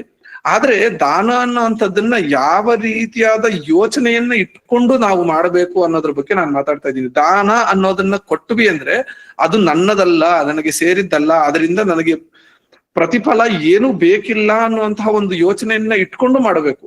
ಅದನ್ನ ಮಾಡಿದ ನಂತರ ತಾನಾಗೆ ಏನಾದ್ರೂ ಅದರಿಂದ ಒದಗಿ ಬಂತ, ಅದು ಬೇರೆ ವಿಷಯ. ಬಟ್ ಅದಕ್ಕಾಗಿ ಹೋಗಿ ನಾನು ಟ್ಯಾಕ್ಸ್ ಸೇವಿಂಗ್ಸ್ ನಲ್ಲಿ ತೋರಿಸ್ಬೇಕು, ನಾನು ಎಲ್ಲೋ ತೋರ್ಸೋ ಬದಲು ಯಾವ್ದೋ ಒಂದು ಟ್ರಸ್ಟ್ಗೆ ದುಡ್ಡನ್ನ ಕೊಟ್ಬಿಡ್ತೀನಿ, ಅವರಿಂದ 80G ಸ್ಲಿಪ್ಪು ಬರುತ್ತೆ, ನನಗೆ ದಾನ ಮಾಡಿದ್ದು ಪುಣ್ಯವೂ ಬರುತ್ತೆ, ಈ ಕಡೆ ಟ್ಯಾಕ್ಸ್ ಎಕ್ಸಂಪ್ಷನ್ ಬರುತ್ತೆ ಅನ್ನೋಂತ ರೀತಿನಲ್ಲಿ ಮಾಡ್ತೀವಲ್ಲ, ಅದು ಬಹಳ ಅದನ್ನ ದಾನ ಅಂತ ಕರೆಯಲ್ಲ. ಬೇಸಿಕಲಿ ತಪ್ಪು ಅಂತ ಹೇಳೋದಕ್ಕಿಂತಲೂ ಅದನ್ನ ದಾನ ಅಂತ ಕಡೆಗಣಿಸ್ಬಾರದು ಅಂತ ಅನ್ಕೋಬಾರ್ದು. ಖಂಡಿತವಾಗ್ಲೂ ಅದು ದಾನದ ಲೆಕ್ಕಕ್ಕೆ ಬರಲ್ಲ. ಯಾಕಂದ್ರೆ ಅದರಿಂದ ನಾನು ಫಲಾಪೇಕ್ಷೆಯನ್ನ ಹೊಂದುತ್ತಾ ಇದ್ದೀನಿ, ನನ್ನ ಅದರಿಂದ ಏನೋ ಒಂದು ಸಹಾಯವನ್ನು ಹೊಂದುತ್ತಾ ಇದ್ದೀನಿ. ಹಾಗಾಗಿ ಅದು ದಾನ ಅಂತಾನೆ ಅನ್ನಿಸ್ಕೊಳ್ಳಲ್ಲ. ಆಯ್ತಾ? ಅದು ಬಹಳ ಮುಖ್ಯವಾಗಿ ನಾನು ಮಾಡ್ತಾ ಇದ್ದೀನಿ ಅನ್ನೋಂಥದ್ದು 4 ಜನಕ್ಕೆ ತೋರಿಸ್ಕೋಬೇಕು. ನಾನ್ ಮಾಡಿದೆ. ಮಾಡೋದೊಂದು, ಹೇಳೋದು 10 ಜನಕ್ಕೆ. ಅಂದ್ರೆ 10 ಜನ ಒಂದ್ಸರ್ತಿ ದಾನ ಮಾಡಿ 10 ಜನಕ್ಕೆ ಹೇಳ್ಕೊಂಡ್ಬರುವಂಥದ್ದು. ಈ ರೀತಿಯಾಗಿ ಇದೆಲ್ಲರೂ ಜನ ನನ್ನನ್ನು ಹೊಗಳ್ಳಿ ಮಾಡ್ತಾ ಇದ್ದಾನೆ ಅನ್ಬಿಟ್ಟು ಅನ್ನೋಂಥ ಈ ರೀತಿಯಾದದ್ದೆಲ್ಲನೂ ರಾಜಸಿಕವಾದಂತಹ ದಾನಕ್ಕೆ ಬರುತ್ತೆ. ಮತ್ತು ತಪಸ್ಸು ಕೂಡ ಅಷ್ಟೇನೆ. ಯಾವುದೋ ಒಂದು ಲೌಕಿಕವಾದ ಒಂದು ಇದನ್ನ ಇಟ್ಕೊಂಡು ನಾನು ತಪಸ್ಸು ಮಾಡ್ತೀನಿ, ನಾನು ದೇವ್ರದ್ದು 108 ಜಪ ಮಾಡ್ತೀನಿ, ದಿನಾನು 1008 ಜಪ ಮಾಡ್ತೀನಿ, ನನಗೆ ಏನೋ ಒಂದು ಕೆಲಸ ಆಗ್ಬೇಕಾಗಿದೆ, ಅದಾಗಬೇಕು ಅನ್ನುವಂತಹ ಒಂದು ಯೋಚನೆ ಇಟ್ಕೊಂಡು ಮಾಡುವಂಥದ್ದು. ಈ ರೀತಿಯಾದದ್ದೆಲ್ಲನೂ ರಾಜಸಿಕವಾದ ಗುಣಕ್ಕೆ ಬರುತ್ತೆ. ಮತ್ತು ತಮೋ ಗುಣದಿಂದ ಕೂಡಿರುವಂತದ್ದು ನಾನು ಈಗಾಗ್ಲೇ ಹೇಳಿದ ರೀತಿನಲ್ಲಿ ಒಂದು ಜನರಿಗೆ ತೊಂದರೆಯನ್ನ ಉಂಟು ಮಾಡಿಸ್ಲಿಕ್ಕಾಗಿ ಮಾಡುವಂತದ್ದಾಗ್ಲಿ, ಅಥವಾ ಯಾವುದೋ ಒಂದು ಕೆಟ್ಟ ಉದ್ದೇಶವನ್ನ ಇಟ್ಕೊಂಡು ದಾನ ಮಾಡುವಂತದ್ದಾಗ್ಲಿ, ಅಥವಾ ತಪಸ್ಸೆ ಆಗ್ಲಿ ಯಜ್ಞವೇ ಆಗ್ಲಿ, ಈ ರೀತಿ ಈಗ ಬ್ಲಾಕ್ ಮ್ಯಾಜಿಕ್ ಈ ರೀತಿ ಅದೆಲ್ಲ ಹೇಳ್ತೇವಲ್ಲ ನಾವು, ಆ ರೀತಿಯಾಗಿ ಪಕ್ಕದವರಿಗೆ ತೊಂದರೆ ಆಗ್ಲಿ ಅನ್ನುವಂತಹ ರೀತಿನಲ್ಲಿ ಮಾಡುವಂತದ್ದು ಏನಿದೆಯಲ್ಲ, ಅದು ತಾಮಸಿಕವಾದಂತಹ ಒಂದು ಯಜ್ಞ ದಾನ ತಪಸ್ಸುಗಳ ಒಂದು ಲಿಸ್ಟ್ಗೆ ಬರುತ್ತೆ. ಓಕೆ, ಸೊ ಇದನ್ನೆಲ್ಲ ನೀವು ನೋಡ್ತಾ ಹೋದ್ರಿ ಅಂದ್ರೆ ಪ್ರತಿಯೊಂದು ವಿಷಯವು ನಾವು ನಮ್ಮ ನಂಬಿಕೆ ಆಗಲಿ, ಅಥವಾ ನಮ್ಮ ಊಟವಾಗ್ಲಿ, ಅಥವಾ ನಾವು ಮಾಡುವಂತ ಯಜ್ಞದಾನ ತಪಸ್ಸಾಗ್ಲಿ, ಎಷ್ಟು ಕ್ಲಿಯರ್ ಆಗಿ ಭಗವಂತ ಹೇಳಿದಾನೆ ಅಲ್ವಾ, ಯಾವುದು ಸಾತ್ವಿಕವಾದಂತದ್ದು, ಯಾವುದು ರಾಜಸಿಕವಾದಂತದ್ದು, ಯಾವುದು ತಾಮಸಿಕವಾದಂತದ್ದು ಅನ್ನೋದನ್ನ ಸ್ಪಷ್ಟವಾಗಿ ಇಲ್ಲಿ ದೇವರು ಹೇಳಿದಾನೆ, ನಮ್ಗೆ ಕೃಷ್ಣ ಭಗವಂತ ಹೇಳಿದಾನೆ. ಸೊ ಹಾಗಾಗಿ ಇದಕ್ಕಿಂತ ಮುಂಚೆ ನಾವು ತಿಳಿದೇನೋ ಆ ರೀತಿಯಾದಂತಹ ಒಂದು ದಾರಿಯಲ್ಲಿ ನಡ್ಕೊಂಡಿರಬಹುದು, ಇಲ್ಲ ಅಂತ ಹೇಳ್ತಿಲ್ಲ. ಆದ್ರೆ ಈ ಒಂದು ವಿಷಯ ನಾವು ತಿಳ್ಕೊಂಡ ನಂತರ ಇನ್ನು ಮೇಲಾದ್ರೂ ಆದಷ್ಟು ಸಾತ್ವಿಕವಾದಂತಹ ಒಂದು ಆಲೋಚನೆಗಳನ್ನ ಹೊಂದೋದು, ಸಾತ್ವಿಕವಾದಂತಹ ಆಹಾರ ಮಾಡೋದು, ಅಥವಾ ಯಜ್ಞದಾನ ತಪಸ್ಸುಗಳ ವಿಷಯವಾಗಿ ಬಂದಾಗ ಸಾತ್ವಿಕವಾದಂತಹ ಒಂದು ಕೆಲಸವನ್ನ ಮಾಡುವಂತದ್ದು ಏನಿದೆಯಲ್ಲ ಅದರ ಕಡೆಗೆ ಗಮನ ಹರಿಸೋಣ. ಓಕೆ, ಎಷ್ಟು ಜನಕ್ಕೆ ಈ ಒಂದು ಟಾಪಿಕ್ ಕ್ಲಿಯರ್ ಆಯ್ತು? ಎಷ್ಟು ಜನಕ್ಕೆ ಇದು ಪ್ರಾಕ್ಟಿಕಲ್ ಆಗಿ ನಾನು ಮಾಡ್ಬೇಕಾದಂತದ್ದು ತಿಳ್ಕೊಂಡು ಮಾಡ್ಬೇಕು, ನಾನು ಇನ್ನು ಮುಂದೆ ಮಾಡ್ತೀನಿ ಅನ್ನೋಂಥದ್ದು ಕ್ಲಾರಿಟಿ ಬಂತು? ಎಷ್ಟು ಜನಕ್ಕೆ?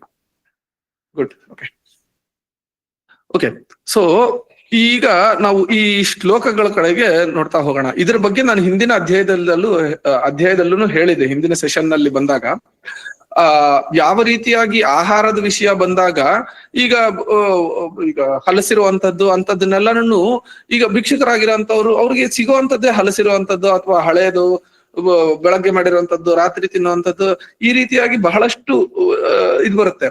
ಅಂತವ್ರನ್ನೆಲ್ಲರನ್ನು ತಮೋ ಗುಣಕ್ಕೆ ಸೇರಿಸ್ಬಿಡ್ಬೋದಾ ಅನ್ನೋಂತ ಒಂದು ಪ್ರಶ್ನೆ ಕೇಳಿದ್ವಿ ಹಿಂದಿನ ಸೆಷನ್ ನಲ್ಲಿ. ಕೇಳಿ ಅದಕ್ಕೆ ನಾನು ಉತ್ತರವನ್ನು ಕೊಟ್ಟಿದ್ದೆ.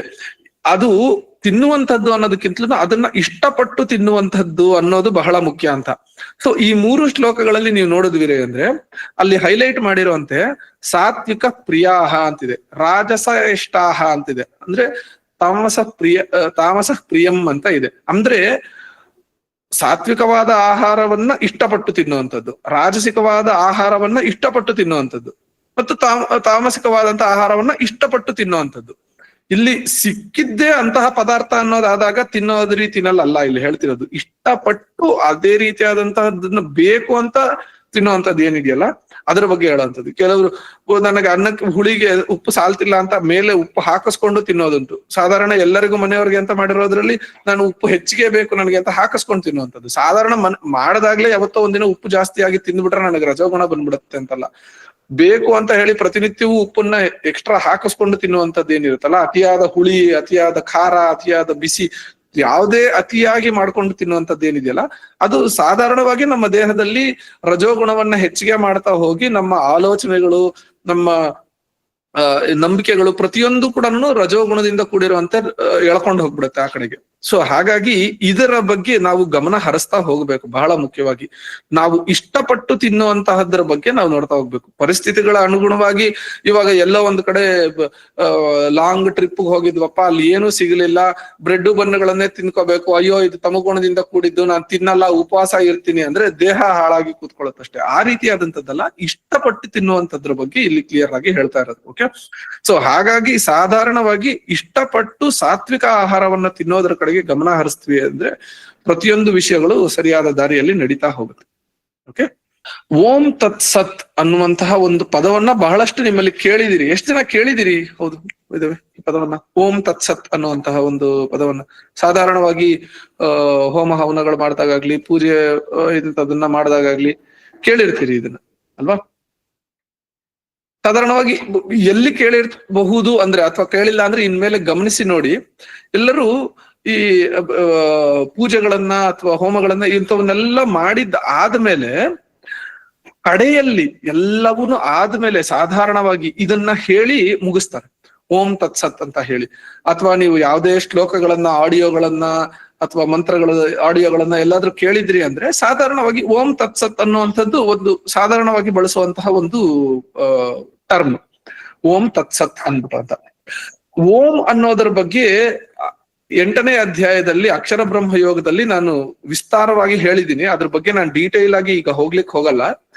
ಸಿಂಪಲ್ ಆಗಿ ಹೇಳಬೇಕು ಅಂದ್ರೆ ಅಕ್ಷರ ಬ್ರಹ್ಮ ಅಂತ ಕರೆದ್ರು ಇದನ್ನ. ಅಂದ್ರೆ ಬ್ರಹ್ಮನ ಪದದ ರೂಪವಾಗಿ ಹೇಳಿದ್ರು ಇದನ್ನ. ಬ್ರಹ್ಮ ಅಂದ್ರೆ ಚತುರ್ಮುಖ ಬ್ರಹ್ಮ ಬಗ್ಗೆ ಇಲ್ಲಿ ನಾವು ಮಾತಾಡ್ಕೋತಿಲ್ಲ. ನಾನು ಅಧ್ಯಾಯ 8ರಲ್ಲಿ ಹೇಳಿದ ರೀತಿಯಲ್ಲಿ ಬ್ರಹ್ಮನ್ ಅಂತ ಏನ್ ಕರೆದ್ವಿ ಅಂದ್ರೆ ಈ ಪ್ರತಿಯೊಂದು ಜಗತ್ತಿನ ಜೀವರಾಶಿಯ ಮೂಲ ಕಾರಣವಾದಂತಹ ಮೂಲ ಸ್ವರೂಪವಾದಂತಹ ಒಂದು ಆತ್ಮಶಕ್ತಿ, ಚೈತನ್ಯ, ಕಾನ್ಶಿಯಸ್ನೆಸ್ ಅಂತ ಏನೊಂದು ಇದೆಯಲ್ಲ, ಅದನ್ನ ಬ್ರಹ್ಮನ್ ಅಂತ ಕರೆದ್ವಿ. ಓಂ ಅನ್ನುವಂಥದ್ದು ಅದರ ಒಂದು ಸ್ವರೂಪ ಅಂತ ಹೇಳ್ತಾ ಇರೋದಿಲ್ಲಿ. ಅದಕ್ಕೆ ಒಂದು ರೆಪ್ರೆಸೆಂಟೇಶನ್ ಆಗಿ ನಿಲ್ಲುತ್ತೆ ಇಲ್ಲಿ ಓಂ ಅಂತ. ತತ್ ಅಂದ್ರೆ ಅದು ಅಂತ ಅರ್ಥ. ದಟ್ ಅಂತ ಇಂಗ್ಲಿಷ್ ನಲ್ಲಿ ಏನ್ ಕರಿತೀವಲ್ಲ ಅದು ಅಂತ. ಓಕೆ, ಅದು ಅಂತ ಏನ್ ಹೇಳ್ತಿದೀವಿ ಅಂದ್ರೆ ಆ ಒಂದು ಓಂ ಅನ್ನುವಂಥದ್ದು ಬ್ರಹ್ಮನ್ ಅನ್ನುವಂತಹ ಒಂದು ಇದಾಗಿ ರೆಫರೆನ್ಸ್ ಆಗಿ ಹೇಳಿ, ಇದು ಬ್ರಹ್ಮ, ಅದು ಬ್ರಹ್ಮ ಅನ್ನುವಂತಹ ರೀತಿನಲ್ಲಿ ಓಂ ತತ್ ಸತ್ ಅನ್ನುವಂತಹ ರೀತಿನಲ್ಲಿ ಅಲ್ಲಿ ತತ್ ಅಂದ್ರೆ ಈ ಓಮಿನ ಕಡೆಗೆ ಪಾಯಿಂಟ್ ಮಾಡಿ ಹೇಳ್ತಾ ಇರುವಂತದ್ದು. ಅಂದ್ರೆ ಅದು ಪ್ರತಿಯೊಂದು ಭಗವಂತನೇ ಅನ್ನುವಂತಹ ರೀತಿನಲ್ಲಿ ಅರ್ಥವಹಿಸುವಂತಹ ವಿಷಯ ಅದು ಓಂ ತತ್ ಸತ್ ಅನ್ನೋದು. ಸತ್ ಅಂದ್ರೆ ನಿಜ ಅನ್ನುವಂಥದ್ದು ಆಗುತ್ತೆ, ಮತ್ತು ಅಸ್ತಿತ್ವ ಅನ್ನುವಂಥದ್ದು ಅಂದ್ರೆ ಎಕ್ಸಿಸ್ಟೆನ್ಸ್ ಅಂತ ಏನ್ ಹೇಳ್ತೀವಲ್ಲ ಅದರ ಬಗ್ಗೆ ಸತ್ ಅಂದ್ರೆ ಎಕ್ಸಿಸ್ಟೆನ್ಸ್ ಅಂತಾನೂ ಆಗುತ್ತೆ ಅಥವಾ ಸತ್ಯ ಅನ್ನುವಂಥದ್ದು ಆಗುತ್ತೆ. ಅಂದ್ರೆ ನಾವು ಈಗ ಸಾಧಾರಣವಾಗಿ ಇದಕ್ ಮುಂಚಿನ ಅಧ್ಯಾಯಗಳಲ್ಲೂ ಕೂಡ ನಟರಾಜ್ನವರು ಕೆಲವೊಂದು ಸನ್ನಿವೇಶಗಳಲ್ಲಿ ಇದ್ರ ಬಗ್ಗೆ ಹೇಳಿದ್ರು. ಈ ಎಕ್ಸಿಸ್ಟೆನ್ಸ್ ಅನ್ನೋದು ಏನಿದೆಯಲ್ಲ, ನಮ್ಮ ಒಂದು ಇರುವಿಕೆ ಅಥವಾ ನಮ್ಮ ಎಕ್ಸಿಸ್ಟೆನ್ಸ್ ಅಥವಾ ಕಾನ್ಶಿಯಸ್ನೆಸ್, ನಮ್ಮ ಆಲೋಚನಾ ಶಕ್ತಿ ಇದೇನಿದೆಯಲ್ಲ ಅದು ಒಂದೇ ನಿಜ, ಮಿಕ್ಕಿದ್ದೆಲ್ಲವೂ ಸುಳ್ಳು ಅನ್ನುವಂತಹ ರೀತಿನಲ್ಲಿ ಒಂದು ಈ ಬಂಗಾರದ್ದೊಂದು ಎಕ್ಸಾಂಪಲ್ ಮತ್ತೆ ವೇವ್ ಒಂದು ಅಲೆಯ ಒಂದು ಎಕ್ಸಾಂಪಲ್ ಅನ್ನ ತಗೊಂಡು ಯಾವ ರೀತಿ ಹೇಳಿದ್ರಲ್ಲ, ಸೊ ಆ ರೀತಿಯಾಗಿ ಎಕ್ಸಿಸ್ಟೆನ್ಸ್ ನಮ್ಮ ಅಸ್ತಿತ್ವ ಅನ್ನುವಂಥದ್ದು ಏನಿದೆಯಲ್ಲ ಅದೊಂದೇ ನಿಜ.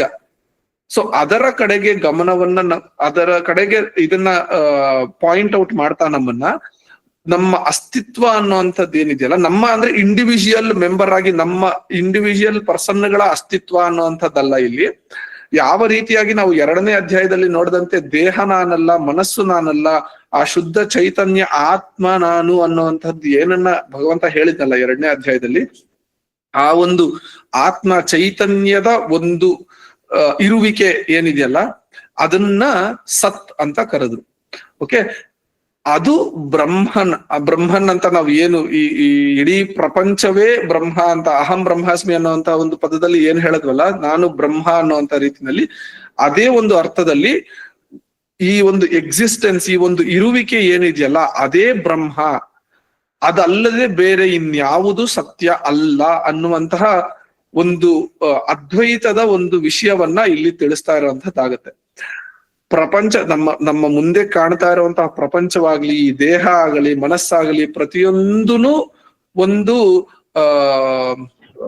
ನಾಟಕ ಅಂತ ಹೇಳೋದಕ್ಕಿಂತಲೂ ಇವೆಲ್ಲವೂ ಒಂದು ಹಂತದ ಸುಳ್ಳಾಗಿ ಇದ್ದು, ಈ ಒಂದು ಎಕ್ಸಿಸ್ಟೆನ್ಸ್ ಅಥವಾ ಇರುವಿಕೆ, ಒಂದು ಅಸ್ತಿತ್ವ ಅನ್ನುವಂಥದ್ದು ಏನಿದೆಯಲ್ಲ ಅದೊಂದೇ ನಿಜ, ಮಿಕ್ಕಿದ್ದೆಲ್ಲವೂ ಸುಳ್ಳು ಅನ್ನುವಂತಹ ರೀತಿಯಲ್ಲಿ ಯಾವುದು ಬ್ರಹ್ಮ ಸತ್ಯಂ ಜಗತ್ ಮಿಥ್ಯ ಅನ್ಬಿಟ್ಟು ಅಂತ ಜೀವ ಬ್ರಹ್ಮೈವ ನಾಪರೆ ಅಂತ ಒಂದು ಶ್ಲೋಕ ಇದೆ. ಅಂದ್ರೆ ಬ್ರಹ್ಮನ್ ಅನ್ನೋದು ಒಂದೇ ಸತ್ಯ, ಜಗತ್ತೆಲ್ಲವೂ ಮಿಥ್ಯ, ಜೀವ ಬ್ರಹ್ಮೈವ ನಾಪರೆ ಅಂದ್ರೆ ಈ ಜೀವದಲ್ಲಿರುವಂತಹ ಕಾನ್ಶಿಯಸ್ನೆಸ್ ಅನ್ನೋದು ಏನಿದೆಯಲ್ಲ, ಅಸ್ತಿತ್ವ ಅನ್ನೋಂಥದ್ದು ಏನಿದೆಯಲ್ಲ ಅದು ಬ್ರಹ್ಮನಲ್ಲದೆ ಇನ್ನೇನು ಅಲ್ಲ ಅನ್ನುವಂಥದ್ದು ಆ ಶ್ಲೋಕದ ತಾತ್ಪರ್ಯ. ಈ ಓಂ ತತ್ಸತ್ ಅನ್ನುವಂಥದ್ದು ಕೂಡ ಅದರ ಬಗ್ಗೆನೇ ಹೇಳ್ತಾ ಇರುವಂಥದ್ದು ಇಲ್ಲಿ. ನಮ್ಮ ಒಂದು ಅಸ್ತಿತ್ವ ಏನಿದೆಯಲ್ಲ ಅಂದ್ರೆ ಆತ್ಮ, ಶುದ್ಧ ಚೈತನ್ಯ ಆತ್ಮವಾದ ನನ್ನ ಅಸ್ತಿತ್ವ ಈ ಬ್ರಹ್ಮನ್ ಅಥವಾ ಇಡೀ ಪ್ರಪಂಚದ ಒಂದು ಅಸ್ತಿತ್ವದ ಮೂಲಭೂತವಾಗಿರುವಂತಹ ಬ್ರಹ್ಮನ್ ಅನ್ನುವಂಥದ್ದು ಏನಿದೆಯಲ್ಲ ಅದು ಒಂದೇ, ಇದು ಅದಲ್ಲದೆ ಬೇರೆ ಏನು ಅಲ್ಲ, ಇದು ಅದು ಎರಡು ಒಂದೇ ಅನ್ನುವಂತಹ ರೀತಿಯಲ್ಲಿ ಓಂ ತತ್ಸತ್ ಅಂತ ಹೇಳಿರುವಂಥದ್ದು. ಯಾಕೆ ಈ ಶ್ಲೋಕವನ್ನ ಕಡೆಯಲ್ಲಿ ಹೇಳ್ತಾರೆ ನಮ್ಮಲ್ಲಿ ಸಾಧಾರಣವಾಗಿ ಅಂದ್ರೆ, ಇವೆಲ್ಲವನ್ನು ನಾವು ಮಾಡ್ತಾ ಇರುವಂತಹದ್ದು ಈಗ ನಾವು ಮಾಡ್ತಾ ಇರುವಂತಹ ಪೂಜೆಗಳಾಗಿರ್ಬೋದು, ಈಗ ಮಾಡ್ತಾ ಇರುವಂತಹ ಒಂದು ಹೋಮಗಳಾಗ್ಬೋದು ಅಥವಾ ದಿನನಿತ್ಯದ ಕೆಲಸಗಳಾಗ್ಬೋದು, ಏನೇ ನಾವು ಮಾಡ್ತಾ ಇದ್ರೂ ಕೂಡ ಈ ಲೌಕಿಕವಾದ ಜಗತ್ತಿಗೆ ಅಟ್ಯಾಚ್ಡ್ ಆಗಿರುವಂತದ್ದು. ಅಂದ್ರೆ ನಾವೀಗ ವ್ಯಾವಹಾರಿಕ ಸತ್ಯ ಅಂತ ಏನು ಹೇಳಿದ್ವಲ್ಲ ಇದಕ್ ಮುಂಚಿನ ಅಧ್ಯಾಯಗಳಲ್ಲಿ, ಅದರ ಕಡೆಗೆ ಬರುತ್ತೆ ಹೊರತು ಈ ಪಾರಮಾರ್ಥಿಕ ಸತ್ಯವಾದಂತಹ ಒಂದೇ ಒಂದು ವಿಷಯ ಏನಿದೆಯಲ್ಲ ಅದರ ಕಡೆಗೆ ನಮ್ಮ ಗಮನ ಹೋಗ್ಲಿ. ಈ ಎಲ್ಲ ಕೆಲಸಗಳನ್ನ ಮಾಡಿದ ನಂತರ, ಪೂಜೆ ಪುನಸ್ಕಾರಗಳು ಏನೇನು ಮಾಡ್ತೀವಿ ಎಲ್ಲ ಮಾಡಿದ ನಂತರ ನಮ್ಮ ಗಮನ ಕಡೆಗೂ ಆ ಪಾರಮಾರ್ಥಿಕ ಸತ್ಯವಾಗಿರುವಂತಹ ಬ್ರಹ್ಮ ಶುದ್ಧ ಚೈತನ್ಯದ ಕಡೆಗೆ ಹೋಗಲಿ ಅನ್ನುವಂತಹ ಒಂದು ಇಂಟೆನ್ಷನ್ ಅನ್ನ ಇಟ್ಕೊಂಡು ಇಡೀ ಪೂಜೆ ಎಲ್ಲವೂ ಆದ ನಂತರ ಓಂ ತತ್ಸತ್ ಅಂತ ಹೇಳುವಂತದ್ದಾಗ್ಲಿ, ಅಥವಾ ಈ ಭಕ್ತಿಯ ಪರಾಕಾಷ್ಠೆಯಲ್ಲಿರುವಂತಹವರು ಕೃಷ್ಣಾರ್ಪಣಮಸ್ತು ಅಂತ ಹೇಳ್ತಾರೆ. ಕೊನೆಗೆ ಎಲ್ಲವೂ ಹೇಳಿದ ನಂತರ ಬ್ರಹ್ಮಾರ್ಪಣಮಸ್ತು ಅಂತ ಹೇಳ್ತಾರೆ, ಅಥವಾ ಕೃಷ್ಣಾರ್ಪಣಮಸ್ತು ಅಂತ ಹೇಳ್ತಾರೆ, ಅಥವಾ ಶಿವನ ಭಕ್ತರಿದ್ದಂತವರು ಶಿವಾರ್ಪಣಮಸ್ತು ಅಂತ ಹೇಳ್ತಾರೆ. ಅಂದ್ರೆ ನಾವ್ ಏನೇನ್ ಮಾಡಿದ್ವಿ ಎಲ್ಲವನ್ನೂ ಭಗವಂತನಿಗೆ ಒಪ್ಪಿಸ್ಬಿಡ್ತಾ ಇದೀವಿ ಅನ್ನುವಂತಹ ರೀತಿನಲ್ಲಿ ಆಗುತ್ತೆ. ಸೊ ಈ ರೀತಿಯಾಗಿ ಒಂದು ಭಕ್ತಿ ಭಾವದಿಂದ ಕೂಡಿರುವಂತಹ ಒಂದು ವಿಷಯ ಬಂದಾಗ ಆ ಒಂದು ದೇವರಿಗೆ ಅರ್ಪಣೆ ಮಾಡುವಂಥದ್ದು, ಮತ್ತೆ ಈ ಜ್ಞಾನದ ಒಂದು ವಿಷಯವಾಗಿ ಬಂದಾಗ ಪ್ರತಿಯೊಂದು ನಾನೇ, ಪ್ರತಿಯೊಂದು ಮಿಕ್ಕಿದ್ದೆಲ್ಲವೂ ಸುಳ್ಳು, ನನ್ನ ಅಸ್ತಿತ್ವ ಒಂದೇ ನಿಜ, ಆ ಶುದ್ಧ ಚೈತನ್ಯ ಆತ್ಮವಾಗಿ ನಾನು ಇರುವುದೊಂದೇ, ನನ್ನ ಅಸ್ತಿತ್ವ ಒಂದೇ ನಿಜ ಅನ್ನುವಂಥದ್ದರ ಕಡೆಗೆ ಗಮನ ಹೋಗಲಿ ಅನ್ನುವಂಥದ್ದಕ್ಕೆ ಓಂ ತತ್ಸತ್ ಅನ್ನುವಂತಹ ಈ ಒಂದು ಪದವನ್ನ ಬಳಸೋದಾಗುತ್ತೆ. ಸೊ ಇದರ ಬಗ್ಗೆನು ಈ ಓಂ ತತ್ಸತ್ ಅನ್ನುವಂತಹ ವಿಷಯ ಏನಿದೆಯಲ್ಲ ಇದರ ಬಗ್ಗೆಯೂ ಕೂಡ ಭಗವಂತ ಈ ಒಂದು ಅಧ್ಯಾಯದಲ್ಲಿ ಮಾತನಾಡಿದ್ದಾನೆ. ಓಕೆ, ಆ ಒಂದು ಶ್ಲೋಕವನ್ನ ಇಲ್ಲಿ ನೋಡೋಣ. ಇದು 17ನೇ ಅಧ್ಯಾಯದಲ್ಲಿ ಬರುವಂತಹ ಒಂದು ಶ್ಲೋಕ ಇದರ ಬಗ್ಗೆ. ಸೊ ಇಲ್ಲಿ ನೀವು ನೋಡಿದ್ರಿ ಅಂದ್ರೆ ಆ ಒಂದು ಸುಪ್ರೀಂ ಅಬ್ಸಲ್ಯೂಟ್ ಟ್ರೂತ್ ಅಂತ ಇಲ್ಲಿ ಏನು ಕರೆದಿದಾರಲ್ಲ ಅದೇ ನಮ್ಮ ಶುದ್ಧ ಚೈತನ್ಯ ರೂಪವಾದ ಒಂದು ಆತ್ಮದ ಒಂದು ಸ್ವರೂಪ, ಅಥವಾ ಬ್ರಹ್ಮನ್ ಅಂತ ಏನ್ ಕರೆದ್ವಲ್ಲ ಅದರ ಸ್ವರೂಪ. ಅದರ ಕಡೆಗೆ ಇದನ್ನ ನಮ್ಮ ಗಮನವು ಹರಿಬೇಕು ಅನ್ನೋಂತಹ ವಿಷಯಕ್ಕಾಗಿ ಓಂ ತತ್ಸತ್ ಅನ್ನುವಂಥದ್ದನ್ನ ಬಳಸುವಂಥದ್ದಾಗುತ್ತೆ. ಸೊ ಈ 17ನೇ ಅಧ್ಯಾಯದಲ್ಲಿ ಭಗವಂತ ಮಾತನಾಡಿರೋ ಇದೊಂದು ಇಂಪಾರ್ಟೆಂಟ್ ಟಾಪಿಕ್. ಸೊ ಈ 2 ಟಾಪಿಕ್ ಗಳನ್ನ ನಾವು ಮಾತನಾಡ್ಕೊಂಡಿದ್ದೇವೆ ಇವತ್ತು. ಇದನ್ನ ಶ್ರದ್ಧಾತ್ರಯ ವಿಭಾಗ ಯೋಗ ಅಂತ ಕರೆದ್ರು. ಯಾವ ರೀತಿಯಾಗಿ ನಾವು ಇದಕ್ ಮುಂಚಿನ ಇದರಲ್ಲಿ ಗುಣತ್ರಯ ವಿಭಾಗ ಯೋಗ ಅಂತ ಬಂತು, ಗುಣಗಳನ್ನ 3 ವಿಭಾಗಗಳಾಗಿ ಮಾಡಿದ್ರು. ಇಲ್ಲಿ ನಮ್ಮ ಶ್ರದ್ಧೆಯನ್ನು ಕೂಡ, ನಮ್ಮ ಒಂದು ನಂಬಿಕೆಗಳನ್ನು ಕೂಡ ಅದೇ ರೀತಿಯಾಗಿ 3 ವಿಭಾಗಗಳಾಗಿ ಮಾಡಿದ್ರು. ಯಾವ ರೀತಿ ಗುಣತ್ರಯಗಳಲ್ಲಿ 3 ಗುಣಗಳು, ಸಾತ್ವಿಕ, ರಾಜಸಿಕ ಮತ್ತು ತಾಮಸಿಕವಾದಂತಹ ಗುಣಗಳಾಗಿ ಇದು ಮಾಡಿದ್ರು, ಅವುಗಳ ಆಧಾರದ ಮೇಲೇನೆ ಶ್ರದ್ಧೆಗಳನ್ನು ಕೂಡ 3 ವಿಭಾಗಗಳನ್ನಾಗಿ ಮಾಡಿದ್ದಾಯ್ತು. ಸೊ ಹಾಗಾಗಿನೇ ಇದಕ್ ಮುಂಚೆ ನಾನು ಸೆಷನ್ ಬಿಗಿನಿಂಗ್ ನಲ್ಲಿ ಹೇಳಿದ ರೀತಿನಲ್ಲಿ ಅದರ ಒಂದು ಕಂಟಿನ್ಯೂಯೇಷನ್ ಆಗಿ ಇದು ಬರೋದಾಗುತ್ತೆ. ಸೊ ಹಾಗಾಗಿ ಆ ಒಂದು ಶ್ರದ್ಧಾತ್ರಯದ ವಿಷಯಗಳು ತಿಳ್ಕೊಂಡಿದ್ರಿಂದ ಗುಣತ್ರಯದ ವಿಷಯಗಳು ತಿಳ್ಕೊಂಡಿದ್ರಿಂದ ಶ್ರದ್ಧಾತ್ರಯದ ವಿಷಯಗಳನ್ನ ಈಸಿಯಾಗಿ ಅರ್ಥ ಮಾಡ್ಕೊಳ್ಲಿಕ್ಕೆ ಆಗುತ್ತೆ. ಸೊ ಹಾಗಾಗಿ ಇದು ಅದರ ಕಂಟಿನ್ಯೂಯೇಷನ್ ಆಗಿ ಬರ್ತಾ ಹೋಗುತ್ತೆ. ಓಕೆ, ಸೊ ನಾನು ಇವತ್ತು ತಿಳಿಸ್ಬೇಕು ಅನ್ಕೊಂಡಿದ್ದಂತ ಈ 2 ಅಧ್ಯಾಯಗಳ ಬಗ್ಗೆ ನಾನು ತಿಳಿಸಿದ್ದೇನೆ. ಏನಾದ್ರೂ ಪ್ರಶ್ನೆಗಳಿತ್ತು ಅಂದ್ರೆ ಕೇಳಬಹುದು. ಇದಕ್ಕೆ ಮುಂಚೆ ಶಶಿ ಅವರು ಕೇಳಿದಂತಹ ಒಂದು ಕ್ವಶನ್ ಅನ್ನ ನಾನು ಆನ್ಸರ್ ಮಾಡ್ಬಿಡ್ತೀನಿ, ಮಿಕ್ಕಿದ ಕ್ವಶನ್ ಗಳಿಗೆ ಹೋಗ್ಲಿಕ್ಕೆ ಮುಂಚೆ. ಸರ್, ನೀವು ಆ ಟ್ರೈನ್ ಎಕ್ಸಾಂಪಲ್ ನಲ್ಲಿ ನಾನು ಹೇಳಿದ್ದು ಅಲ್ಲಿ ಮೇನ್ ಆಗಿ ಬರ್ತಿದ್ದು ಸ್ವಧರ್ಮದ ಬಗ್ಗೆ ಮಾತನಾಡ್ಕೊಂಡಿದ್ವಿ ಸರ್. ಆ ಒಂದು ಪರಿಸ್ಥಿತಿಯಲ್ಲಿ ಬಂದಾಗ ಟ್ರೈನು ಆ ಒಂದು ಸನ್ನಿವೇಶದಲ್ಲಿ ಅಥವಾ ಒಬ್ಬರ ಮೇಲೆ ಅಥವಾ 4 ಜನರ ಮೇಲೆ ಹರಿಯುವಂತದ್ದು ಖಂಡಿತವಾಗ್ಲೂ ನಿರ್ಧಾರವಾದಂತಹ ವಿಷಯವೇ. ಆದ್ರೆ ಅಲ್ಲಿ ಇದ್ಕೊಂಡು ನೀವು ಧೈರ್ಯವನ್ನ ತೋರಿಸ್ತೀರಿ ಅಂದ್ರೆ ಟ್ರೈನ್ ಅನ್ನ ಹೋಗಿ ನಿಲ್ಲಿಸುವಂತಹ ಕೆಲಸ ಮಾಡ್ಲಿಕ್ಕೆ ಆಗೋದಿಲ್ಲ. ಆ ಒಂದು ಎಕ್ಸಾಂಪಲ್ ನಲ್ಲಿ ಟ್ರೈನ್ ಮುಂದೆ ಬರುವಂತದ್ದೇ ಆಗಿತ್ತು. ಯಾರು ನೀವು ನಿಮ್ಮ ಸ್ವಧರ್ಮವನ್ನ ಆಲೋಚನೆ ಮಾಡಿ ಆ ಲಿವರ್ ಅನ್ನ ಎಳಿತೀರಾ ಇಲ್ವಾ ಅನ್ನುವಂಥದ್ದು ಅಲ್ಲಿ ಪ್ರಶ್ನೆ ಆಗಿತ್ತು. ಇಲ್ಲಿ ಈಗ ಉದಾಹರಣೆಗೆ ಈಗ ಯಾರೋ ಒಬ್ಬರ ಮೇಲೆ ದೌರ್ಜನ್ಯವನ್ನ ಮಾಡ್ತಾ ಇದ್ದಾರೆ ಅನ್ನೋಂತ ಇದಾಗಿ ಬಂದಾಗ ನನ್ನ ಪಾತ್ರ ಏನಿದೆ ಇದರಲ್ಲಿ ಅಂತ ನೋಡಿದಾಗ ಸಾಧಾರಣವಾಗಿ ಅಲ್ಲೊಂದು ಅಧರ್ಮದ ಕೆಲಸ ನಡೀತಾ ಇದೆ ಅಂತಾಗ ಅದನ್ನ ತಡೆಗಟ್ಟಬೇಕಾದಂಥದ್ದು ನಮ್ಮ ಇದಾಗೆ ಆಗುತ್ತಲ್ವಾ. ಖಂಡಿತವಾಗ್ಲು ಒಬ್ಬ ನಾರ್ಮಲ್ ಪ್ರಜೆಯಾಗಿದ್ದುಕೊಂಡು ಅದು ನನ್ನ ಧರ್ಮವಾಗುತ್ತಾ ಇಲ್ವಾ? ಒಬ್ಬ ವ್ಯಕ್ತಿಗೆ ತೊಂದರೆ ಆಗ್ತಾ ಇದೆ ಅಂತಾಗ. ಆದ್ರೆ ಆ ಲಿವರಿನ ವಿಷಯಕ್ಕೆ ನೀವು ಅದನ್ನ ಕಂಪೇರ್ ಮಾಡಿ ಹೇಳ್ತೀರಿ ಅನ್ನೋ ತರ ಆಯ್ತು ಅಂದ್ರೆ ಅಲ್ಲಿ ಎರಡೂ ವಿಷಯಗಳಲ್ಲೂ ಯಾರಿಗೋ ಒಬ್ರಿಗೆ ತೊಂದರೆ ಮಾಡೋದ್ ಆಗ್ತಾನೆ ಇರ್ತಿತ್ತು ನೀವು. ಆದರೆ ಅಲ್ಲಿ ನೀವು ಡಿಸಿಷನ್ ಮೇಕಿಂಗ್ ಅನ್ನೋದು ಅಂತ ಬಂದಾಗ ನೀವು ಕರೆಕ್ಟ್ ಡಿಸಿಷನ್ ತಗೊಳ್ಳುವಂತಹ ಪರಿಸ್ಥಿತಿಲಿ ಇದ್ದೀರಾ ಇಲ್ವಾ ಅಲ್ಲಿಗೆ ಬಂದು ಕೂತ್ಕೋತಿತ್ತು.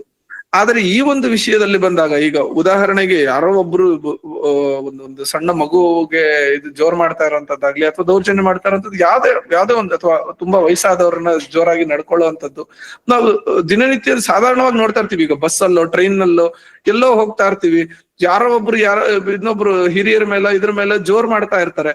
ಅದನ್ನ ತಡೆಯೋದ್ರಿಂದ ಅಲ್ಲಿ ನನ್ನ ಪಾತ್ರ ಇಲ್ಲ, ನಾನು ಸುಮ್ಮನಿದ್ದು ಬಿಡ್ತೀನಿ ಅನ್ನೋಂಥದ್ದು ಎಷ್ಟು ಮಾತ್ರ ಸರಿ ಆಗುತ್ತೆ? ಅಲ್ಲಿ ನೀವು ಮಾಡ್ಲಿಲ್ಲ ಅಂದ್ರೂ ಇನ್ನೊಬ್ರು ಯಾರಾದ್ರೂ ಅದ್ರ ಕಡೆಗೆ ಧ್ವನಿ ಹರಿಸ್ತಾರೆ, ಖಂಡಿತವಾಗ್ಲೂ ಅದನ್ನ ನಿಲ್ಸೋದ್ ಆಗೇ ಆಗತ್ತೆ. ಆದ್ರೆ ಅಲ್ಲಿ ನೀವು ನಿಮ್ಮ ಧೈರ್ಯವನ್ನ ತೋರಿಸಿ, ಇಲ್ಲ ನೀನು ಮಾಡ್ತಾ ಇರುವಂತದ್ದು ತಪ್ಪು ಅಂತ ಮೆಟ್ಟಿ ನಿಲ್ಲುವಂತಹ ಒಂದು ಇದ್ರ ಕಡೆಗೆ ಗಮನ ಹರಿಸ್ಬೇಕು ಅನ್ನೋದು ಇಲ್ಲಿ. ಆ ಟ್ರೈನಿನ ಎಕ್ಸಾಂಪಲ್ಲಿನಲ್ಲಿ ನೀವು ಧೈರ್ಯ ಮಾಡ್ತಿದ್ದೀರಿ, ಅಲ್ಲೂ ಕೂಡ ಲಿವರ್ ಎಳಿಬೇಕಾ ಬೇಡವಾ ಅನ್ನೋಂಥದ್ರ ಬಗ್ಗೆ ನಿಮಗೆ ಬಂದೇ ಬರುತ್ತೆ ಅಲ್ಲಿ. ಆದ್ರೆ ಅಲ್ಲಿ ಇರುವಂತಹ ಸನ್ನಿವೇಶ ಯಾವ ರೀತಿ ಇದೆ ಅಂದ್ರೆ, ಇಬ್ರಲ್ಲಿ ಅಥವಾ 4 ಜನ ಸಾಯ್ತಾರೆ ಅಥವಾ ಒಬ್ರು ಸಾಯ್ತಾರೆ. ಸಾಯೋದನ್ನ ತಡೆಗಟ್ಟುವಂತಹ ಯಾವ್ದಾದ್ರು ಒಂದು ಆಪ್ಷನ್ ಇದ್ದಿದ್ರೆ, ನೀವು ಅದನ್ನ ತಗೊಳ್ಳೋದ್ರ ಕಡೆಗೆ ಹೋಗಿದ್ರೆ ಅವಾಗ ನಿಮ್ಮ ಧೈರ್ಯವನ್ನ ತೋರಿಸುವಂತಹ ವಿಷಯ ಆಗಿರ್ತಿತ್ತು. ಸೊ ಹಾಗಾಗಿ ಇದೆರಡು ಬೇರೆ ಬೇರೆ ರೀತಿಯಾದಂತಹ ಟಾಪಿಕ್ ಗಳಾಗಿ ಬರುತ್ತೆ ಸರ್. ಹೋಪ್ಫುಲಿ ಇದು ಕ್ಲಿಯರ್ ಇದೆ ಅಂತ ಅನ್ಸುತ್ತೆ. ನಟರಾಜ್ ಸರ್, ಮೇ ಬಿ ನಿಮ್ದೇನಾದ್ರೂ ಪಾಯಿಂಟ್ಸ್ ಇದ್ರೆ ಆಡ್ ಮಾಡ್ಬಿಟ್ಟು ಎಲ್ಲರಿಗೂ ಅನ್ಮ್ಯೂಟಿಂಗ್ ಆಪ್ಷನ್ ಕೊಟ್ರೆ we can discuss further. Shashi ಅವ್ರೆ, ಇದು ಕ್ಲಿಯರ್ ಇಲ್ಲ ಅಂದ್ರೆ ಹೇಳ್ಬೋದು, further we can discuss. Materialistically ಅಥವಾ ಹೊರಗಡೆ ವಿಚಾರಗಳನ್ನ ಯಾವ ರೀತಿ ಹ್ಯಾಂಡಲ್ ಮಾಡಬೇಕು, ಯಾವ ರೀತಿಯಾಗಿ ನಾವು ವಿಚಾರಗಳನ್ನ ತಗೊಂಡು ಹೋಗ್ಬೇಕು, ಇದ್ರ ಬಗ್ಗೆ ಜಾಸ್ತಿ ಕನ್ಫ್ಯೂಷನ್ಸ್ ಗಳನ್ನ ಇಟ್ಕೊಳ್ಳೋದು ಅಷ್ಟೊಂದು ಒಳ್ಳೇದಲ್ಲ. Because at the present state ಅಲ್ಲಿ ನಾವ್ ಇದೀವಿ ಅಂತ ಅಂದ್ರೆ it is very clear that ಆ ಮೂಮೆಂಟ್ ಅಲ್ಲಿ ನಮ್ಮ ರೋಲ್ ಏನಿದೆಯೋ ಅದನ್ನ ನಾವು ಮಾಡ್ತೀವಿ, ಅಥವಾ ಆ ಒಂದು ಸಿಚುವೇಶನ್ ಅಲ್ಲಿ ನಮ್ಗೆ ಏನಿದೆಯೋ ಅದನ್ನ ನಮ್ಗೆ ಏನ್ ತಲೆಗೆ ಭಗವಂತ ಕೊಡ್ತಾನೋ ಅದನ್ನ ಮಾಡ್ಬಿಟ್ಟು, ಏನು ಗೊತ್ತಾಗ್ತಿಲ್ಲ ಅಂತ ಅಂದ್ರೆ ಕೃಷ್ಣಾರ್ಪಣ ಮಸ್ತು ಅನ್ನೋ ಒಂದು ಪರ್ಟಿಕ್ಯುಲರ್ ಸ್ಟೇಟ್ಗೆ ನಾವು ಹೋಗ್ಬೇಕಾಗತ್ತೆ. So when because we know there are certain conditions ನಮ್ಮ ಕಂಟ್ರೋಲ್ ಇದೆ ಅಂತ ಅನ್ಸಿರೋ ಕಂಡೀಷನ್ಸ್ ಗಳೇ ನಮ್ಮ ಕಂಟ್ರೋಲ್ ಆಕ್ಚುಲಿ ಇಲ್ಲ. We don't know why the things are happening with us. ಏನಕ್ಕೆ ನಮ್ಮ ಜೊತೆಗೆ ವಿಷಯಗಳು ನಡೀತಾ ಇದೆ ಅನ್ನೋದಕ್ಕೆ ಮಲ್ಟಿಪಲ್ ಲೇಯರ್ಸ್ ಗಳಿರುತ್ತೆ ಅದರ ಹಿಂದ್ಗಡೆಗೆ, ಅದ್ರ ತಕ್ಕ ಹಾಗೆ ವಿಚಾರಗಳು ನಡೀತಾ ಇರುತ್ತೆ. ಬಟ್ ವಿನಯ್ ಸರ್ ಏನ್ ಹೇಳ್ತಾ ಇದ್ರು, like any given point in time ಅಲ್ಲಿ ವಾಟ್ ಈಸ್ ಅವರ್ ಇಂಟೆಂಟ್, ನಮ್ಮ ಉದ್ದೇಶ ಏನಿದೆ ನಾವು ಕೆಲಸ ಮಾಡ್ತಕ್ಕಂಥದ್ರ ಹಿಂದೆ. ಸೊ ಈ ಸೆಷನ್ ಅನ್ನ ನಾವು ಸುಮ್ನೆ ನಮ್ಮನ್ನ ನೀವು ಕೊಂಡಾಡ್ಬೇಕು, ನಮ್ಮನ್ನ ನೀವು ಹೊಗಳಬೇಕು ಅಂತ ಅನ್ಕೊಂಡು ನಾವು ಮಾಡೋದೇ ಬೇರೆ.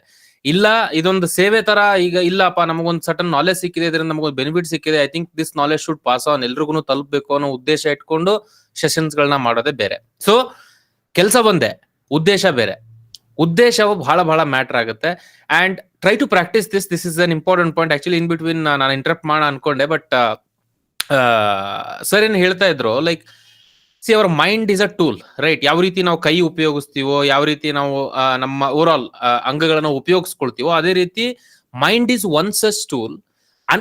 ಅನ್ಫಾರ್ಚುನೇಟ್ಲಿ ನಾವು ಅದನ್ನ ಬಿಟ್ಬಿಟ್ಟಿದೀವಿ, ಅಥವಾ ಅದ್ರ ಪಾಡಿಗೆ ಅದನ್ನ ಬಿಟ್ಬಿಟ್ಟಿದೀವಿ. ಹಾಗಾಗಿ it is taking control of us. So ನಾವೇನ್ ಮಾಡ್ಬೇಕು, ಲೈಕ್ ಫಾರ್ ಎಕ್ಸಾಂಪಲ್, ಈಗ try this, okay? So try to implement it. Every morning ಎದ್ದ ತಕ್ಷಣನೇ ಮೇ ಬಿ ಅ ಗ್ರಾಟಿಟ್ಯೂಡ್, ನನಗೆ ಈ ತರ ಒಂದು ಲೈಫ್ ಕೊಟ್ಟಿದ್ಯಪ್ಪ. Because see any given point in time ಅಲ್ಲಿ there are so many things to thanks, right? So ಎಲ್ಲಾ ವಿಚಾರಗಳನ್ನ ಗಮನಿಸಿದ್ರೆ, ಈಗ ಎಷ್ಟೋ ಜನ ನೀರಿಲ್ಲದೆ ಇರೋ ಜಾಗದಲ್ಲಿ ಹುಟ್ಟಿರ್ತಾರೆ. ಅವ್ರಿಗೆ ಕಂಪೇರ್ ಮಾಡಿದ್ರೆ we are for lucky, right? So ನಮ್ಗೆ ನಮ್ ಜೀವನದಲ್ಲಿ ಆಗ್ತಾ ಇರೋದೇ ಪ್ರಪಂಚನೇ ನಮ್ ತಲೆ ಮೇಲೆ ಬಿದ್ದಾಗೆ ನಾವು ನೋಡ್ತಾ ಇರ್ತೀವಿ. But when we look at around, ಭಗವಂತ ನಮ್ಮನ್ನ ಒಂದು ಪ್ರಾಪರ್ ವೇದಲ್ಲಿ ಇವತ್ತಿನ ಕಾಲಕ್ಕೆ ಇಟ್ಟಿದ್ದಾನೆ ಅಂತ ಅಂದ್ರೆ we should thank God, ಅಥವಾ we should thank the nature at the initial stage, ಅಥವಾ everything is going well in my life ಅನ್ನೋ ಒಂದು ಥಾಟ್ ಪ್ರೊಸೆಸ್ ಇಟ್ಕೊಂಡು ನಾವು ಡೇ ಅನ್ನ ಸ್ಟಾರ್ಟ್ ಮಾಡ್ತೀವಿ ಅಂತಂದ್ರೆ this is a wonderful procedure. ನಾವು ಡೇ ಅನ್ನ ಯಾವ ರೀತಿ ಸ್ಟಾರ್ಟ್ ಮಾಡ್ತೀವೋ ಅದೇ ರೀತಿ ಡೇ ಅನ್ನ ಎಂಡ್ ಮಾಡ್ತೀವಿ ಕೂಡ. ಬೆಳಿಗ್ಗೆ ಎದ್ದ ತಕ್ಷಣ ಹಾಳ್ಗಳಿಂದ ಅದಾಯ್ತು ಇದಾಯ್ತು, ನನ್ನ ಜೀವನ ಹಂಗಾಗಿದೆ, ನನ್ಗೆ ಅದಾಗಿದೆ, ನಾನು ಇದು ಮಾಡ್ಬಿಡ್ತೀನಿ, ಇದಾಗ್ಬಿಟ್ಟಿದೆ, ಈ ತರ ಗೊಳಾಡ್ಕೊಂಡು ನಾವು ಹೇಳ್ತೀವಿ ಅಂತಂದ್ರೆ you just try entire day ಅದೇ ರೀತಿನೇ ಕಳೀತಾ ಇರುತ್ತೆ, ರೈಟ್? ಸೊ ಕಂಪ್ಲೇಂಟ್ ಮಾಡಬೇಕು ಅಂತಂದ್ರೆ ಸುಮಾರು ಕಂಪ್ಲೇಂಟ್ಸ್ ಗಳನ್ನ ನಾವು ಮಾಡಬಹುದು. ಎವ್ರಿ ಡೇ ಕಂಪ್ಲೇಂಟ್ಸ್ ಗಳು ಇರುತ್ತೆ ನಮ್ಮ ಜೊತೆಗೆ. But there are so many things which are happening, right? ಎಲ್ಲಾನು ನಮ್ಮ ಪರವಾಗಿನೇ ಕೆಲವೊಂದಿಷ್ಟು ವಿಚಾರಗಳು ನಡೀತಾ ಇರುತ್ತೆ. And if you connect the points, ನಿನ್ನೆ ಏನೋ ಒಂದು ಕೆಟ್ಟದಾಗಿರುತ್ತೆ, ಅಥವಾ ಏನೋ ಒಂದು ಮಿಸ್ ಆಗಿ ನಮ್ಮ ಕಡೆಯಿಂದ ಮಿಸ್ಟೇಕ್ ಆಗಿರೋದು, ಅಥವಾ ಬೇರೆಯವರೊಬ್ರು ಏನೋ ಮಾಡಿರ್ತಾರೆ, ಅದು ನಮ್ಮ ಒಳ್ಳೇದಕ್ಕೇನೆ ಆಗ್ತಾ ಇರುತ್ತೆ. Eventually we are all heading there. ಇದನ್ನ ಲಾಸ್ಟ್ 2 ಸೆಷನ್ಸ್ 1 ಸೆಷನ್ ಬ್ಯಾಕ್ ಮಾತಾಡಿದ್ರು Vinay sir. Anyway grace mark is there. Grace marks ಅಂತೂ ಇದ್ದೇ ಇದೆ. ನಾವು we are all heading towards the liberation or freedom, right? Freedom from what? Freedom from ಅಜ್ಞಾನ. ನಮ್ಗಿರೋ unnecessary thought process ಇಂದಾನೆ ನಮಗೆ ಫ್ರೀಡಮ್ ಬೇಕಾಗಿರೋದು. It is not needed. We imagined everything. ಎಲ್ಲಾನು ಇಮ್ಯಾಜಿನ್ ಮಾಡ್ಕೊಂಡು ಬಂದಿದೀವಿ ಇಲ್ಲಿವರೆಗೂ. ಆ ಇಮ್ಯಾಜಿನೇಷನ್ ರಿಯಲ್ ಅನ್ಕೊಂಡು ನಾವು ಲೈಫ್ ಅನ್ನ ಪ್ರೊಸೀಡ್ ಮಾಡ್ತಾ ಇರ್ತೀವಿ. ಬಟ್ ಒಂದು ಮೂಮೆಂಟ್ ಅಲ್ಲಿ we give a pause. Yes, this is different and I am different. ನನ್ನಲ್ಲಿರುವ ಚೈತನ್ಯ ಏನಿದೆಯೋ that is the only true reality. But this is all happening, let it happen, right? ಎರಡು ರೀತಿಯಾಗಿ ನೀವು ಹ್ಯಾಂಡಲ್ ಮಾಡಬಹುದು. This is also you can try. This is one of the practices. Morning ಎದ್ದ ತಕ್ಷಣನೇ ಇದರ್ ಗ್ರಾಟಿಟ್ಯೂಡ್ ಮೂಲಕನೋ ಅಥವಾ ಒಂದು ಒಳ್ಳೆಯ ಥಾಟ್ ಪ್ರೊಸೆಸ್ ಇಂದ, ರೈಟ್, ಎದ್ದು ನಾವು ಡೇ ಅನ್ನ ಸ್ಟಾರ್ಟ್ ಮಾಡ್ತೀವಿ ಅಂತಂದ್ರೆ there is a high potential entire ಡೇನ ನಾವು ಇನ್ನೂ ಚೆನ್ನಾಗಿ ಒಂದು ಲೆವೆಲ್ಗೆ ತಗೊಂಡು ಹೋಗ್ಬೋದು, ಅಥವಾ ಒಂದು ಎನರ್ಜೆಟಿಕ್ ಆಗಿ ನಾವು ನೆಕ್ಸ್ಟ್ ಲೆವೆಲ್ಗೆ ತಗೊಂಡು ಹೋಗ್ಬೋದು, right? And second, this I heard from one of the Swami's ಮಾತಾಡ್ತಾ ಇರ್ತಕ್ಕಂಥ ಸಿಚುವೇಶನ್ಸ್ ಅಲ್ಲಿ, ಹಂಗೆ ಮೀಟಿಂಗ್ ಈ ತರ ಅಟೆಂಡ್ ಆದಾಗ ಕ್ಲಾಸಸ್ ಅಲ್ಲಿ ಅವ್ರು ಮಾತಾಡ್ತಾ ಇದ್ದಂಥದ್ದು. See, those who are in this path, ಯಾರು ಈ ಒಂದು ಪಾತ್ ಅಲ್ಲಿ ಇದಾರೋ, ಎರಡು ರೀತಿಯಲ್ಲಿ ವಿಷಯಗಳನ್ನ ಹ್ಯಾಂಡಲ್ ಮಾಡ್ತಾರೆ, ಹೊರಗಡೆ ನಡೀತಕ್ಕಂಥ ವಿಚಾರಗಳನ್ನ. ಒಂದು via surrendering, right? Surrendering in the sense, ಏನೇ ನಡೀತಾ ಇದ್ರು ಕೂಡ ಅದು ನನ್ನ ಮೂಲಕ ನಡೀತಾ ಇದೆಯೋ ಅಥವಾ ನನಗೆ ಆಗ್ತಾ ಇದೆಯಲ್ವಾ, ಆ ಒಂದು ವಿಚಾರ ಭಗವಂತನ ಇಚ್ಛೆ ಅಥವಾ ನೇಚರ್ನ decision, let it happen, I am ready to accept it. ಆ ಒಂದು ಅಕ್ಸೆಪ್ಟೆನ್ಸ್ ಅನ್ನ ಪ್ರಾಕ್ಟೀಸ್ ಮಾಡ್ತಾ ಹೋಗ್ತೀವಿ ನಾವು. Acceptance itself is a practice. ಇದು ಒಂದು ರೀತಿ. ಎರಡನೇ ರೀತಿ ಬಂದು ಭಕ್ತಿಯ ಮೂಲಕ. Again, acceptance is basically like, ಏನೇ ನನ್ನ ಜೀವನದಲ್ಲಿ ನಡೀತಾ ಇದೆ ಅಂತಂದ್ರೂ ಕೂಡ ಅದಕ್ಕೆ ನಂದೇ ಜವಾಬ್ದಾರಿ, ನನ್ನ ಕರ್ಮಗಳ ಮೂಲಕನೇ ಇದಾಗ್ತಿದೆ, ಲೆಟ್ ಮೀ ಸಫರ್. ಎಲ್ಲಿವರೆಗೂ ಇದು ವಿಚಾರ ಇರುತ್ತೋ, ನನ್ನ ಕರ್ಮಗಳು ಎಲ್ಲಿವರೆಗೂ ಮುಗಿಯಲ್ವೋ ಅಲ್ಲಿವರೆಗೂ ಹೋಗ್ತಾ ಇರಲಿ. It doesn't matter, because anyway that is separate from me, so I am separate from it, let it happen. ಕರ್ಮ ಎಲ್ಲಿವರೆಗೂ ಇರುತ್ತೋ ಅಲ್ಲಿವರೆಗೂ ಫ್ಲೋ ಆಗಲಿ ಅಂತಕ್ಕಂಥ ಒಂದು ಥಾಟ್ ಪ್ರೊಸೆಸ್ ಇಟ್ಕೊಂಡು ಹೋಗ್ಬೋದು. ಇಲ್ಲ, ಸೆಕೆಂಡ್, ಏನೇ ಆಗ್ತಾ ಇದ್ರು ಕೂಡ ಅದು ಭಗವಂತನ ಇಚ್ಛೆ ಅಂತಕ್ಕಂಥ ಒಂದು ಭಕ್ತಿಯ ಮಾರ್ಗದ ಮೂಲಕನೂ ಕೂಡ ನೀವು ಪ್ರೊಸೀಡ್ ಮಾಡ್ಕೊಂಡು ಸರೆಂಡರಿಂಗ್. ನಾನು ಏನೇ ಮಾಡ್ತಾ ಇದ್ರು yes, it is your choice, ಅಥವಾ ನಿನ್ನ ಒಂದು ಚಿತ್ತಾನೆ ಅಪ್ಪ ಇದು ಅಂತಕ್ಕಂಥ ಒಂದು ಥಾಟ್ ಪ್ರೊಸೆಸ್, ಅಥವಾ ಏನೇ ಒಂದು ನಮ್ಮ ಜೊತೆ ಆದ್ರೂ ಕೂಡ this is your thought, I am accepting it, because ನಿನ್ನಿಂದ ಸಿಕ್ಕಿರ್ತಕ್ಕಂಥ ಒಂದು ಪ್ರಸಾದ ಇದು, ಪ್ರಸಾದ ಬುದ್ಧಿ, ರೈಟ್? ಈಗ ಪ್ರಸಾದಕ್ಕೆ ಹೋದಾಗ ನಾವು ಎಲ್ಲೇ ಒಂದು ಪ್ರಸಾದ ಕೊಡ್ತಿದ್ದಾರೆ, ಚಿತ್ರಾನ್ನ ಕೊಟ್ಟರು ಅಂದ್ರೆ ನನಗೆ ಚಿತ್ರಾನ್ನ ಇಷ್ಟ ಅಲ್ಲ, ಪುಳಿಯೋಗರೆ ಕೊಡು ಅಂತ ಕೇಳ್ತೀವಿ ನಾವು. ಅಲ್ಲಿ we accept it, right? That is how we should take the life. So ಈ ಎರಡು ಮಾರ್ಗಗಳ ಮೂಲಕ ಯೂಶುವಲಿ ಈ ಒಂದು ಪಾತಲ್ಲಿ ಇರ್ತಕ್ಕಂಥವ್ರು ಹೊರಗಡೆ ವಿಚಾರಗಳನ್ನ ಐದರ್ ಎಕ್ಸೆಪ್ಟ್ ಮಾಡ್ಕೊಳ್ತಾರೆ ಅಥವಾ ಅದ್ರ ರಿಲೇಟೆಡ್ ಫೇಸ್ ಮಾಡ್ತಾರೆ. ಸೊ ಹಾಗಾಗಿ ತುಂಬಾ ಆ ಒಂದು ಸ್ಟೇಜ್ ಅಲ್ಲೇನೆ let's not think too much about it. It is important, but at the same time what important, very important ಅಂತಕ್ಕಂಥದ್ದು ನಮ್ಮ ಒಳಗಡೆ ಇರ್ತಕ್ಕಂತಹ ಒಂದು ನಿಜಾಯಿತಿ ಏನಿದೆಯೋ, ರಿಯಾಲಿಟಿ ಏನಿದೆಯೋ, that is very very important. ಆದಷ್ಟು ನಮ್ಮ ಅಟೆನ್ಷನ್ ಅನ್ನ ಆ ಒಂದು ರಿಯಾಲಿಟಿಗೆ ತಗೊಂಡ್ ಬರಕಾಗತ್ತೆ ಅಂತಂದ್ರೆ we can face the life like comfortably. That is the whole point. Girish ಅವರು ಒಂದು ಪ್ರಶ್ನೆ ಕೇಳಿದ್ದಾರೆ, ನರಕ ಅನ್ನೋದು ಬೇರೆ ಇದೆಯಾ ಅಥವಾ ನಮ್ಮ ಈಗಿನ ಜೀವನೇ ನರಕ ಅಂತಾನ ಅನ್ಬಿಟ್ಟು ಅಂತ. ಗಿರೀಶ್ ಅವರು ಇಲ್ಲಿ ಓಕೆ, ಆಸ್ ಪರ್ ಭಗವದ್ಗೀತಾ ಅಂತ ಕೇಳಿರೋದ್ರಿಂದ ನಾನು ಆ ಒಂದು ಸ್ಕೋಪ್ ನಲ್ಲಿ ಲಿಮಿಟೆಡ್ ಆಗಿ ಹೇಳಲಿಕ್ಕೆ ಪ್ರಯತ್ನ ಪಡ್ತೇನೆ. ಇಲ್ಲಿ ಭಗವಂತ ನರಕ ಅನ್ನುವಂಥದ್ರ ಬಗ್ಗೆ ಡೈರೆಕ್ಟ್ ಆಗಿ ಎಲ್ಲೂ ವಿವರಣೆಯನ್ನ ಕೊಟ್ಟಿಲ್ಲ ಭಗವದ್ಗೀತೆಯಲ್ಲಿ. ಈಗಿನ ಶ್ಲೋಕಗಳಲ್ಲೇ ನೀವು ನೋಡ್ದಂಗೆ ನರಕದ ಬಾಗಿಲುಗಳು ಅಂತ ಈ ಕಾಮಕ್ರೋಧ ಲೋಭಗಳನ್ನ ಕರೀತಾನೆ, ಆಯ್ತಾ? ಸೊ ಹಾಗಾಗಿ ನರಕದ ಕಡೆಗೆ ಹೋಗೋದು ಅಂದ್ರೆ ಈ ಪುನರ್ಜನ್ಮಗಳ ಕಡೆಗೆ ಹೋಗುವಂತದ್ದಾಗ್ಲಿ ಅಥವಾ ಇನ್ನೂ ಅಧಮವಾದಂತಹ ಒಂದು ಜೀವನದ ಕಡೆಗೆ ಹೋಗುವಂತದ್ದಾಗ್ಲಿ ಅದ್ರ ಬಗ್ಗೆ ಹೇಳ್ತಾನೆ. ಆದ್ರೆ ನಮ್ಮ ಶಾಸ್ತ್ರಗಳು ಪುರಾಣಗಳ ಪ್ರಕಾರ ಒಟ್ಟು 14 ಲೋಕಗಳಿದಾವೆ. ಓಕೆ, ನಾವು ಭೂಲೋಕದಲ್ಲಿ ಏನಿದೀವಲ್ಲ ಅದು ಮಧ್ಯದಲ್ಲಿ ಇರುವಂತದ್ದು. ಇದಕ್ಕಿಂತಲೂ 7 ನರಕಗಳಿದಾವೆ. ಅಂದ್ರೆ ಆ ನರಕಗಳಲ್ಲೂ ಬೇರೆ ಬೇರೆ ಲೆವೆಲ್ಗಳನ್ನ ಹೇಳ್ತಾ ಹೋಗಿದ್ದಾರೆ. ಸೊ ಹಾಗಾಗಿ 7 ರೀತಿಯಾದಂತಹ ನರಕಗಳು, 7 ರೀತಿಯಾದಂತಹ ಸ್ವರ್ಗ ಅಂತ ಹೇಳ್ಬೋದು, ಅಥವಾ ಒಳ್ಳೆಯ ಲೋಕಗಳು. 7 ಒಳ್ಳೆಯ ಲೋಕಗಳು, 7 ನರಕದ ಪಾಪದ ಲೋಕಗಳು ಅಂತ ಹೇಳ್ಬೋದು. ಭೂಲೋಕ ಅನ್ನುವಂಥದ್ದು ಈ 7 ಒಳ್ಳೆ ಲೋಕಗಳಲ್ಲಿ ಲೋಯೆಸ್ಟ್ ಲೆವೆಲ್ ನಲ್ಲಿ ಇರುವಂತದ್ದು. ಸೊ ಹಾಗಾಗಿ ನಾವು ಔಟ್ ಆಫ್ 1 to 14 ತಗೊಂಡ್ವಿ ಅಂದ್ರೆ ನಾವು 7ನೇದ್ರಲ್ಲಿ ಬರ್ತೀವಿ, 7ನೇ ಪ್ಲೇಸ್ ನಲ್ಲಿ ಇದೀವಿ ನಾವು. ಸೊ ಸ್ವಲ್ಪ ಕೆಳಕ್ ಹೋದ್ವಿ ಅಂದ್ರೆ ನರಕ ಸ್ಟಾರ್ಟ್ ಆಗ್ಬಿಡುತ್ತೆ ಅನ್ನೋ ರೀತಿಯಲ್ಲಿ. ಸೊ ಪುರಾಣಗಳ ಪ್ರಕಾರ ಮತ್ತು ನಮ್ಮ ಶಾಸ್ತ್ರಗಳ ಪ್ರಕಾರ ಈ ರೀತಿಯಾದ 14 ಲೋಕಗಳನ್ನ ಹೇಳಿದ್ದಾರೆ. ನರಕ ಅನ್ನುವಂಥದ್ದು ಏನು ಬರುತ್ತಲ್ಲ ಅದು ಪಾತಾಳ ಅನ್ನುವಂಥದ್ದು ಲಾಸ್ಟ್ ನರಕವಾಗಿ ಹೇಳ್ತಾರೆ.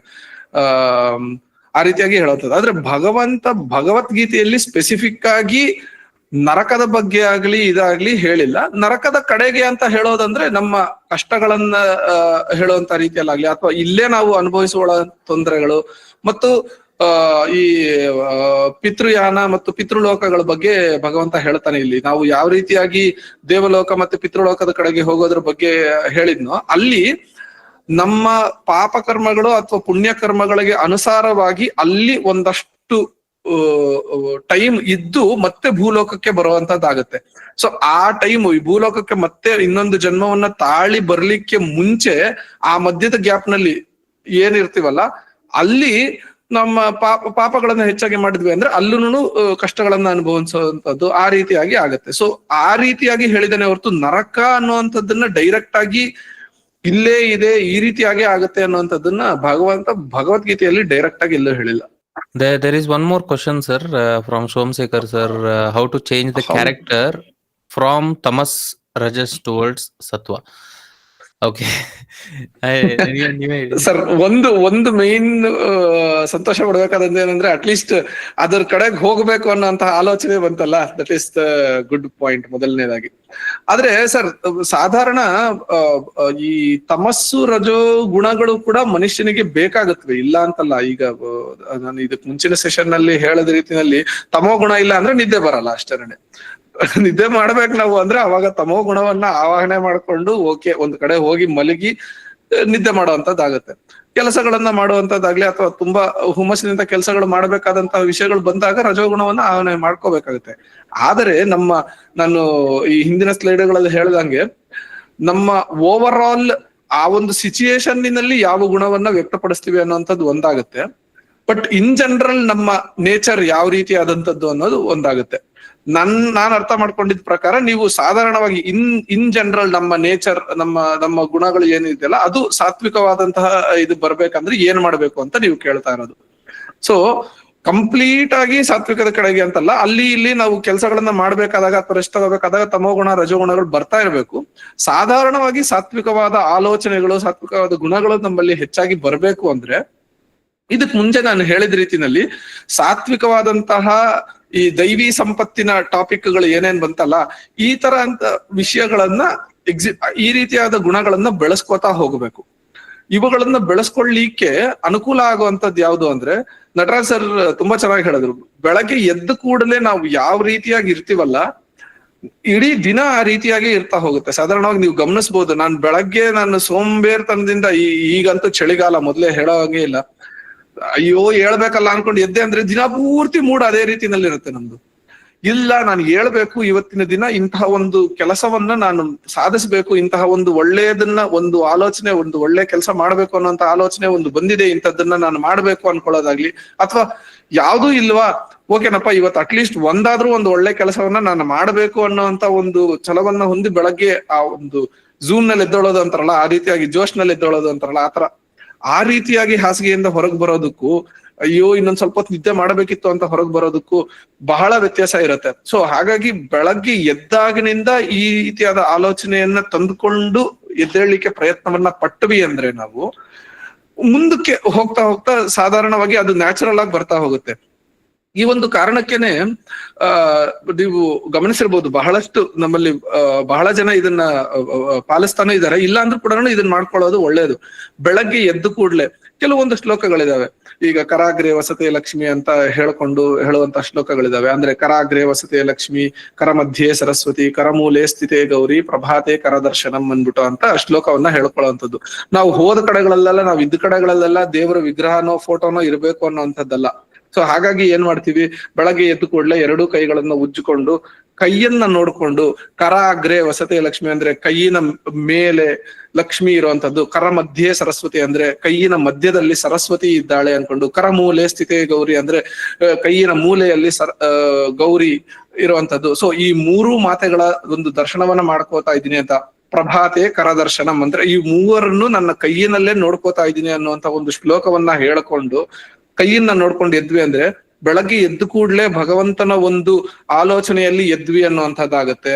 ಮತ್ತೆ ಅದಾದ ಕೂಡ್ಲೆ ಮಂಚದಲ್ಲೋ ಹಾಸಿಗೆಯಲ್ಲೋ ಎಲ್ಲಿ ಮಲಗಿರ್ತೀವಿ ಅಲ್ಲಿಂದ ನೆಲದ ಮೇಲೆ ಕಾಲಿಡ್ಲಿಕ್ಕೆ ಮುಂಚೆ ನಾವು ಸಮುದ್ರ ವಸನೆ ದೇವಿ ಪರ್ವತಸ್ಥನ ಮಂಡಲೆ ವಿಷ್ಣು ಪತ್ನಿ ನಮಸ್ತುಭ್ಯಂ ಪಾದಸ್ಪರ್ಶಂ ಕ್ಷಮಸ್ವಮೇ ಅಂದ್ಬಿಟ್ಟು ಅಂತ ಒಂದು ಶ್ಲೋಕ ಬರುತ್ತೆ.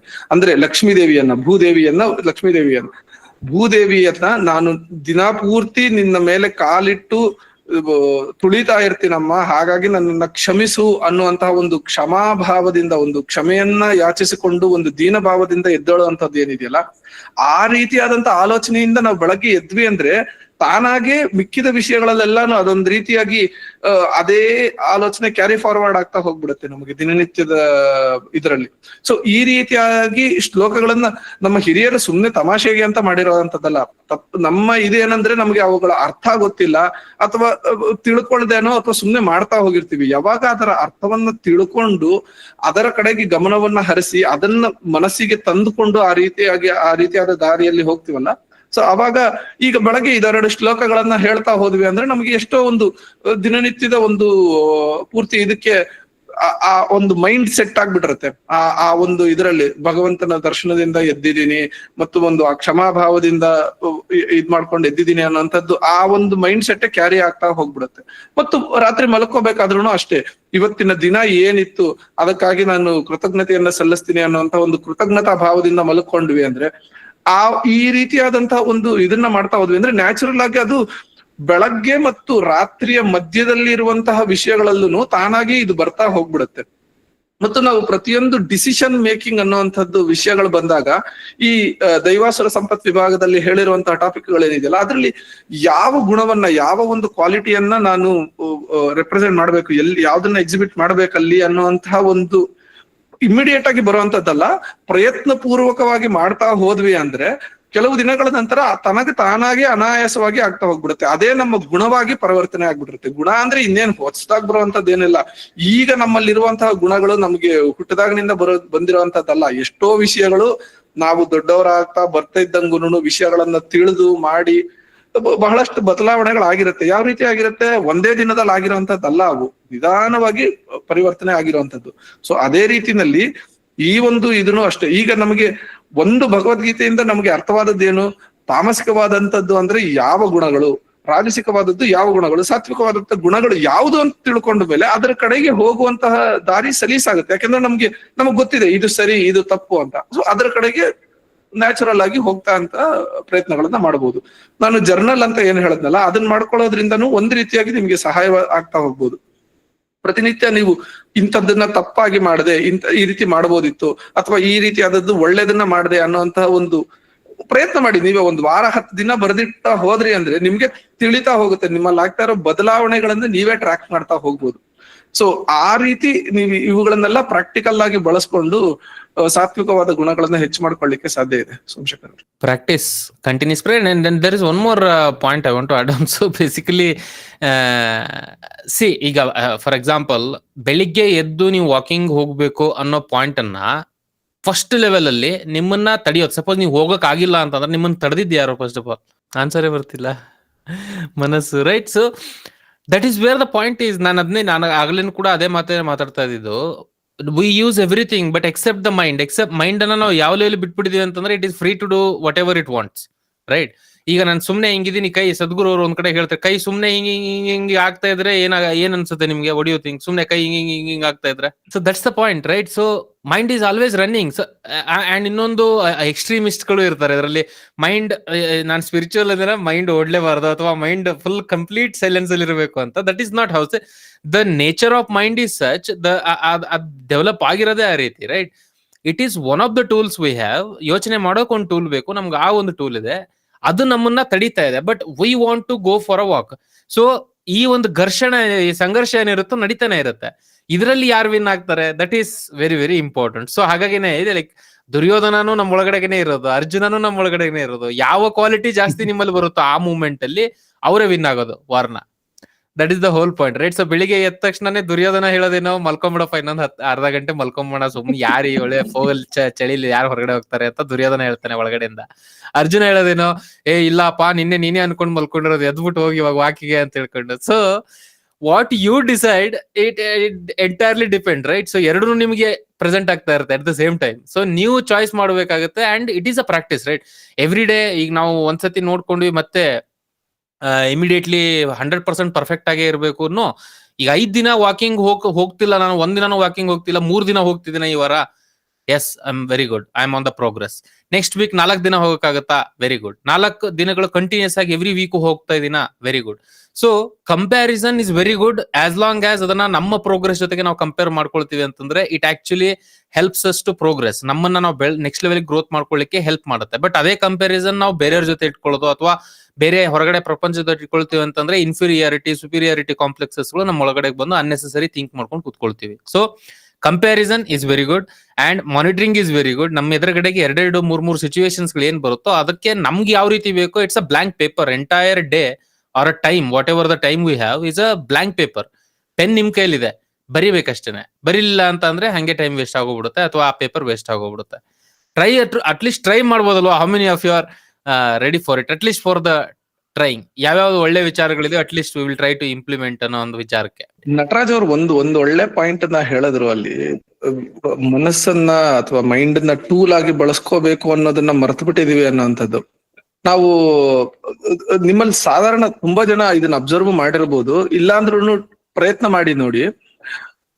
ನಮಗ್ ಎಲ್ಲದಕ್ಕಿಂತ ಬಹಳ ಮುಖ್ಯವಾಗಿ ಬರುವಂತ ಪ್ರಶ್ನೆ ನಮ್ಮಲ್ಲಿ, ನಾವು ಮನಸ್ಸನ್ನ ಟೂಲ್ ಆಗಿ ಹೇಗೆ ಬಳಸ್ಕೊಳ್ಳುವಂಥದ್ದು. ಮನಸ್ಸು ನಮ್ಮ ಚಂಚಲವಾಗಿರುತ್ತೆ, ನಮ್ಮ ಮಾತನ್ನ ಕೇಳೋದಿಲ್ವಲ್ಲ ಅನ್ನೋಂಥದ್ದನ್ನೇ ನಾವು ಸಾಧಾರಣ ಅನ್ಕೋತೀವಿ.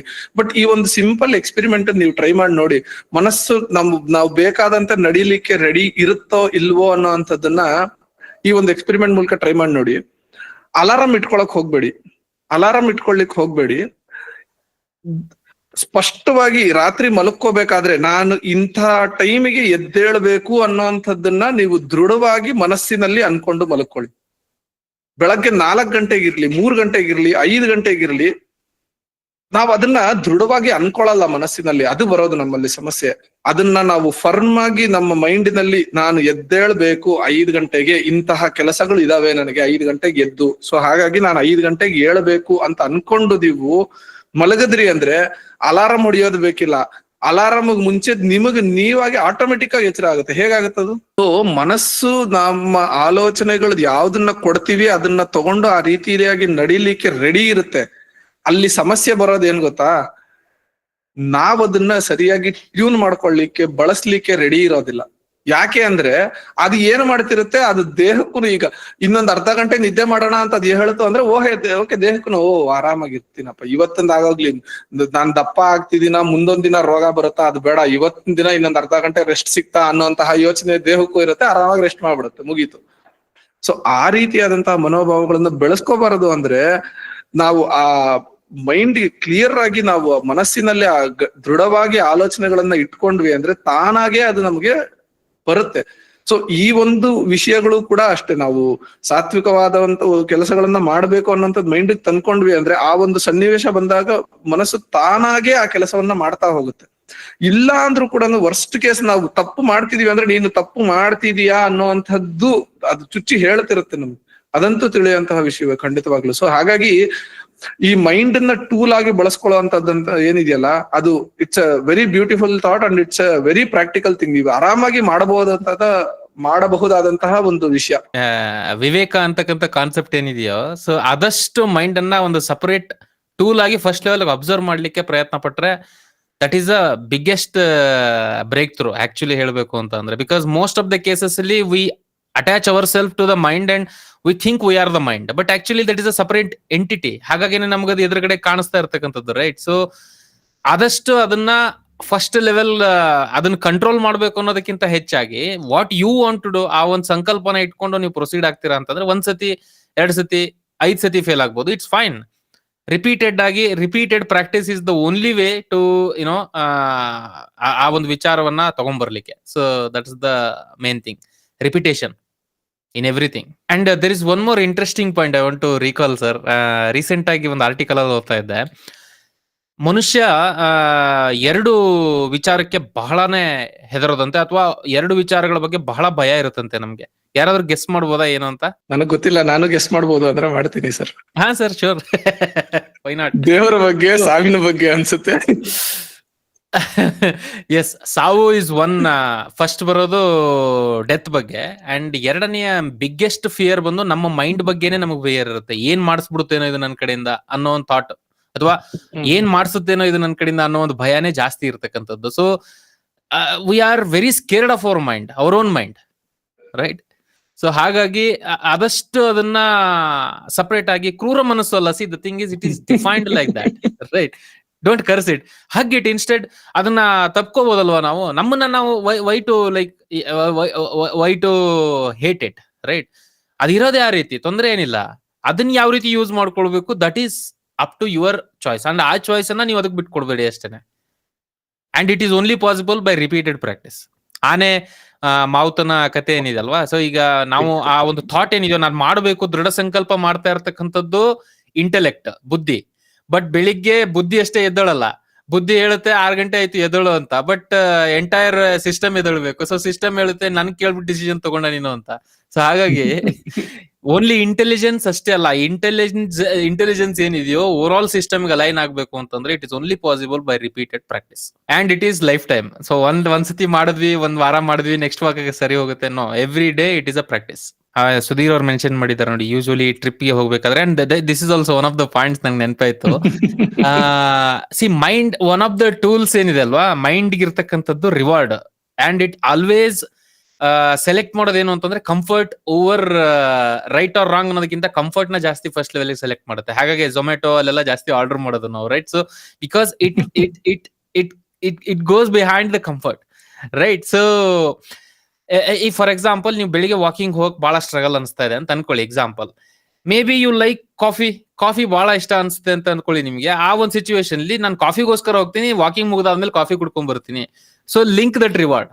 So may be, I mean, consistency build ಆಗ್ಲಿಕ್ಕೆ ವರ್ಕ್ ಆಗುತ್ತೆ. ಪರ್ಸನಲ್ ಲೆವೆಲ್ ಅಲ್ಲಿ ಎಕ್ಸ್ಪೀರಿಯನ್ಸ್ ಅಲ್ಲಿ ಹೇಳ್ತಾ ಇರೋದು, right?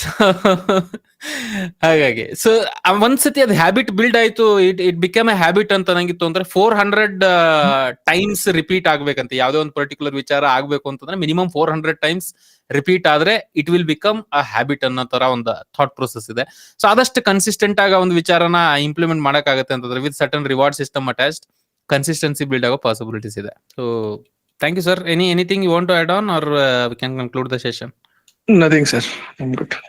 Yes. Once again, thank you everyone for your time. Weekend ಸುಮಾರು ಚರ್ಚೆಗಳನ್ನ ನಾವು ಮಾಡಿದೀವಿ, ಅಂಡ್ ಮಂಡೇ ಗೀತಾ ಜಯಂತಿ ಇದೆ, one of the special days. Because ಈ ರೀತಿಯಂತ ಒಂದು ವಿಚಾರಗಳನ್ನ ನಮ್ಮೂರ್ಗುನು ಭಗವಂತ ಎಷ್ಟೋ ಒಂದು ಯುಗಗಳ ಮುಂಚೆನೆ ನಮ್ಮೂರ್ಗುನು ತಲುಪಿಸಿದ್ದಾರೆ. ಬಿಕಾಸ್ ಕಲಿಯುಗ ಬರುತ್ತೆ ಅಂತ ಅವ್ರಿಗೆ ಗೊತ್ತಿತ್ತು ಮುಂಚೆನೆ. ಅವರು ಆ ಯುಗದಿಂದ ದಾಟುವಾಗಿನ ಮುಂಚೆನೆ ನಮಗಿನ್ ಕೊಟ್ಬಿಟ್ಟು ಹೋಗಿದ್ದಾರೆ. ಸೊ ವಿ ಆರ್ ಆಲ್ಮೋಸ್ಟ್ ಎಷ್ಟು ತಿಂಗಳಾಯ್ತು ಸರ್ ಇವಾಗ ಮಾಡ್ತಾ ಇದ್ದು? ಮೋಸ್ಟ್ಲಿ 3 months ಅಂತೂ ಈಸಿಲಿ ಆಗಿದೆ ಅನ್ಸುತ್ತೆ. ಇನ್ನೂ ಜಾಸ್ತಿ ಆಗಿದೆ ಸರ್.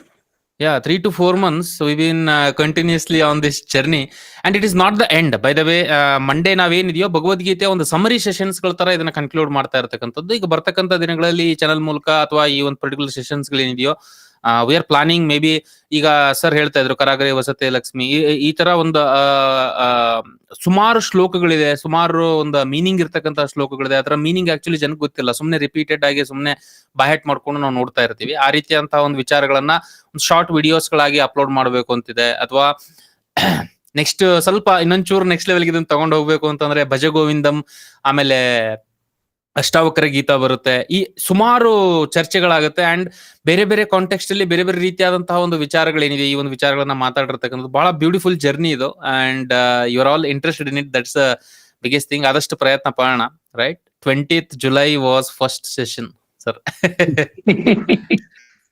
4 months ಆಯ್ತು, ನಿಯರ್ಲಿ 4 months ಆಯ್ತು. ಸೊ ಆದಷ್ಟು ಲೈವ್ ಅಲ್ಲಿ ಅಟೆಂಡ್ ಆಗ್ಲಿಕ್ಕೆ ಪ್ರಯತ್ನ ಪಡಿ, ಅಂಡ್ ಏನೇ ಇದ್ರು ಕೂಡ ಅಪ್ಡೇಟ್ ಮಾಡ್ತಾ ಇರ್ತೀವಿ ನಮ್ಮ ಕಡೆಯಿಂದ. ಹಳೇದೇನಿದೆಯೋ ಓವರ್ ಆಲ್ ವಿಡಿಯೋಸ್ಗಳು ಬರುತ್ತೆ, ಸ್ವಲ್ಪ ಕಾರಣಾಂತರಗಳಿಂದ ಅಪ್ಲೋಡ್ ಮಾಡಕ್ ಆಗಿರ್ಲಿಲ್ಲ ನಮ್ಗೆ. So we will add all those videos very soon. And Monday most likely concluding session Monday ಇರುತ್ತೆ. 18ನೇ ಅಧ್ಯಾಯ ತುಂಬಾ ದೊಡ್ಡ ಅಧ್ಯಾಯ ಆಗಿರೋದ್ರಿಂದ ಸಪರೇಟ್ ಸೆಷನ್ ಬೇಕು ಅದಕ್ಕೆ. ಹಾಗಾಗಿ ಅದನ್ನ ಅವತ್ತು ಇಟ್ಕೊಂಡಿರ್ತಕ್ಕಂಥದ್ದು. We will update via WhatsApp and separate ಕಮ್ಯುನಿಟಿಲಿ ಅಪ್ಡೇಟ್ ಮಾಡ್ತೀವಿ. Thank you so much for your presence, ನಿಮ್ಮ ಪ್ರೆಸೆನ್ಸ್ ಇಲ್ಲ ಅಂದ್ರೆ ಇದು ಪಾಸಿಬಿಲಿಟಿನೇ ಆಗ್ತಿರಲಿಲ್ಲ. ಬಿಕಾಸ್ ನಾವು ಅನ್ಕೊಂಡಿದ್ದು ಮಾಡ್ಬೇಕು ಅಂತ, ಬಟ್ ನೀವು ಇದರಲ್ಲಿ ಇರೋದ್ರಿಂದಾನೇ it is going well. Thank you so much. And next session ಅಲ್ಲಿ ಸಿಗೋಣ. Anything you want to add on, Vinay sir? Nothing sir. Hare Krishna. Hare Krishna. Thank you so much.